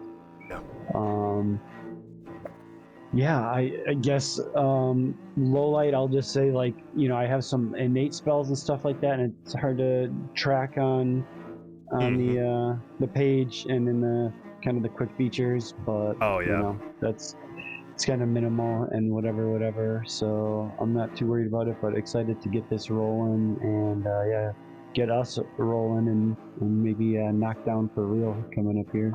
Yeah, absolutely. I can go I'll look through your character sheet as well and look at which spells are innate, because I know there's a way I can go change them in the spell itself to make them innate so they come up as a separate thing for you.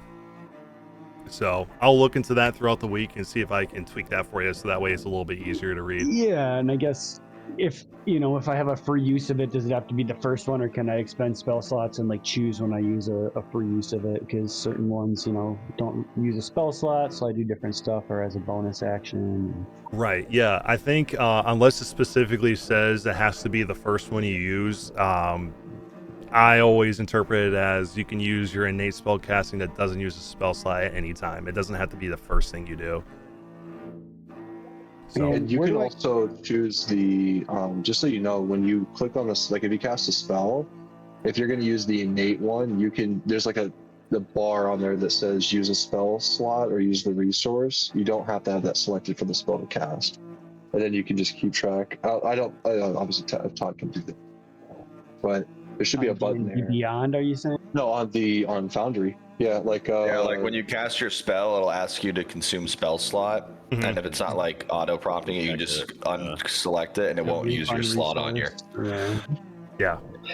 I mean, I can keep track. It's not too bad. And then where do you go to update like the little color thing in the corner? Oh yeah, go to your name, right click on yourself, and you go to user right configuration. Oh jeez, I was left clicking 8,000 different ways. I'm trying to figure that out. Yep. It's usually a simple fix, but yeah, right click on yourself and you can go to user configuration and change all that. Perfect, thank you. Yeah. Anything else? No, man. I'm excited to get this rolling. Yeah, it seems like you got a lot going on for us so far. So really yeah, eager absolutely. to see where it all goes. Yep, and I got much more in store. This is not spoiler alert, but pretty soon after what you guys are about to do, there is a place you guys are going to go to that's my favorite place, and only because I'm leaning into what Kai said, and I'm a sick, twisted individual, because this place is sick and twisted. And you guys will get to experience that, and you'll know exactly what I'm talking about when you get there. But it's a good time. I said it's a good time for me. You guys always, everybody who's gone through there is always, when they've got done, they're like, oh my God, I can't believe we survived that. just to let you know. But cool. Appreciate you sharing, Shale. Duff, what about you? Yeah, I don't want to be here already, so you're doing a good job. Good. I didn't even do anything. I said 2 words. I'm like, oh God, I don't want to be here. But I was gonna be back in the campaign with you, like, just the horror elements of it. Like, you just nail it. I don't know. I'm just like, I'm already skeeved out. So I'm just excited to get into a full lore session. Yeah, not really a low light. It wasn't prompting some reactions, but I don't know if that was just because there was some economy stuff going on. But that would just be the only thing. I might check into that next week. Okay. But that was it. Otherwise, oh man, we're in it. We're in the crooked moon now. You sure are. And yeah, I'm a firm believer that when it comes to D&D horror, like those who try to accomplish horror through jump scares in D&D, you're not going to hit the mark. You get it through description, ambiance, and environment. You make them feel as if this place is not right, and you describe it the right way, and then present them something that they didn't expect. That's like, oh, this is about to go really bad. That's how you don't try to scare the characters, you try to scare the players. Because if you're not trying to scare because you're not going to scare a character that's on a character sheet. You gotta work the players and get them feeling squeamish, and then you're accomplishing what you want to. Yeah, I didn't think you could get creepier than Barovia, and we're already there. We are. Yep. Where we are. No, yeah, no. I don't know. You scared the shit out of my little character sheet when you threw a Revan at us at level 2. That's true. I think I was shitting bricks in and out of character. So. All right. But yeah, I'm glad too. Now that you were talking about the Eldritch Claw and all that stuff, you picking the Vermin hat. I'm glad you picked that, because I think that's going to be actually a really useful item for you. Oh, really? I know. I only picked it because the subclass has like a ribbon feature that I can talk to vermin that are known to cause plagues. So I was like, oh, like this will be fun. I'll always have a pocket rat to go tell to go do something. Right. I'm assuming I could try to convince it, hey, don't run the fuck away from me. Go in there and tell me what's going on. I'll feed you a little something. You know. I'm the True. plague man. I come in, I throw plague everywhere. Right. Exactly. You'll see why I say that when we get into it. Okay. But yeah, it's it'll make sense when we get there. But I think it's a really good magic item you picked up. But yeah, cool. I would say for me, my highlights is we're starting a new campaign. We got through session 0, got a little half session in there to get you guys rolling, get you a taste of what's to come. You guys all seem like really cool people, and it's really cool that you guys are an established group already as well. So it's not the first session awkwardness with brand new people is not there. You guys are already like shooting the shit with each other, and it was cool to see. So it made my life easier, just getting right into the meat and potatoes of this and answering questions and getting through the important stuff of session 0s and all that stuff and going from there. And of course, after I was describing, I didn't look at you guys at all when I was going through this scene, but as soon as I ended and I looked at you, the one thing I noticed was Hobo's eyes were just wide, and I'm just like, you got him. Oh yeah. So yeah, that always brings me joy whenever I listen to a reaction like that. That's why I DM, because it's fun to be a player, but when you get to elicit reactions out of your players, that's always more satisfying to me. And then low lights, not even really a low light, it's just par for the course, but Alder had to leave an hour through, so he didn't get to experience this part, so you have to watch the little recording I just did for this and see what he thinks of the first part of the session. So, but that's all I've got. I'm looking forward to running session 1 with you guys next week and going through the Ghostlight Express. Yeah. All right. Yeah, absolutely. Well, that's all I've got for you guys for session 0.5. Do you guys have any last comments, questions, concerns for me before I send you guys on your way? Monday. Look forward to it, man. Awesome. Glad to hear that. Cool. Well, I'll let you guys go, and we'll see you next Monday at 9 p.m. Eastern Time. Math for all of you who are not on Eastern Time, and we'll stick with that, and we'll see you for session 1. Yeah, appreciate us all getting that updated today too. So Yeah, definitely. Absolutely. Especially going to this time. Yeah. Yeah.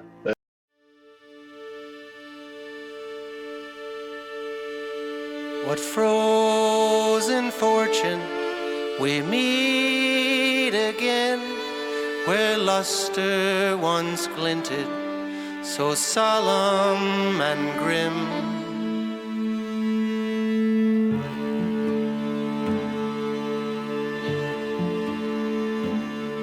Behold how patient with hollow grace the eyes of the brakeman like 2 open graves peer into the gaping shapeless night wind, daring us to leave it all behind, and gliding on a mist that shrouds us faceless.